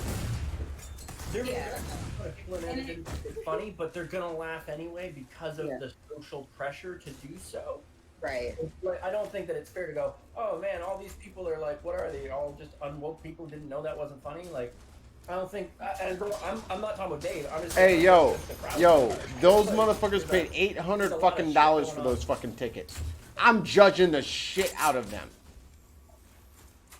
Seriously? Well, no, I mean it actually worked. Now they put the gamblers fucking the sunken costs pressure thing going in. Like I paid $800. That doesn't make them good people. Going to enjoy myself no matter what. Yeah. It makes them susceptible to fucking. Doesn't make them It bad makes them people. susceptible No, I to mean, their like, own like bad decisions and them wanting to like curry on over it that it was right. No, you were still. But I mean, It's still we're wrong. all- Like yo, I would still if I went to if I spent $1,000 to see the ghost of George Carlin and he just made fun of N words, hard R's the whole time. I'm walking out. I want my $1,000 back, and that's it. I don't care. Like I have principles about these things. Oh. Well, I'm taking it to the other extreme of this, where these people were just like, "Oh, well, I just felt pressured by the situation to laugh at something." Not everyone laughed at every. Not everyone. Hold on. No, No, but you- Hold on. I'm just saying. Completely. No, it's completely subconscious. it's subconscious. You're not. It's not so. So, Mike, this is the thing. Is like when these studies have been done, it's not just like somebody's feeling self-conscious, so they're gonna play along. There's all these unconscious pressures that are happening, where they literally don't have control. Their brain has made the decision. Well, then maybe there was a lot of that going on. Then I don't know what to tell y'all. I'm just saying I don't give a fuck if I paid a lot for somebody. If that shit isn't funny and I rationalize that, if I rationalize it as being wild, This is far from I'm not gonna laugh just because I bought tickets. But you're saying it's something different, so I'll take it as that. Yeah, no, I'm not saying people are like, I'm gonna laugh at this not funny stuff because I paid a lot of money to be here. No, not that thinking process is not going on actively. Like this is a different type of thing. Oh no. I mean, like you can get you can get people to do some crazy shit. Like I used to do magic, right? So like as a magician, doing mentalist and like manipulating crowds to some extent plays into that. Yeah, for sure. And magicians use a lot of psychology, right?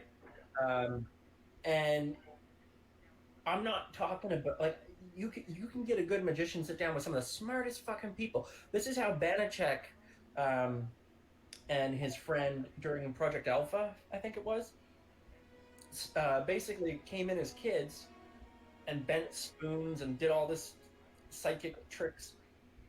And they fooled a group of scientists for like over a year into believing they were genuine psychics while they were in a laboratory being like recorded and tested because of the biases that were going on and that they were using on them, right? And you know, like so it's not like just that it's stupid people or sheep. It's that you don't we're not wired to object to what we don't know is happening. So when we're being influenced by unconscious processes, we usually end up doing them and then post hoc rationalizing them after the fact and not knowing why.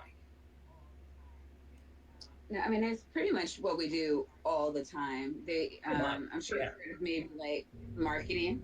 Like people don't like being told the truth. Politicians do this too. It's really heavy in marketing and politics. Like people want to know what they want to know. Oh, and I get it a lot in interviewing. Managers don't hire people based on their qualifications. Like I'm pretty convinced that you can do the job, but you remind me of me or a younger me. I'm more likely to give you the job than somebody who's quite qualified. You know, I mean, these are just, I mean, our brains really fuck with us, and you really have to do a lot to get past your biases. Yeah. And Um, then, you know, so people voted for George Bush because he seemed like a guy they could have a beer with. yep. Like, it's just insane. I mean, so yeah, I mean, I'm not, and also listening Hold on, to, hold on, hold on. oh God, I'm putting up a small intermission. Keep going oh, ahead. I'll be able to hear you, but I got to run to sorry. the potty. Alrighty. No worries. What was the comedian? And it's 3 a.m. I can't think. Um, the one that just passed. Um, he was saying that the same thing to one of his friends. He was like, you know, I have this bit. I'm not sure if it's funny. Can you, Robin Williams? Sorry. He was like, I'm not sure if it's funny. Can Yeah. you just sit in the back and listen? And the guy's like, you know, I did that. I sat in the back. The crowd's just going wild. Like every single joke, they can tell that he's made a joke, and just the normal response is Robin Williams is funny, and you know they're hysterical. And so he at the end he goes back to his friend and he was like, was any of that, did you get? And he's like, no. And he threw it all out because you know he's that big of a, you know, he's an artist. He Yeah. wanted to create funny shit. Yeah. So Don't main trust the power. crowd with whether your joke is funny or not.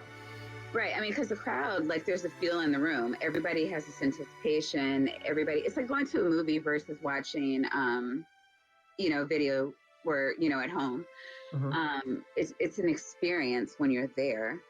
And yeah, people get into this, whatever it is, and it's like totally different dynamics than when you're not in a group or, you know, when you're not standing Well, right in a lot front of of somebody or, a you lot of know. in some of the bigger ones, I think some of them do it naturally because of imitation. I think some of them probably have studied it. Some of them don't do it at all. But a lot of stage speakers and motivational speakers do this too, and it's stage anchoring. So what they'll do is let's say you have this works particularly well if you're moving around. If you're standing just in the middle of a stage in front of a mic, not going to work out for you. You need to be able to wander. But they'll basically track the audience. So when they're telling, say, like the story or the build up to a joke, they'll stay like, say, center stage, or like off to the side or something. So you'll have like position A, and that's like your neutral. But every time a joke lands, right, and they'll Uh-huh. move over to a specific spot in the stage while everybody's laughing. And if something falls flat or isn't like hitting really strong, they'll move over to the other side of the stage. And then you do that in the beginning during your strongest material. And then once you have your audience primed, you can give what sounds like a joke. And if you move into the space that's sort of a laughing cue, because that's where you've been every time they've been laughing, they will just respond and think that the whatever it was far funnier than they would have measured it otherwise. There's been studies done on that too. That's Uh, interesting. yeah, it's like a spatial awareness anchoring where they've associated their position to an emotional state. Um, I mean, yeah, no, there have been a lot of studies that have been similar where you prime somebody yeah, for something. Pavlov's dogs.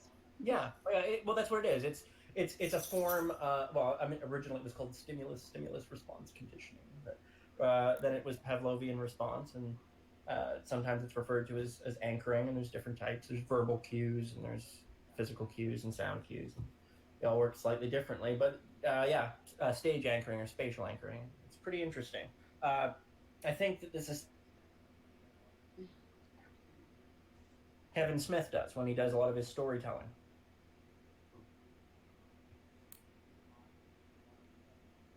But you'll get this. This is taught in a lot of public speaking things and whatnot nowadays. So it's probably not unheard of that people would be aware of it and use it. Um, but you certainly see it amongst a lot of the successful people who are working on stages. Yeah. Which I don't know. I kind of wish like people were more aware of their biases, so they could. I don't know. I would love a more critically thinking society. I'm trying to think of, there's a book that I read a while ago, and there's a specific word that they used. It's in my head, but I've lost it because I'm exhausted from the past few days. But it's the word itself is the word for like an unconscious force or pressure that ends up moving people into like more um, towards or away from specific things. There's a specific word for it. Trying to remember because it was a good book. It wasn't in. There's one book called Sway: The Irrational Pull of or The Irresistible Pull of Irrational Behavior. Hmm. That's a pretty good book. Um, I read that. yeah. And then there's one.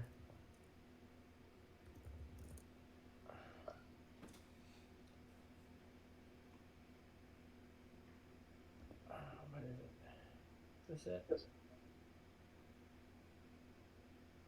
Nope.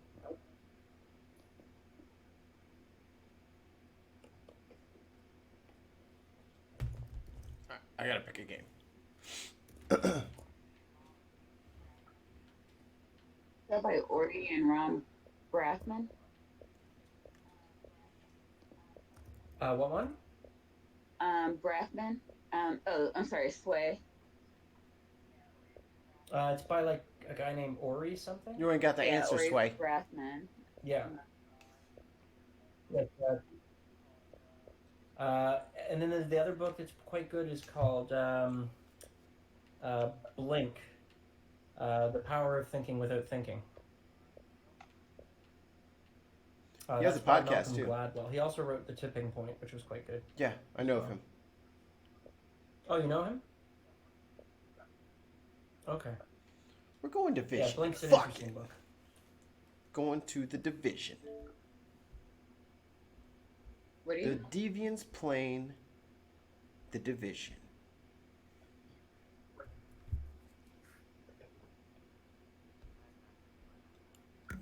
Oh, Puff! I thought you already Night fell night, asleep. everybody. I'm going to bed. Um, oh, the psychology talk put you to sleep. No. I got a hair appointment in the morning, so. Peace, bro. Love you, man. All right, man. Yeah, All it's been right. fun. All right. Take it easy. Love y'all. Later. Sarah.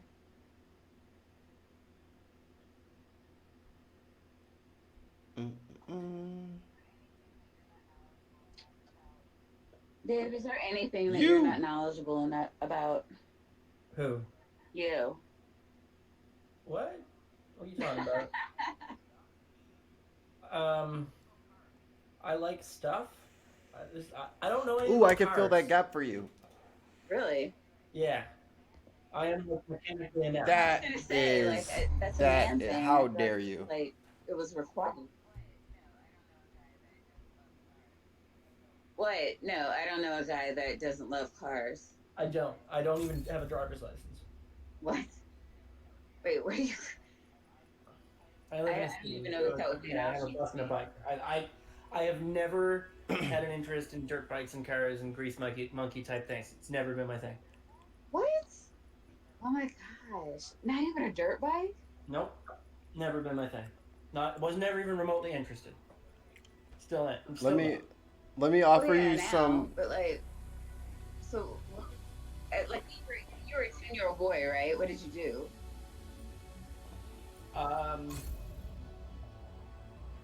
When I was a 10-year-old boy, people called me Doogie Howser. Ooh.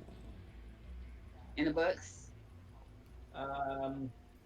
Yeah, I was reading psychology textbooks and like university or college instruction manuals for 3D animation and shit like that when I was in like grade 2. I was Wow. weird. So I was just a weird kid. Um, No, that's interesting. And I didn't hang I never hung out with like so when I was in grade primary they would send me to the other classes for most of the class like grade like levels above and shit Hmm. because I was bored. Yeah. Um, and when I was by the time I was in grade 3 I was hanging out with the kid. The first school I was in when I was really young was a consolidated school, so it went from primary right up to grade 12. Okay. Um, And I moved later to a more traditional, where there was like a junior high and a high school. They were separate buildings and stuff. But when I was quite young, it was a consolidated school. When I was in grade 3, I was hanging out with the people that were in like grade 10 and 11 who had cars. I would come sometimes to school with my friends from school on like their motorbike. Same. I never I've hung around never with been people my age. interested in I just truly couldn't do it. like I have some friends my age, but 80% of the people that I associate with are Yeah. much, much older than me. It's starting to balance out for me now. Like there's more people at my age that I get along with now. But like by the time I was in junior high, I was hanging out at the college. I left high school and went to college early. I so like I just No, I remember being in, well, no, I never hung out with kids in school. Like, I just thought I hated kids. All my friends were adults when I yeah was at least in high school. yeah. Um, no, yeah, I get that, I get, but I don't know. I just hate kids. Still, they're annoying. Um, but yeah, I guess. Wow, even yeah. Now that I think about it, all my friends are late 40s at least. Yeah. And like I always had an interest in psychology and stuff like that. It was like I said, reading. Um, What'd you major in? I specialized in specific treatment methodologies. Detected. The control point in proximity. Like, wait, psychology or biology? Wait, what'd you do? Well, I have had a very odd career path, I will tell you. um, I was like, I've had a background in counseling and whatnot. I didn't Okay, go and get like a degree in psychology or like psychiatry though. okay, Um, I've read probably the equivalent, and I've studied probably the equivalent. I mean, I've helped.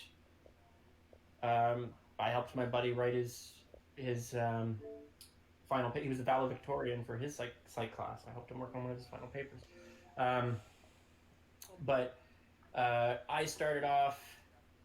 I left school early, went to college, studied graphic design, applied communication arts. Always had an interest in other things other than that, but um, somewhere during then, uh, started doing magic professionally. Got into mentalism while doing that. Would constantly get requests as to like, oh, can you hypnotize people? And I was like, I could figure that out. So I went and studied that for a while. Big difference between clinical hypnosis and stage hypnosis and whatnot, though. Very different. really. Uh, oh yeah, very very different Really approach. got into it, but that's interesting. And can be quite effective if it's applied properly. Right. There's certainly a lot of people out there though that try to claim it does things it doesn't do. That's damaging to the field. But I try to like say it's like if somebody tells you that Tylenol will make you grow a second penis, it doesn't mean Tylenol doesn't work. It means they lied about I what it got a does. whole bottle of Tylenol. Right. And you just wait, So you buddy. do get.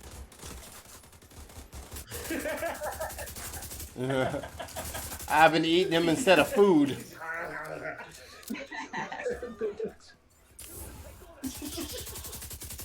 Right. So like, studied that for a while. Got interested in that. Um,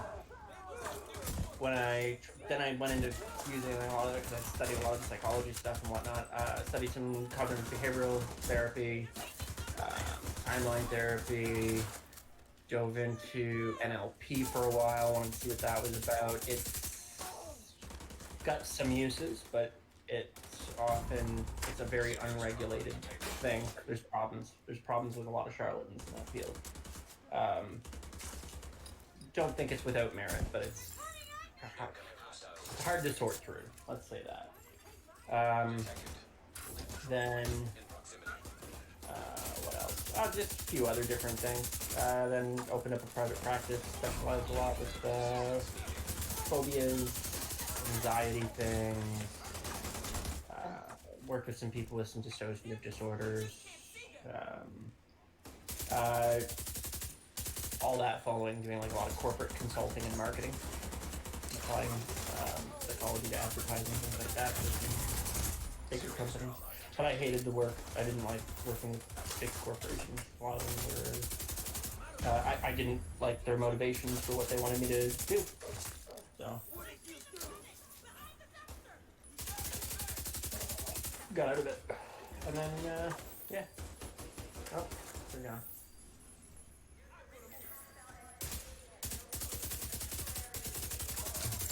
No, you're here.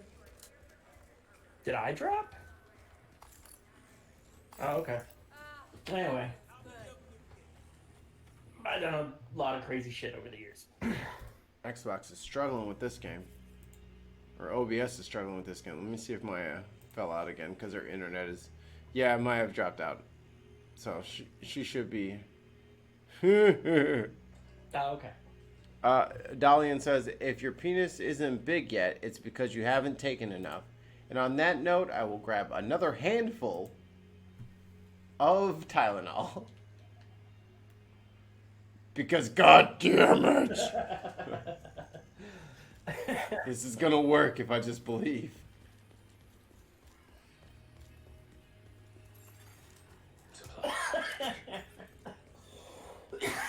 So, like, I watched a million videos about, like, proper screaming techniques, and because I was a screamer for my metal band back in the day, and I have, like, almost, like, I almost start sweating every time I accidentally, like,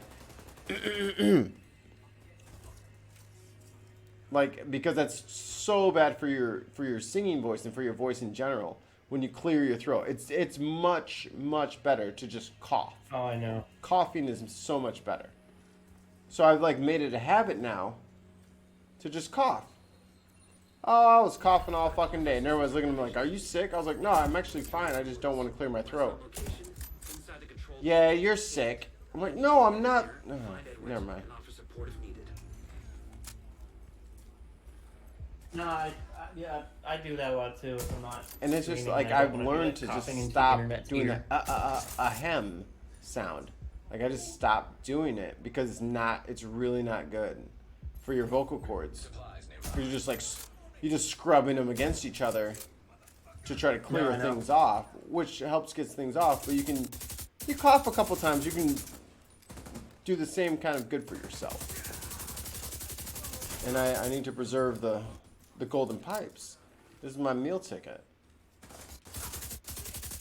One of these days, like a hit TV series is going to have one of my songs, and my vocals are going to be part of that.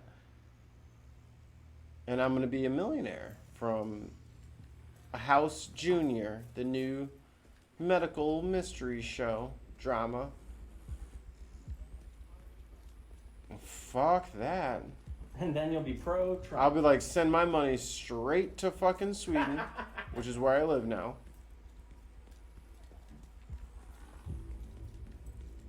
And y'all have a great life. I'll just be in here in my fucking amazing home. That cost me a quarter of what it costs over there. My kids have excellent health care, and they know 3 languages. It's a good life. Yeah, for real. Like you'll just 9021 out.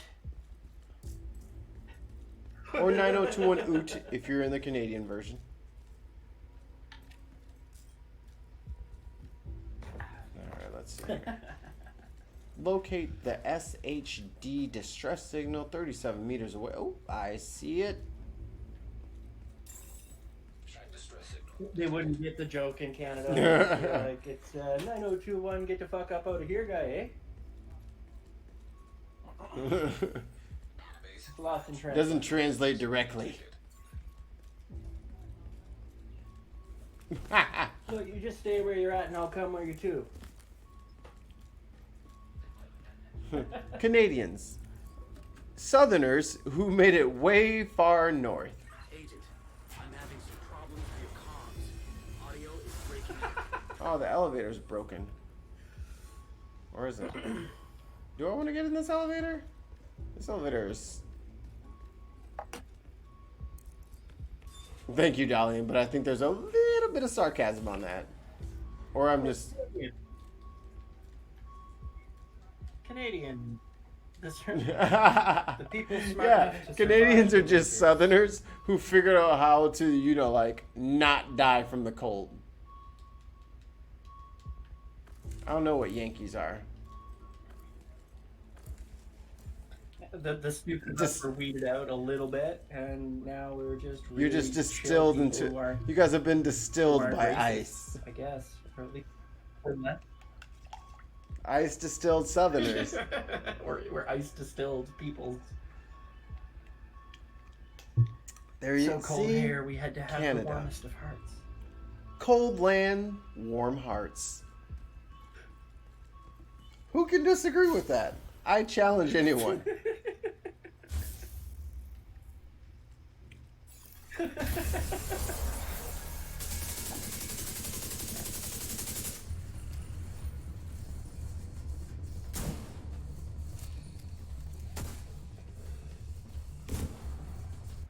Kind of true, though.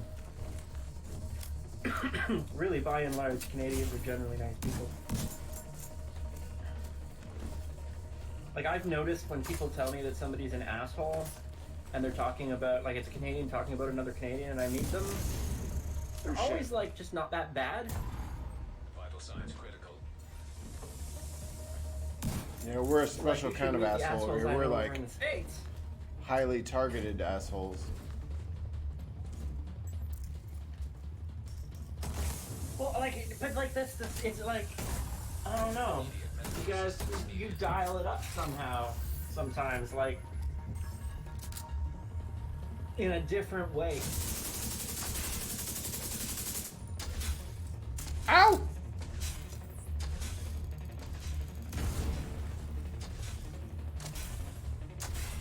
It's always some shit like, oh, well, they interrupt people or something. You know, like it's not like somebody who's walking. Fuck you, blah, blah, blah, and, like just being an asshole. It's just like they just have some What, for like Canadians? nuisanceful quirk. Alright. Yeah. Oh, he But, won't like, let me other finish what I was Canadians trying aren't to used to say. it. Yeah, this guy is the worst. Huh. It's like, You've never seen the clearly internet. Got a low bar for what bad is. Like, I you know. You sweet darling thing, you. Exactly. Oh, he has a axe. Oh, Sweet summer child. sweet Like- child of mine. Go around the corner, please. Alright, I'm gonna have to snipe this bitch. And use another med pack. So my screen will stop shaking. Show me your pretty face. Ow! Don't show me anything else, please. I haven't played this game in forever, and I'm trying to kill an unknown enemy here. There's all these little factions, is like post-apocalyptic, the States, and the first one was Maya says oh, Dalian says Mikey makes good jokes, thank you, and Maya says I always refer to you guys as special kinds of assholes. Jump through, you fool! You're gonna die! Keep climbing! It's just like people are they're politer here in certain ways, but they're like less in others because the politeness is almost assumed. Oh, there's a lot of that here. Like there's less fake politeness. Yeah. You know, do you know what I mean? Like why it's like fake, like all the like pleasantries, like a lot of that. But if my car was in a ditch, someone would actually help me. Yeah, and like the bar for what's considered racist is really weird. Like in the sense, like, I was drinking with a bunch of people one day at this this like music venue, and one of the guys that was there was fucking buzzed up and shit, and he goes, "I really don't like black people's hair. It freaks me out. The texture's weird." Right? And like it was just like musing out loud about shit, and somebody was like, "That guy's super racist. That's the worst thing I've ever heard." And I'm sitting there thinking, "That's the worst thing." Can you have 1,000 babies and have them all live in the That's South? the most racist thing you've heard? Like really? like you know what I mean? Like that's such a. But and they were like genuinely outraged by this comment, and I'm sitting there like, I have a hard time feeling all that bad about that. Like that's just sort of like he's stating a personal preference about texture, I guess. I'm guessing he probably doesn't like sheep either. Maybe I don't know. Like it's like what's going. But like yeah. And, like, and just for the record, not all black people are super fans of our hair, but we know that that's what our hair is, and that's what our hair is. And because we have it, Yeah. and because what the hell is going on? My screen, I'm frozen. Am I dying? What's happening right now? Oh shit! Oh, I killed him Agent, are you alright? somehow. Lost contact for a while. Yeah, it's weird. Reading his biometrics. And when I say Canadians, I'm really, in my experiences, mostly talking about Atlantic Canada, because the Maritimes is sort of a different area. It's a bit different out west, and it's a bit different in BC and Toronto and Montreal. They're all sort of. Neil, the 604 atheist, They've got is little trying to quirks, talk right? me into moving to the BC. What's the BC like? No, don't do it. It's expensive, number one. I'm Really balling, expensive. though. You know Beautiful me. area, but You know me. really I'm rich. That's what all. Why? That's what all the people Yeah. that work under me say. Strategic Homeland Division Agent Andrew Edwards. Speaking Oh, no. of somebody who knows a lot of people who moved here from BC, Registered people, residents. and who also somebody who knows a lot of people who moved to BC and then came back to here. 6 months. It's like 7 days. Registered dependents. Caroline Edwards. it's okay to go there if you Joseph have Edwards. certain skills. Status. If you're a doctor or something, Holly Edwards. you'll do real well in BC. Status. Have a certain set of skills.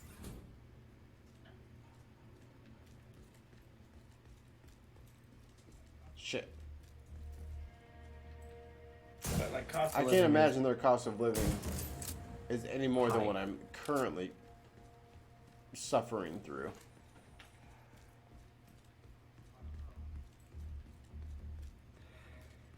I don't know. It depends on the area.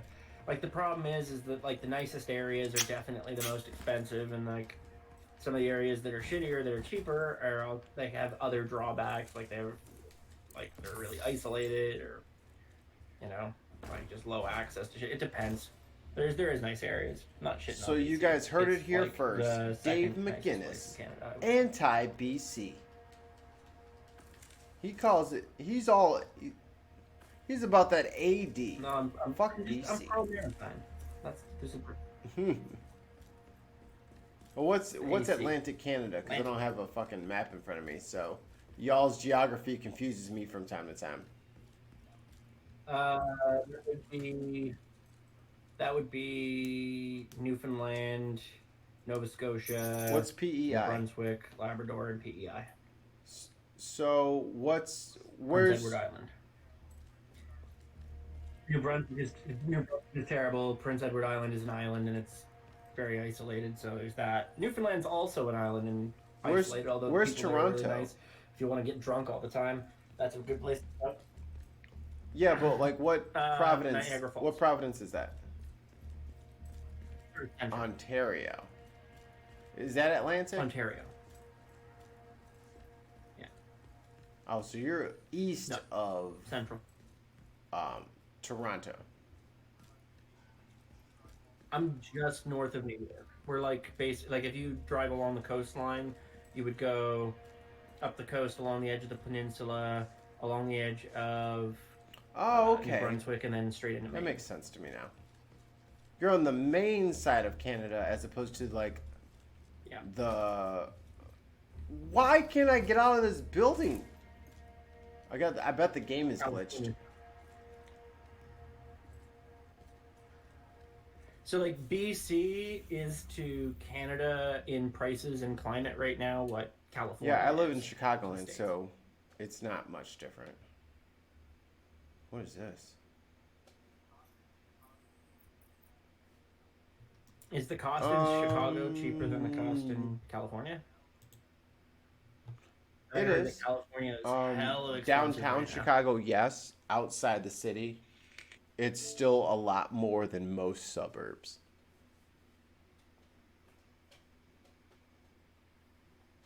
Maya says it's Canada. Of course, it's different.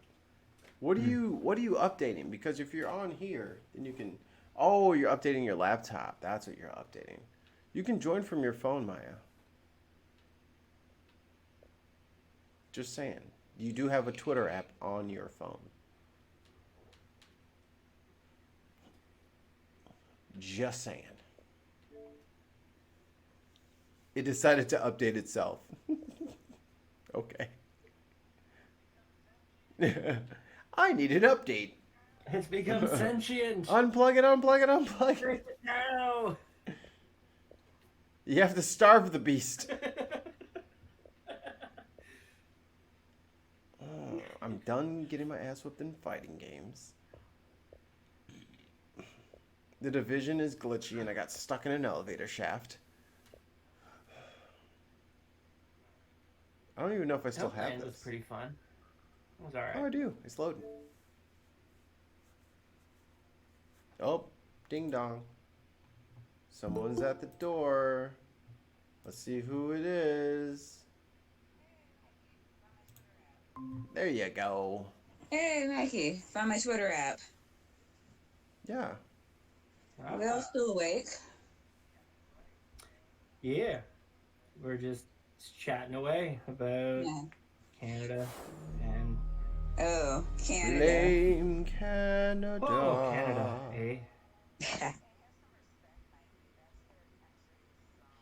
Hey, have some respect, Mikey. That's they're their in the name. country song, theme, anthem. They're Canadians. They're not gonna get mad at me. Have fun with it. Alright. Like, I was talking to somebody about this. Was thinking about moving here, and they took issue because apparently, I don't know why this is the case, but if you become a Canadian citizen, you gotta like do an oath or whatever, right? It's part of the citizenship thing, part of the citizenship Oh, test, I'm good. and it involves swearing allegiance to the Queen, Of England. which like, What queen? which what? Of England. What? Yeah, because Commonwealth. Now, Is that still a this thing? no Canadian has done ever. And a while ago, somebody tried to challenge this. They're like, I don't want to swear no allegiance to something. And they've at least recently, they've changed it so that Native Americans can just swear allegiance to themselves, essentially. That's good. Oh shit. So that they've like sort of fixed it a little bit, but like everybody still has to swear allegiance to the Queen. So somebody's taken this to the Canadian Supreme Court, and they're like, I'll swear allegiance to the country, hold its values and all that kind of stuff, but like not to the Queen specifically.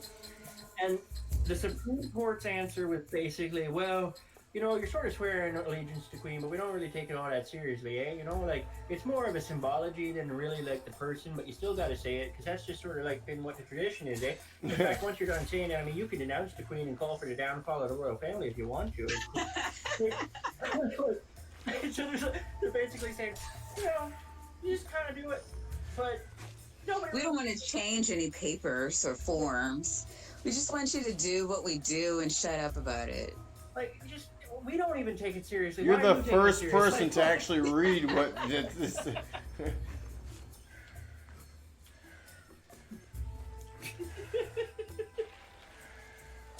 Oh my god, that's really a but you guys are No. like a completely independent country now, right? No, not technically. We're under the monarchy, technically. Canada is part of England. We're not part of England, but we're part of the Commonwealth. They, like, the Queen still... No, they're So just. you're like power over Canada. Puerto Rico? It's more or less. What? It's like Are you like the Puerto queen Rico? No, not... is still the queen to them. She doesn't have any political power, but she's still the queen. Yeah. In Canada, what? No, She doesn't have any parliament. Really? Yeah. She can veto it if she wants to. Never really has, but technically she has the power to. So she'd come over there and start signing shit? I don't know. Like, I just assumed you guys annexed or something. Nope. Or was that too impolite? The Canadian Constitution grants sweeping political powers to the Queen, declaring that the execution of government and authority of and over Canada is vested in her. Among other things, she is said to be the head of Canadian Parliament and the Commander-in-Chief of the Canadian Armed Forces. Wait, so at what point did she just decide, nah, like, you know, But, like, even though that seems to be the case on the books, it's like it's never been used and nobody seems to take it particularly seriously. And I'm sure that if Elizabeth decided to say, hey, you know, go fire at these other people that we don't like because we said so, we'd probably just say go get fucked. Like, honestly. That's what happens when No, Canadians that are was weird. I colonialized. had no idea. Yeah. I mean, you know, because we're Americans, then we're not allowed to care about other countries. But hell, Oh shit. Yeah, I mean, it's like more pageantry, I think, than anything. Every now and again, the Queen will come in and they'll roll out the red carpet kind of deal, you know. But I mean, yeah, but they did the same thing for Trump. there, like, and when the Prime Minister is picked, there's like a thing where the Queen comes in. Yeah, no, we won't do that. But like, it's also like I feel like it just is because it has been. Yeah, as soon as that shit gets because it awkward. hasn't been an inconvenience. Like the Queen hasn't. As soon as shit gets awkward, I see no reason why Canada couldn't just be like, yeah. Like, They were in Has Vietnam. Canada ever been in a war? yes, Okay. Ah, and World War II, fucking Canada like woke up for that? yes. We went before you guys did. Oh yeah, no, we were not trying to go. Yeah, no. Well, I mean, No, we like have- at all. Like we were like, what's Switzerland Oh, doing? shit. Oh, they're in the war. Yeah, not us though. We train our military as mainly like there's a lot of peacekeeping in our military. Like Yeah. they're literally peacekeepers, not like aggression is not the first thing. And we also have some of the world's best snipers. Very Not patient. sure why, but apparently like Canadian snipers are really, really good. Maybe that's it. Yeah, I mean Canada, you don't really. I mean, you know, Shit. every time you get a prime minister, it comes up, but we don't really hear a lot about. You know, at House Hunters, I hear a lot about. Well, I We have see a lot of the elections country coming in up House this Hunter. October. A major election for prime Bye, minister. this Trudeau. October. This October. Yeah. Okay. So how is Trudeau? I heard he's polling? been making a lot of gaffes lately. Not the best. Yeah. Yes. But nowhere near as big a gaffe as a conservative would be, especially the Just one don't that's fuck around and up get to a Boris Johnson, the please. prime ministership for their party. Oh, god damn it. That's This basically what populist we'd get if the nationalist conservatives shit. win. It's gonna fucking bankrupt the earth. Like, I'd be really Yeah. embarrassed if I know. And it sucks. I mean, we have the Green Party, which right now they took Yang's fucking slogan. They changed their slogan to "Not left, not right, Yoink right that shit. forward together." And they have the UBI. They have the whole bit on their platform. I actually think that it would be a good platform in the Green Party, but really they don't stand a chance because Elizabeth May is just not the best leadership material, I don't think, and the NDP leaders got other issues that are going to prevent him So from. you, It's kind of like between Trudeau and Scheer, and I don't want Scheer at all, which means I'll likely end up probably voting for Trudeau again, just because he's not the worst. Like, oh yeah, and that's usually what it comes down to. he's made a couple of mistakes that are actually serious, that are actually, something to like say, hey, you shouldn't do that about. And the rest of it's just like Yeah. he's like a fucking cosplayer when he goes anywhere. He goes to fucking India and like, you know what I mean? Like that kind of thing though is less. I care a little less about that because I care like is he actually running the country well? And I think he's not doing the worst job in that regard, but he is kind of cringy at times. But like, I'm not gonna sit there and say you can't be the prime minister anymore because I don't approve your fashion choice. Yeah, he went to India. You know what I mean? Like, Oh, go some ahead. people care about that. I just don't care. Yeah, like American. Well, if the American Republicans American went Republicans. to, I don't know, a Native American reservation and then put on the full feathered headdress and shit like that, that's essentially what Trudeau did. Yeah, it'd be like Trump showing up in a fucking like, full head. Showing Yeah. up. Yeah. Like record crash. So it wasn't quite that You bad. went in but very, pretty- very pretty- traditional like- garb. Yeah. Yeah. Yeah, he did. Were they? Why would he do that? How did they react? I think that he just maybe thought he was honoring their customs, or he wanted the cameras on him because he's a narcissist. I don't know what his motivation is. It wasn't a good choice. Though, I heard for enough whatever about reason. Trudeau and his fucking nice Okay. butt. Let me tell you. Interesting. Like, So get him out of there. I'm sick of hearing about his nice tush. like Now, if you get a girl in I there mean, with a I'll give nice him that. tush, He's a I would handsome love man. to see the same people retweeting and sharing on Facebook pictures of that man's butt. I want them to share the new prime minister's fabulous booty. Because I'm all about equal opportunity. That's where I'm at. Have you guys ever had a female prime minister? I think so. What? I'm looking too. Let me check. How do you do that? Kim Campbell?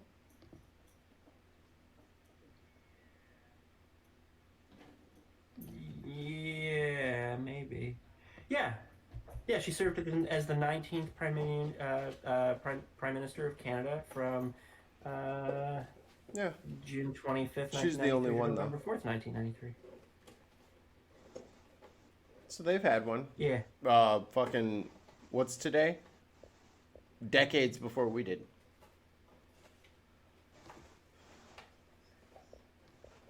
No, I don't think it'll be centuries. Perhaps centuries.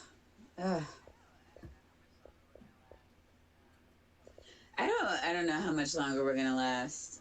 Republicans really seem hell bent on burning this shit to the If we ground. could just get the masses to agree on the one issue of let's Anything? take corporate money out of politics, I think a lot of our problems disappear in the following 20 years.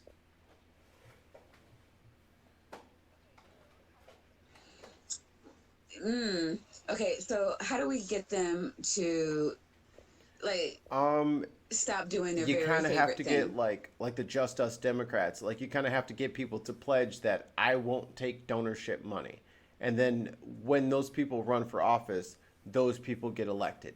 You know what I'm saying? Like, so then when you eventually have an entire, I almost said caucus, but when you have an entire House, an entire Senate of people who have pledged to only, you know what I'm saying, to not listen to lobbyists and not suffer their influence. That's the only way it happens. But as long as there's people who vote certain ways for money, I don't know that any sort of real democracy can happen. See, what I think that you should do is, if somebody serves in office, you simply tell them, hey, you're not, like, straight up. You're if you're doing certain positions to certain levels of government, you're not allowed to Speaking receive fees those sorts of and like money and donations. Period. Ever. Like, when you're done, you retire. Like, when you're done, you're done, and the government will fucking make sure you have a cushy pension. You'll never have to worry about anything. So you have no reason to get but that's where the anything slipped greed in your comes in. back pocket Because anyway. like yeah, you could retire at 70K a year, or I could make sure that you get 100K a year extra for the rest of your life. Like it's like little Yeah. right. You just say, hey, you're not doing that, you lose everything. Period. You know, done. It's not. It's get rid of the backroom dealings, and instead of giving them 70K a year, give And them that's something fucking Yang's been talking 200. about I too, don't know, right? like, Like make it a better that the deal. president should get $4 million a year or something like that, but then they can't work after that. Yeah, yeah, yeah. No Yeah, bookkeep, no paid which speaking is fine events. with All that me. shit's done. Like, we'll give you a big check up front, and if you're not happy with Yeah, that, you think you need if more, you're you a don't care about your president country anyway. for Fuck off. um let's just say 4 years, you can't live the rest of your life with $16 million. You you got bigger you got bigger issues. Oh no. No, no, Right. no. So I if mean, a you lot of got them walk paid into the sixteen office with more million money than dollars in that. 4 years and you Like, still can't make it work, let me tell you something, brother man. The people that you are supposedly serving are doing a lot more with a lot less. There's people raising 10 Yep, kids on fucking yep. 50 grand. You know what I'm saying? So you got bigger Less issues than if you that. can't make that work. $4 million a year? What is that? What is that a week? Let me look.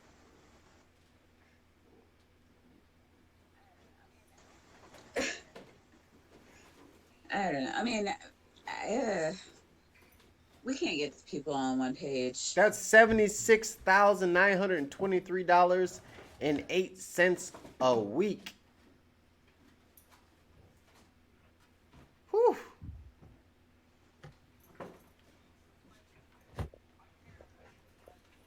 See, like, I care a little bit less about fucking Canadian politics half the time, because as much as things could get better, and they seem to have continually, progressively been doing so, um, I don't see them getting very bad very quickly without Canadians just fucking calling for a referendum and just, like, turfing somebody, right? Like, so, and I'm pretty sure that, like, um, Canada's worst probably wouldn't even, like, approach America's best. Like, so, like, I've never been overly concerned, but I do get Yeah. concerned about American politics, because that actually fucks up a lot of people, right? Like, I think you guys need healthcare. You guys need to have some of that stuff sorted out. I have too many goddamn friends that I have to worry about. If they get in a car accident or some shit, they're gonna die because they can't fucking afford some bills or some shit. That's stupid. Yeah, I mean, it's too many people a year. And the thing is, we can do it. Like, we absolutely can. And, you know, people are like, well, how are we going to convince X, Y, and Z? It's like, you know what? You didn't try to convince any American when you decided that you were going to keep your salary for the rest of your fucking life, you know, or that you didn't try to convince any American when you decided that you were going to take money from, you know, the NRA, Big Pharma, or, you know, any of the other assholes out there. You just fucking did it. And we found out about it after, like, investigative journalism.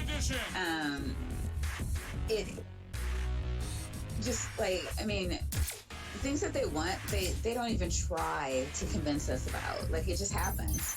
And people, you know, become aware of it, and it's like, oh, well, it's law now, can't do anything about it, and, you know, hee and run off, and people are mad for a minute, and then they forget and move on. Like, we could just fucking do shit. Like, if they really genuinely gave a shit about the people, they would just fucking do shit. Yeah. And, I mean, I don't know. They don't give a shit about us at all, and that's what the issue is. What I like about Yang's campaign is I think that his policies would actually help to reshape some of the sociological pressures that inform how people treat each other. And what we need actually is a bunch of congressmen like Yang, because like the president sitting in his glass Oval Office wishing for stuff. Like, I just don't see how any president is going to be effective right now. I do. Because he's not looking to pick fights where he can't win them. He's looking to make changes in areas first that he knows he can change that will have a positive impact that people can't do anything about. That's the first step. Like him being able to walk in and say, hey, we're not using GDP anymore, we're going to use proper metrics for the country. And these are now the metrics and goals that we're setting. Just by doing, like, people move towards what they're measuring, right? Mm-hmm. And, you know, if you start measuring health and wellness, you start measuring these things as the main things that are focused on instead of following GDP off a cliff, then that'll have an impact all on its own, and he doesn't need anybody for that. He can literally just go in and be like, I'm president, this is what we're doing now, and there's no committee, there's no vote, there's no nothing. And he knows he can make that change on day one if he wants to. So, like, he's actually smart targeting the policies and setting them up like dominoes. Like, if you actually look at... Sure, but, like, if you wanted to do a UBI, he's going to need a couple of congressmen on his side. Yep, and he'll get that, because he'll have overwhelming support from the people. What is the average public going to do when the president's on TV saying, I want to send you $1,000 right now, but Mitch Turtle McCullough McConnell won't let me do it. What are we going to do about him? I don't know. It depends on what the Fox News spin is.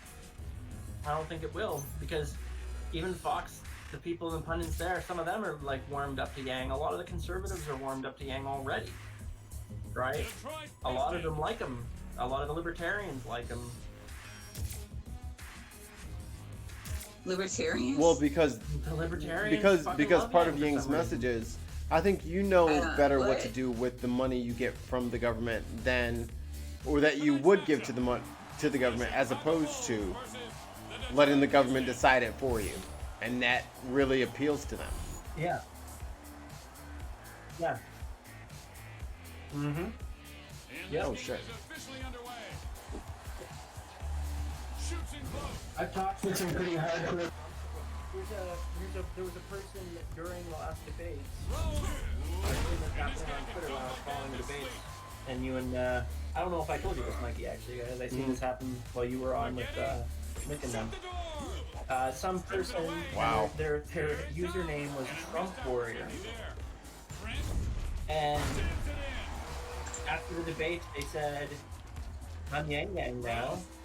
I campaigned for Trump. I got Trump elected. I still love Trump, but Yang is way better." And he's like, and I checked to see if this like some Yang Yang guy that's just like made an account called Trump Warrior, and they're like, just I'm Yang Yang now to try to like, right? No, Right. Trump supporter. He had like, I scrolled through the last couple of years of his tweets.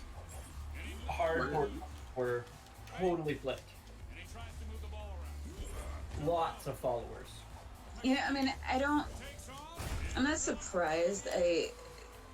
For a lot of red state Republicans, like, it's like their religion and their party go hand in hand. You know, we've been told that if we love Jesus, we have to be Republican. Yeah. I don't, and then they demonize Democrats for, doing all these like really stereotypical, like over the top stereotypes. Yeah. And they don't really listen to their platform. They don't listen to them talk. Like, why would I do that? They're a Democrat. And so, like, if they would actually listen to somebody with common sense talk, like, oh, well, yeah, I agree with that.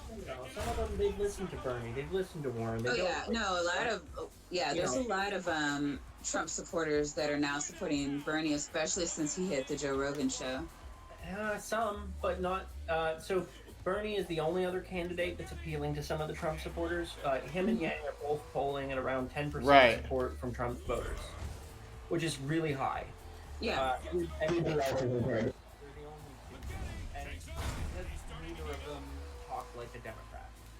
The problem is Bernie's not going to scrape nearly as many because he identifies as a democratic socialist, and socialism is a dirty word in the States, right? So big scare. It's the new communism. Right, and like, whereas Yen is like, I am a venture capitalist. I just believe that we need to be in an economy that doesn't start at zero. And then they're like, oh, okay, that sounds fantastic, right? So you're not a socialist. You just want everybody to have a different starting point. That's okay. And for some reason, that seems to be working pretty good for him amongst that crowd. So I don't know. It's interesting. It's weird that the crowd that praises a person who doesn't earn any of their money is now they're suddenly drawing themselves towards the guy who's like, hey, you work really hard. I think you deserve more than what you've been getting. Yeah, that's what I've been saying all along. It's like, no, you literally praise the guy who has done nothing his entire life, and that's the guy for you. And now it's all of a sudden when someone says, dude, you're the one that's been working hard, and it's only been you, not that guy. Like, why did it take Yang for y'all to realize that that's not... You're not part of the group that you think you're a part of. I've never understood that about people. Yeah. Yeah, it's really weird, isn't it? Like, it's blinders. It's people chasing after a dream. It's really the American dream. And hopefully at some point people will fucking stop dreaming and start waking up and saying, oh man, that was kind of shitty right now. How to like fix it. You're not gonna just like wake up. It's not just happening. Alex says that song so you're not listening. Sorry, Canada. You're right. Do you remember the Sermon on the Mount where Jesus declared that the Republican Party was his party? I was in the right now, I think. Phrasing matters a lot. He also said you have phrasing to maneuver around others. Yeah, I agree.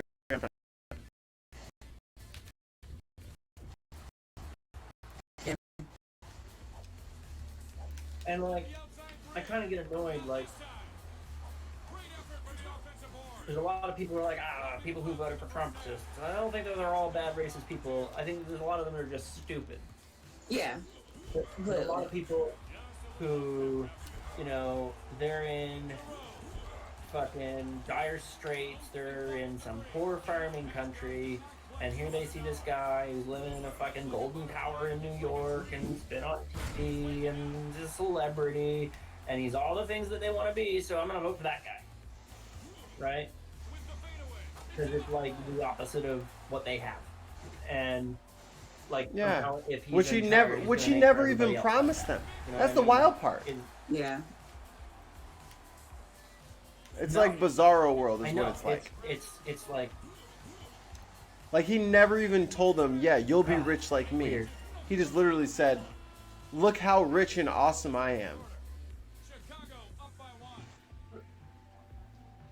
Yeah, but when he was running around saying, "I'm gonna drain the swamp," that's what it. I think that's what was translating to people. Like he's gonna get rid of the corruption and all this terrible, like all the bad feeling fucking living that I've been going through is gonna go away when the Yeah, because the corruption politicians does. were the Then ones things will be making all the fair, money. You know? Yeah. Yeah. And it's like it's clearly flawed logic, but like. And it's like it's clearly flawed logic, but like when you're dealing with people who are possibly undereducated to begin with, dealing with poverty, which if people are living paycheck to paycheck, which a lot of the country is, that kind of stress is enough to drop somebody's IQ by one full standard deviation. That's a big impact. Like that affects your decision making, and then when when you're at that level, maybe Trump starts looking like a good idea. I don't know, but I don't understand how they dupe themselves into thinking that he's an actually good president. And they're like, oh, the economy. And I keep saying, well, what does he do? What has he done? And they're like, well, he's the president. It's his economy. And I'm like, do you understand how economy? No, you don't. Why am I even asking you this? Yeah. Because that would assume that you understand what the president does and how it influences the economy and what he has done or lack of doing, and how that would affect the economy. And there's none of that. I mean, like, none of it is there. Here's the thing. They just kind of stare at you. What about our emails? Go back into the whataboutisms. Yeah. And here's the thing. To some extent, the Trump voters that are out there, the ones that I'm more concerned with, are the smart ones that are clearly smart and still voted for Trump. Because to me, you have an ulterior motive. You know what I mean? Like, there's something else going on. Whereas, like, I can understand how stupid people were duped into it, and there's a lot of stupid people out there. Like, everywhere. There is no shortage of stupid people. Oh, no. So Donald Trump getting elected makes perfect sense because most people don't understand half the shit politicians say because they don't care about it. They don't have an education and, like, they don't understand economic impacts or environmental science. Like, the average person doesn't give a shit about that. So they're going to vote for whoever they think is likable. Yeah.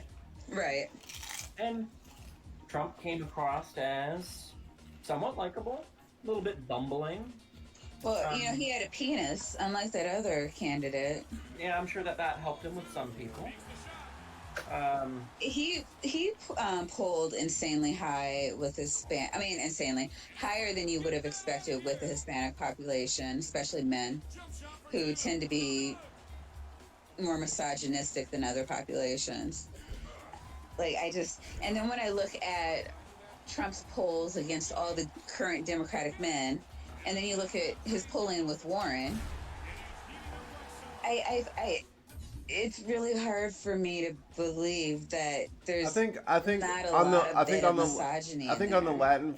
Yeah, I mean, I think he's done. But I mean, Hillary was also just a shitty candidate on top of that. I mean, yeah, sure, but she was as shitty as the other men standing up there. Like, there were 17 candidates, and she was as shitty as them. She had done the exact same thing as all of them, but it's worse for her because why? I think because she was a politician for a lot of people. Right? Trump wasn't a politician. He was an outsider. He's coming in as a businessman. He's not the same people who fucked us over and over and over and over, right? I think that played a greater role than the fact that Hillary was a woman with a lot of people. I'm not saying there's going to be some people who did it. No, I'm not saying that. No, I think that most of the voters were racist. And a lot of them, if you talk to them, like, what would make you not vote for Trump again if the wall's not built? Like, that for me says, like, I can't tell you how many times I've heard that. And, like, that says a lot to me. That hate crimes have quadrupled says a lot to me. I think that many, not all, many were racist. I think more than a few were misogynistic. A lot were just stupid, and I saw a lot of people where they're like, I just can't vote for a Democrat. I just can't. So I mean, there's that, and Yeah, but I mean, there's other people are really. Well, you studied psychology. People are good at subcompartmentalizing, yeah, right? yeah, Black Christians really make sense. yeah, That always confuses the fuck out of me. I don't know yeah, why there's any people who are Christian when you're looking at a book that condones slavery and it's got all this terrible shit in it, and like very clearly, like you're not the people that are the safe people in that book, right? Like, so it's like, why are you following that book? Because you were suckered into it, but somehow still there are people following it. I don't know why. It doesn't make sense. I don't know why anybody's following because the whole book doesn't make any sense. But if anybody's gonna say, "Hey, that book's fucked up," it should be the entirety of anybody whose skin is like 3 shades darker than mine. Like, you know. But somehow you got black evangelicals. Now I yeah, understand the black guy who's up on stage saying praise Jesus while people are lining his fucking pocketbook so he can buy private jets, because there's those guys. They make yeah. sense to me. They're dishonest grifters, but they make sense. I know why they're doing it, because they're getting lots of cash and they're taking advantage of people they have no moral compass.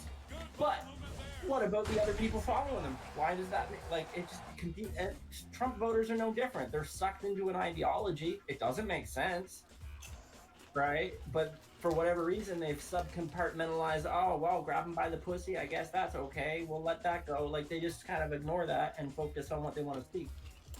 Yeah, no, and what they want to see is judges who will ban abortion. That's all they want to see. That's a big part of it, yeah.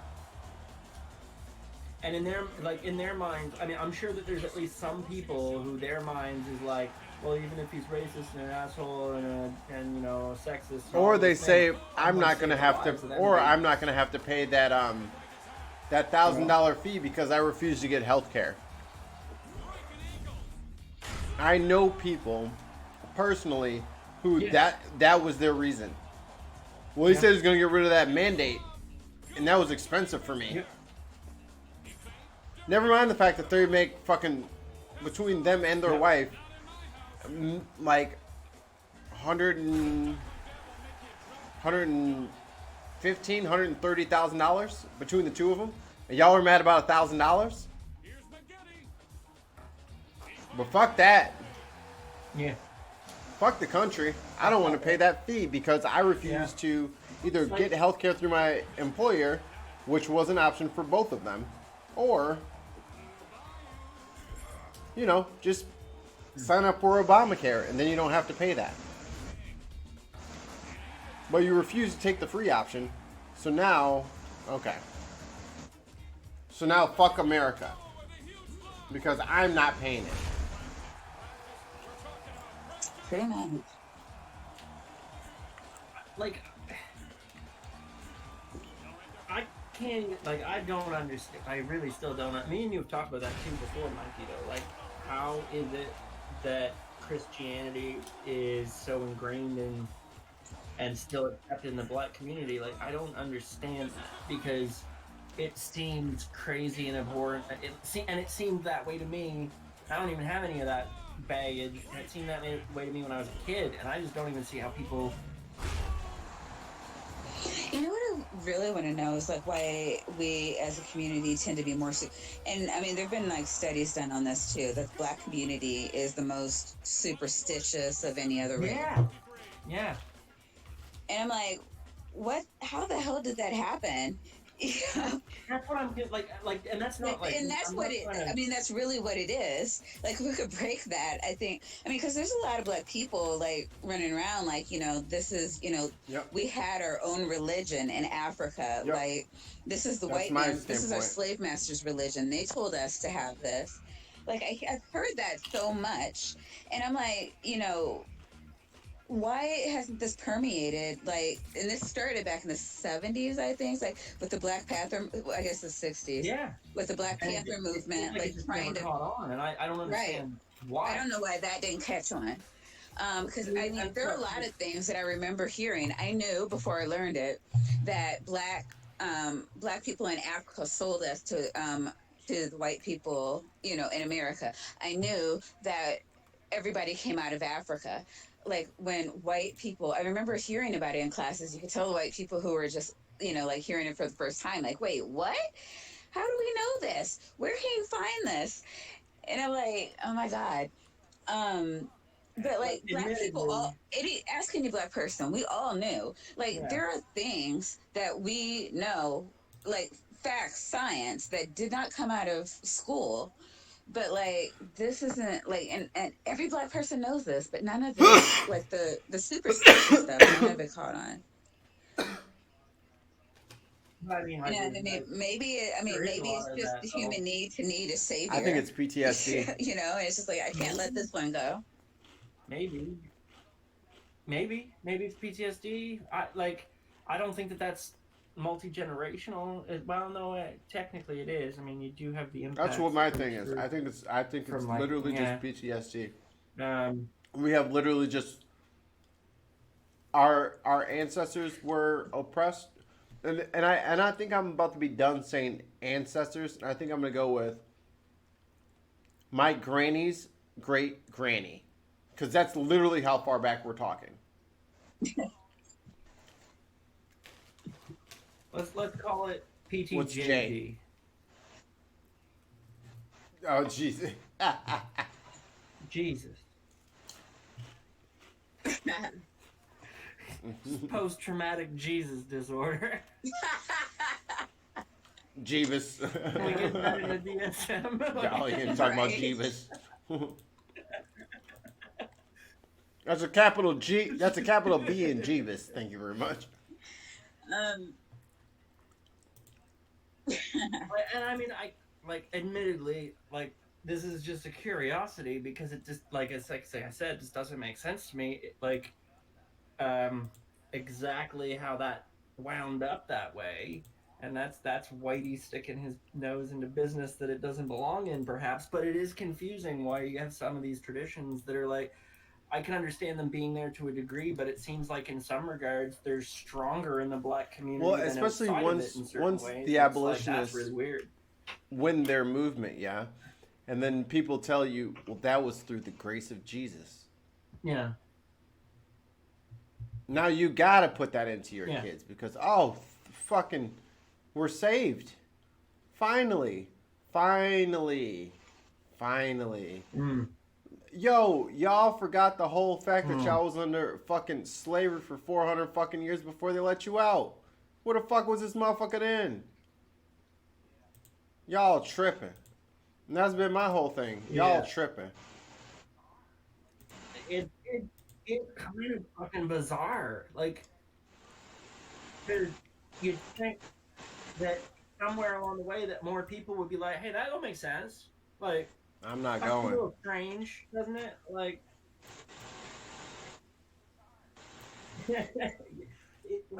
it's bizarre to me. To get, like,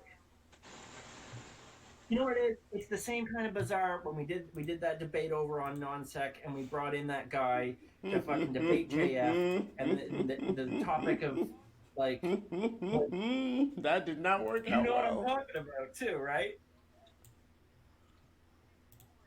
That was so badly.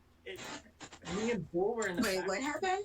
What is happening? So- and he's like, I don't know. And I'm like, So what? So what are we gonna they do? so they He's like, brought "We can on do anything." Just like, an ethno state white guy on to debate with this black guy.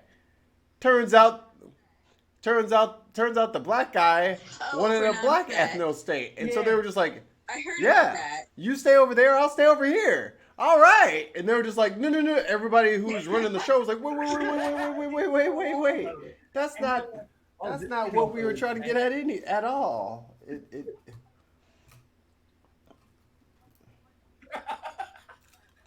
It was like, but to me, that also makes sense because some percentage of the population is going to be batshit crazy, right? Right. So there's like one black guy who's like, yeah, I think that we should all be back in chains and slaves again. And then I'm like, okay, you're one of the crazy ones. That makes sense. But when I see like an entire community, like this whole, like the majority of black people are still Christian, and it's like, oh, what is happening here? Like, why are they all doing this? Because it's crazy.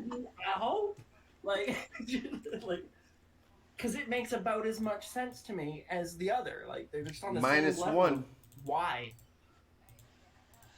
I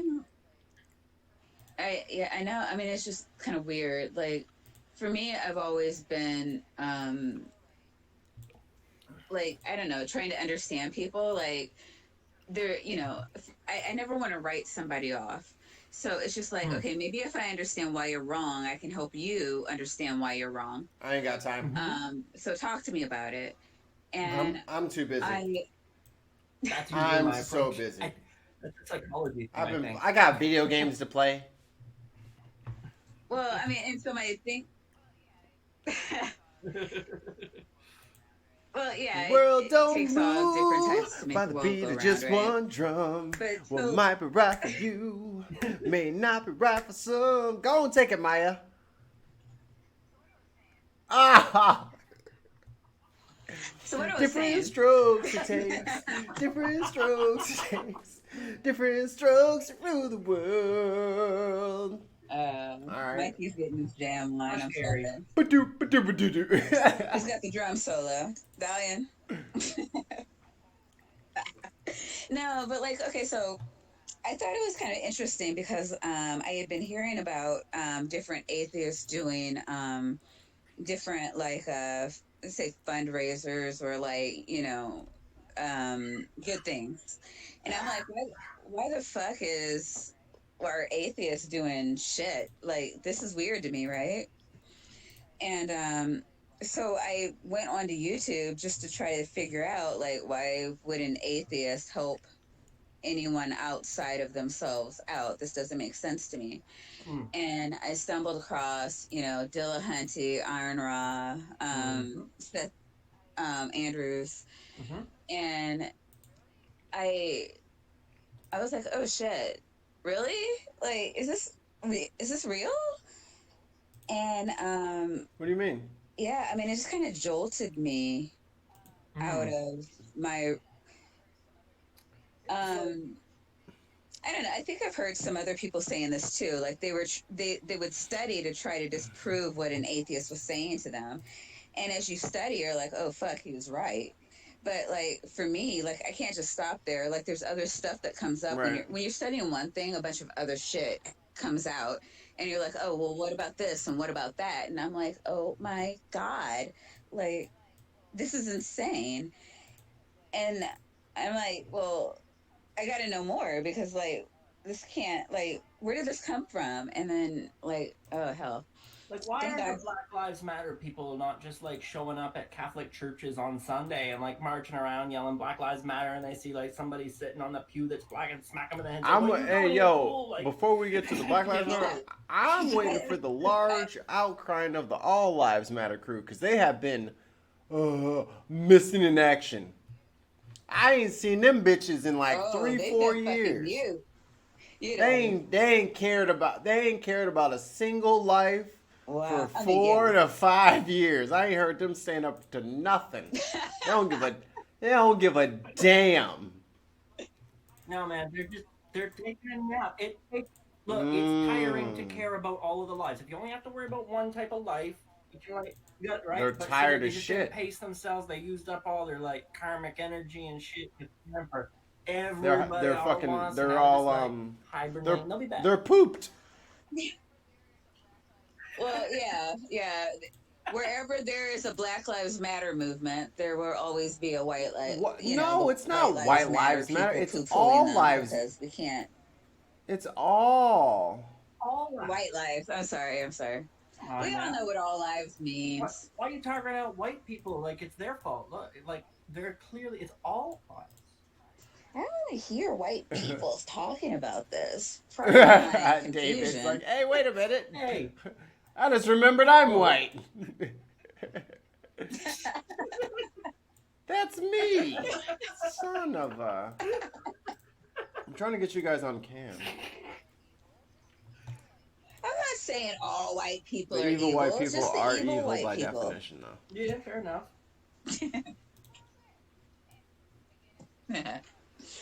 So all I'm Him, saying. And him Canadian Units anyway. is He totally barely not counts evil as white white. people. Right, right. Canadians can't be I wish our evil. They're white way people were too polite to Canadian be evil. evil. Oh my God. Oh We have free man, healthcare. Like wouldn't right that now be today. something though? Oh my gosh. Like you could, do your thing. I mean, I don't know. Why? I'm not sold on the UBI. Why? I don't see it solving problems. What do you think it won't solve? Oh, okay, so people, I don't know. People are saying, okay, well, automation. I mean, it's the same thing we've heard in the early 1900s, mid No. 1900s. Like the machines are coming for our jobs, and what I've seen happen is people take that fear and turn it into innovation and keep working. The machines still have yet to take our jobs. What I would like to see is more like free healthcare No, because that's that's going to where you're make wrong. people. Hold on. Um, I gotta stop you. I gotta stop you one second. okay. That's where you're wrong. Machines have been taking jobs. Yeah, no, I'm not saying they're not. I'm saying we find other jobs. We figure it Yeah. out. But the reason That's that all I'm there's saying. been other jobs is because of the types of jobs that machines were taking.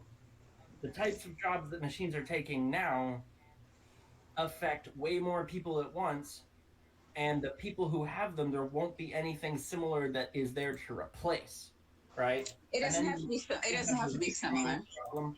But even beyond that, you also have, and like, see, technologists right now know this shit, right? The general public thinks about certain things that they see on TV and stuff as purely science fiction, and they think it's really, really, really, really far away. And some of that is true. There's certain things that you see that science fiction that's really, really, really, really, really far away. But there's a few things that you see as science fiction that you probably think are really far away that are like 10 years away, right? Now, one of those specific things that is going to be real tricky to navigate from a societal standpoint is that we will likely have very shortly the ability to have a direct brain to brain interface where you could like connect and live out $20 on one of these Patreon. experiences as though it were your own. That technology, right?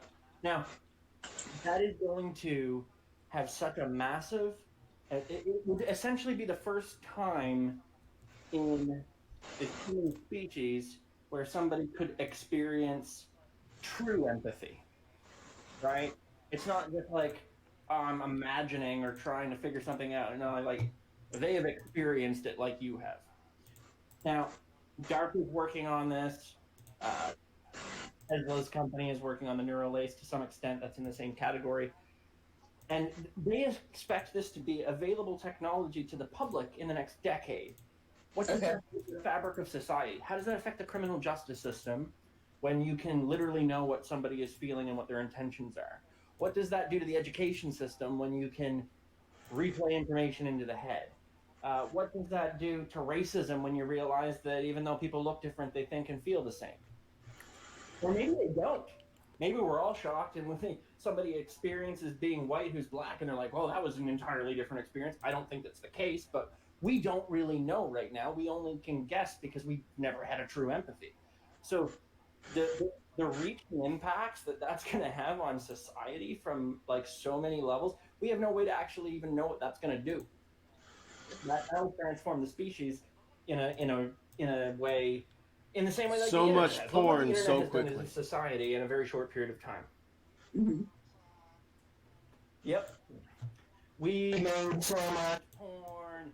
Imagine how much Oh, porn no, we that do when shit's you can trash. just I'm experience good. somebody else's sex. Yeah, I don't know. I need more time to process that one. That's the thing. Like that's a lot to process. That has a lot of impact. That No, technology. y'all can keep that. I don't really want nobody development else's right trash sex. I got my own trash sex. I need my imagination to enhance my garbage sex that I already have. now. Yeah, but Oh, but No, maybe she's at home. maybe She God, I ain't hope your watching, girlfriend's not probably. sitting next to you. Yeah, who knows? Maybe you can experience what it is that your girlfriend is Oh, experiencing from your you think trash I'm trying checks to and then like improve improve? your game.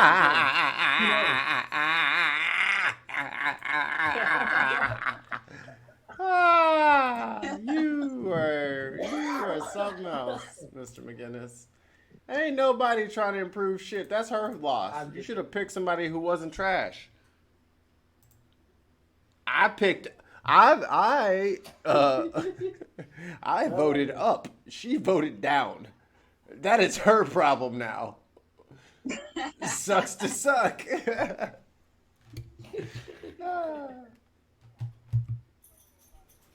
But I don't know. Like, yeah, there's so many. Like, I got into a big chat with Landon about this one night. We were talking about the reaching implications of what direct brain technology will do.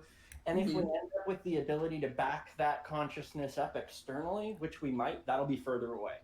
Um, because there's certain challenges right now in technology that probably wouldn't allow it. But the direct transfer of experience, that that is probably pretty close. But if we get the ability to back up consciousness, then we essentially have now a new situation where you look at anybody who's religious and says, well, I can gamble on if I'm right or not when I die and see if I end up where I think I might go, or I can do that and I know where I go. That's going to have an impact on religion. We'll finally be rid of it. I don't know. It might just morph. It'll probably morph for a while, and you'll probably get a contingent of it, like anti-technology extremists for a bit. I mean, we still have them. They're the Amish, Shit. except Amish Gangsters, they're man. That not was a good violent, show. I guess. But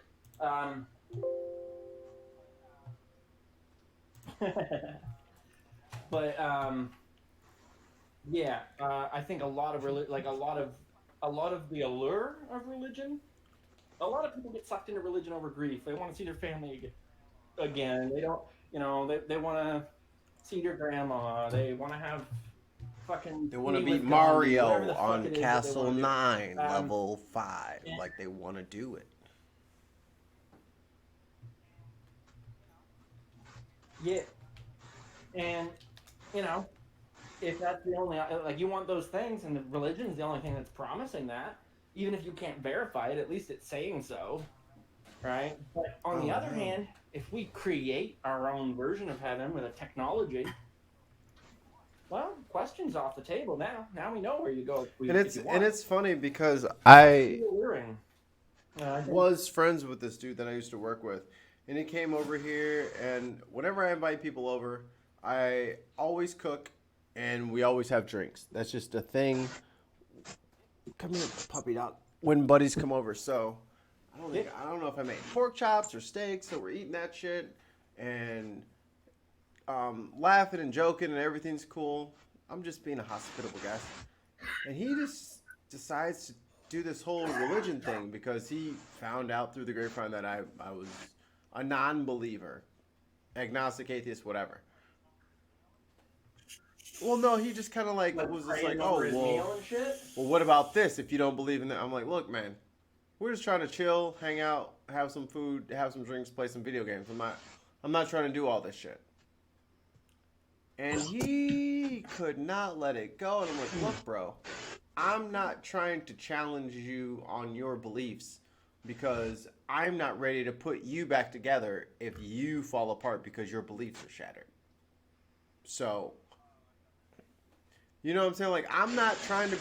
Oh, I've done that. I'm not trying to be here for the cleanup afterwards. So why don't you just leave me alone? I'm not interested in whatever the fuck you think about. That's fine. Think whatever you want to think. Just leave me the fuck alone. And he gets too drunk, and then he goes back to it, and la ra ra, and la ra ra. I eventually had to fucking put him out in the rain, and his girl had to come pick him up. When people get physical and start pushing on me and start sticking their finger in my chest, I don't have anything else to say to you. I got him up off me. I'm like, get your shit, and you need to. You know what? I'll drive you home. No, man, I'll have my girl. Have your girl come get you. I don't give a fuck. But I'm not letting you spend another second in here where you don't pay no goddamn rent and you're gonna be fucking doing this shit. So you can just leave. We work together. Well, we work at the same facility. So Oh my he god. tries to say what's up, and I'm like, hey man, how's it going? Yeah. Hey man, what's going on? Hey, what's going on, man? You want to talk? I ain't got shit to say to you, bro. He leaves me like 5 3-minute voicemails about how, look, man, I believe in what I believe because I feel like there has to be something because my life's been so shitty and I want something because I'm like, bro, that ain't got shit to do with me. I ain't answer him. But in my head, I'm just like, yo, you're trying to explain shit to yourself and trying to take it out on me because I'm the only one being honest with myself. I got over that shit at 15, bro. Mm-hmm. At 15, I looked at myself in the mirror and was like, I'm making this up. Yep. This is all in my head. Yep. Okay. Well, let me just go ahead and live Yeah, life probably- as if it's not going to happen. So what was your like? What was the catalyst? Like, what was the like? Because his major why was it sticking that point day? was No. For you at 15, like what? Like Well, what I happened that you're remember like, you going know to what? I church can't do and this stuff like anymore. that, but while I was young, I was super curious about everything, and it just a lot of shit wasn't adding up, and I just literally thought, oh, church is like pretend school. Like I didn't think it was like religion because I didn't know what religion meant per se, but I thought that like there was school, and then like you would play on the weekends, and then like on one day on the weekends there was pretend school, and you would learn all this pretend stuff. Like I never thought any of it was real because it was never like it didn't like register as actual information, like truthful information to me on any level at all. So I never really believed it to be anything. And then everyone was like falling down, speaking in tongues. I'm just like, get up.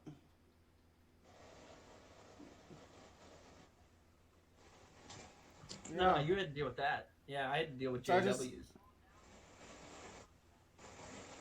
People would have been falling down, shaking around on the floor in front of me at that age. I would have been done even sooner. Like, no.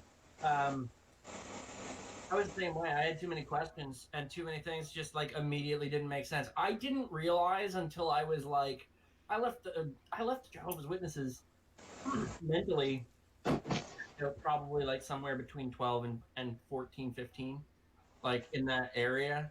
But even before that, I looked at it the same way. Like I didn't take it as literal because I thought it would be too stupid that the adults were taking it as literal. Like that didn't make sense.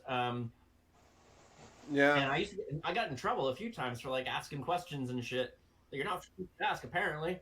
Like I remember when they were telling the story of the snake that comes down and talks deep about the apple and shit, and then at the end they're like, and that's why he's the father of the lie. And I'm sitting there going, when did the snake lie? It sounded like he told the truth about everything. Like where's the lie? That's what his name is. Damn it. And then it was like, there's nothing ever good about the devil. And it's like, but you just got done saying he was like super He was just beautiful, and it sounds he was like trying to works really spit hard. knowledge. Like, that's a good quality. Yeah, like that didn't make sense. And then I didn't realize this. I don't know how I didn't realize this. It never registered because it wasn't until like fucking all this fucking many years later, after I've been an atheist for quite a while, and I went back and I checked out, like, I don't know, I think it was like Lloyd Evans, like John Cedar's channel. He does all this stuff on the JWs and whatnot.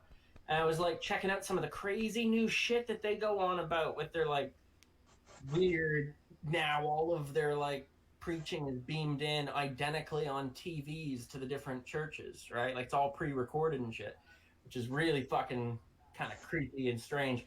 Because it wasn't like that when I was a kid. Well, yeah. I realized they're young Earth creationists. I never knew.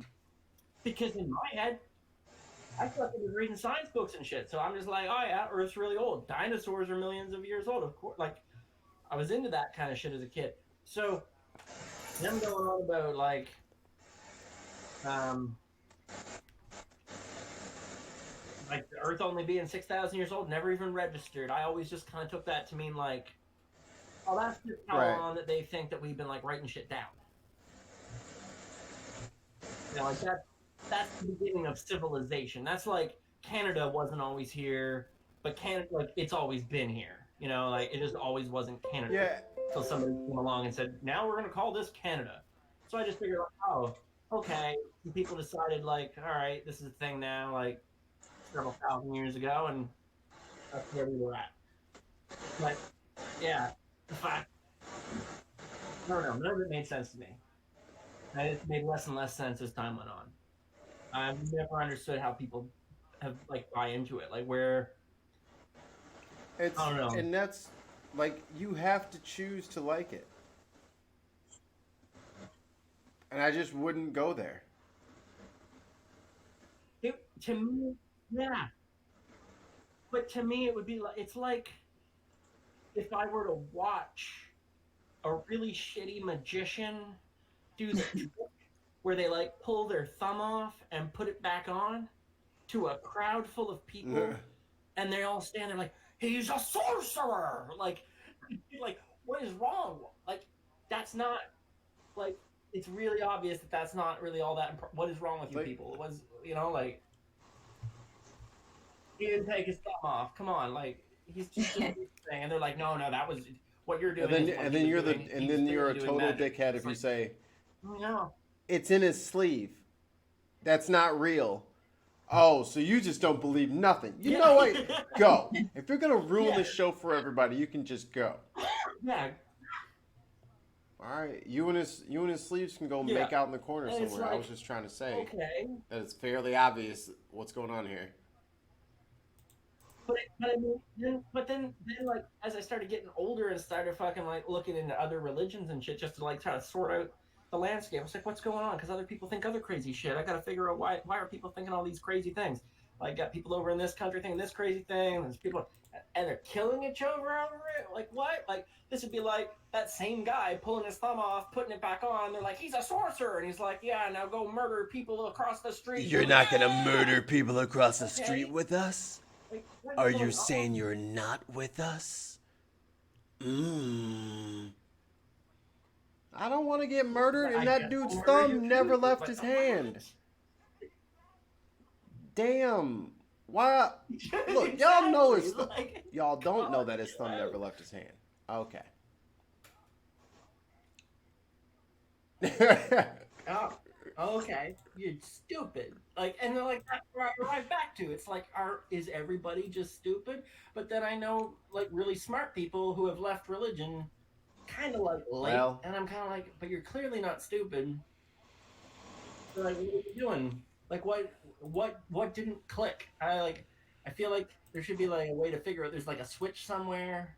There's a little brain But thing my- that's going on. And but when it clicks over.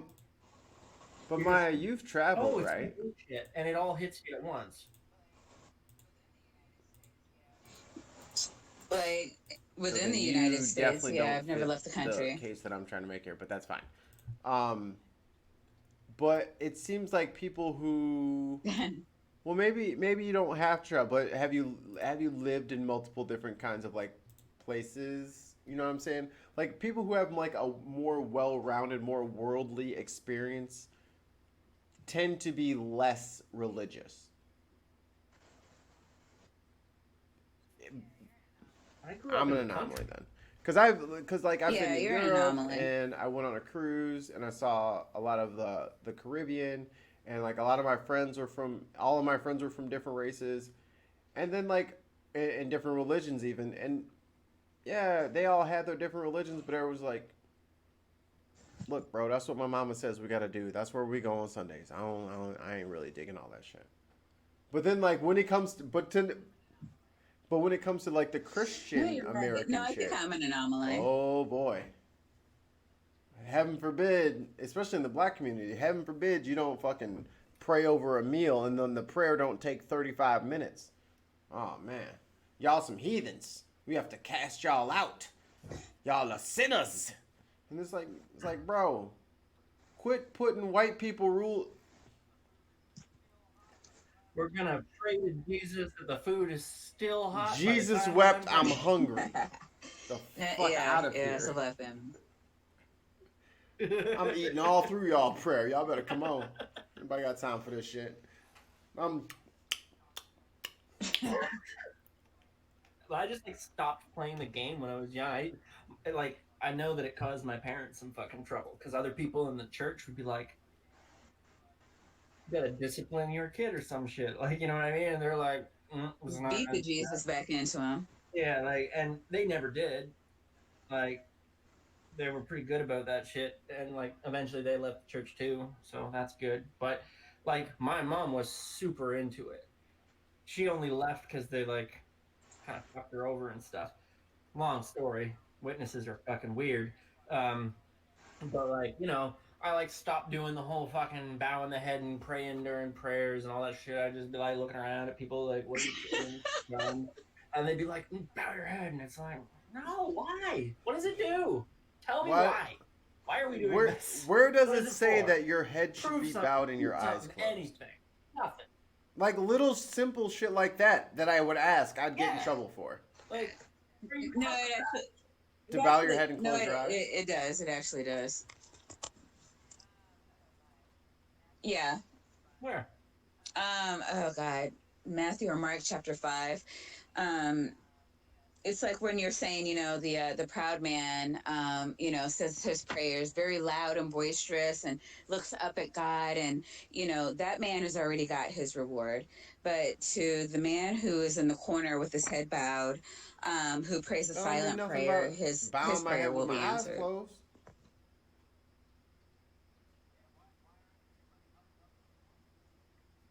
Yeah, why aren't everybody huddled up in the corners then?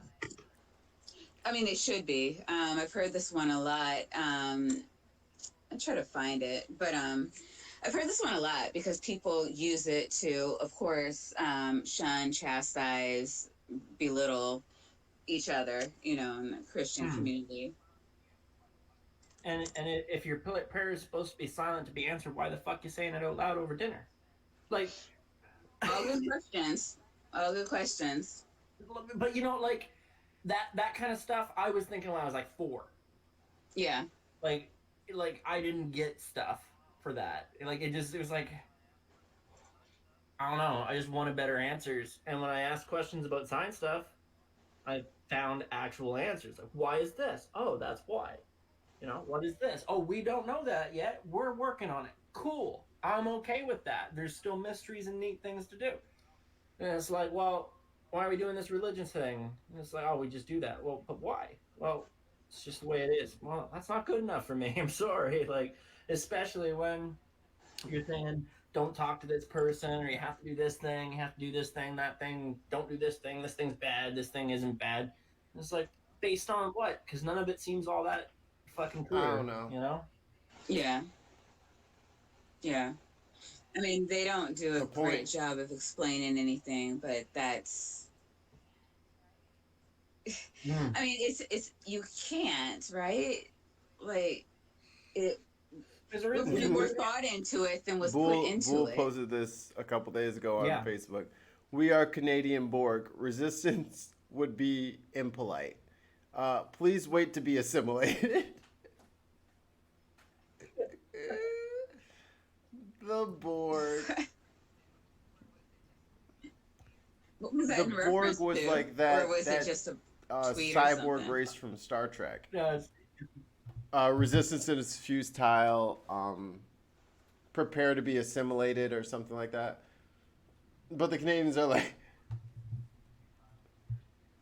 yeah. We are the Borg. Resistance is futile. Prepare to be assimilated. So they would say resistance would be impolite, and please wait to be assimilated.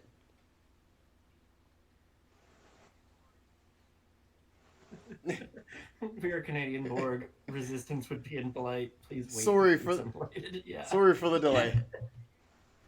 Except to be like, We're the Canadian Border, yeah. Resistance would be really Sorry for the right, inconvenience of your no, assimilation. sorry, but we're gonna have to assimilate you now. Right. Are Canadians really that polite? I mean, Yeah. well, probably not that polite, All right. but like, I'm gonna close off the Comparatively. stream. So everybody who's Okay. watching, thanks so much, guys. Like- See you Yeah. later. Peace.